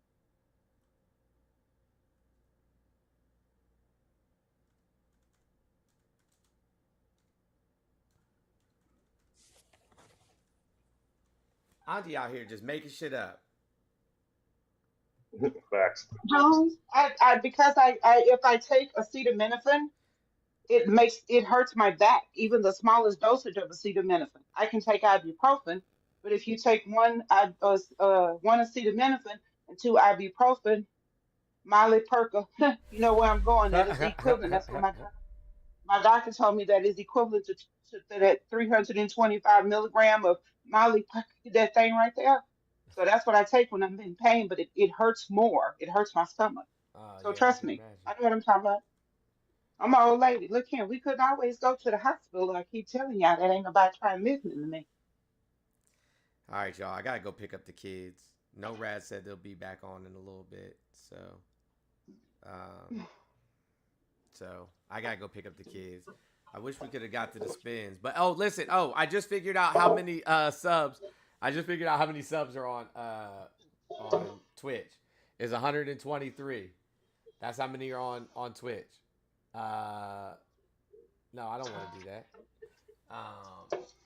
Let me see.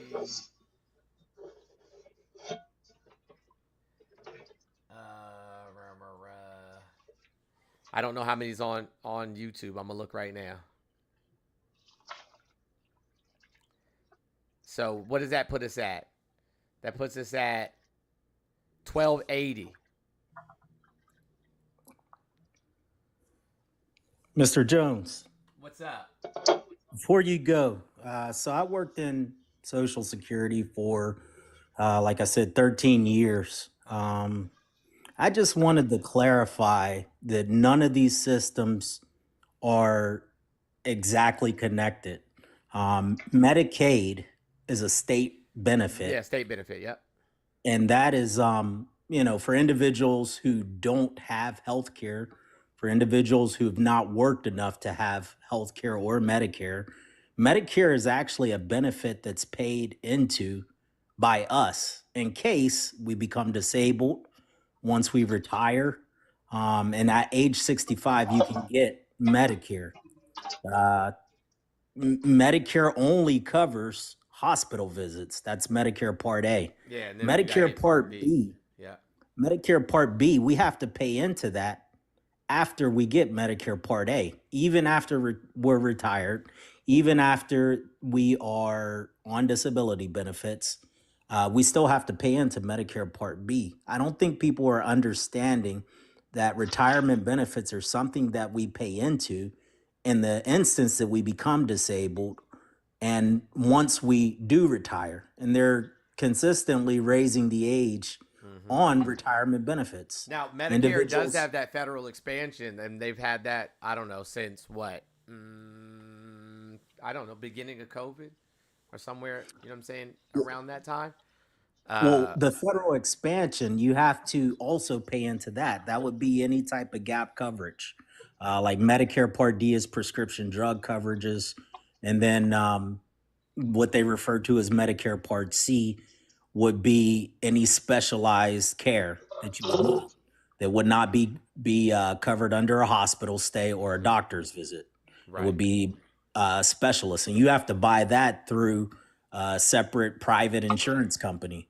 So these benefits are there so that we have something when we can no longer work. I mean, people are like basically fighting against their own best interests in this situation. Retirement benefits are only, Social Security retirement benefits are only supposed to cover 40% of your income once you do retire. And it's still based on what you've paid into the system throughout your life. And you get a monthly payment for that. Not everyone's benefit is the same exact amount. And I see people who make six figures and they were making up to maybe $4,000 a month in retirement benefits. So, I mean, it's really going against your best interests. But that's really all I had. I just really need people to understand. I just want to point out 27 days. I saw it, Jimmy. 27 shirts. I like that. And then SSI, that's another program. You don't necessarily qualify for SSI if you've paid into Social Security and your benefit is above your retirement or your disability benefit is above the federal benefit rate, whatever they deem that to be for that year. Right. I know last year it was $943 a month for that SSI benefit. But if you qualify for disability benefits, you don't necessarily qualify for supplemental security income. They're different pots. The benefit comes from different pots. Mm-hmm. And it's just really ridiculous. I mean, we've paid in, I'm 40, I'll be 43 this year. I've paid into the system for 43 years. So they take it away. Where's that money going to go now? To line the pockets of rich people? Yeah. I mean, come on now. Like, what are we talking about? Probably some military spending of some sort. Dumb shit. Yeah. Some dumb shit. But yeah, that's all I had. I'll let you get back to it. Bro. No, I gotta go. I really got tired of hearing, everything being conflated together, Right. Hey, Tree, imagine being 59 and I've been working since I was 14. Yeah, and you've been paying into it your whole life. You should have something. My entire existence, except 14 years. Yes, ma'am. You should have something to fall back on once you retire. I mean, come on now. It's like, I already got to wait till age 67 if I want to collect my full benefit. And then my family is known to die at about age 80. So, like, what the hell?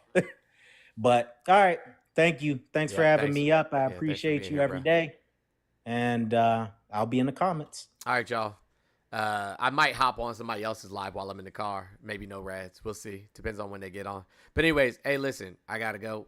I appreciate all y'all being here. I appreciate all the tappers, all the folks over there on YouTube, even the crazy folks, everybody on Twitch. Love you all. Thank you for all the gifters, people that have donated to the wheel. Hopefully we can get that spin at some point. I might come back on later today just so we can knock it out. I don't know. We'll see. We'll see how the day goes. But anyways, check on your friends. Everybody says they're okay is not necessarily okay. Protect your peace at all costs. Take care of your mental health. If you have not yet started your therapy journey, today's an amazing opportunity for you to do so. Eat as healthy as you can. drink your water, take whatever medication you're supposed to take. And as always, stay dangerous. Love you guys. Hey, listen, everybody in here, go watch my latest video. Go watch my latest video on your way out. Go watch my latest video on your way out. Yes. Go watch my latest video. I got you. Okay. Go watch it right now. I got you. All right, right now. Go watch it. All right, boss ass. All right, love y'all. Damn, little beige people, bossy as shit, bro. I'm out. Damn.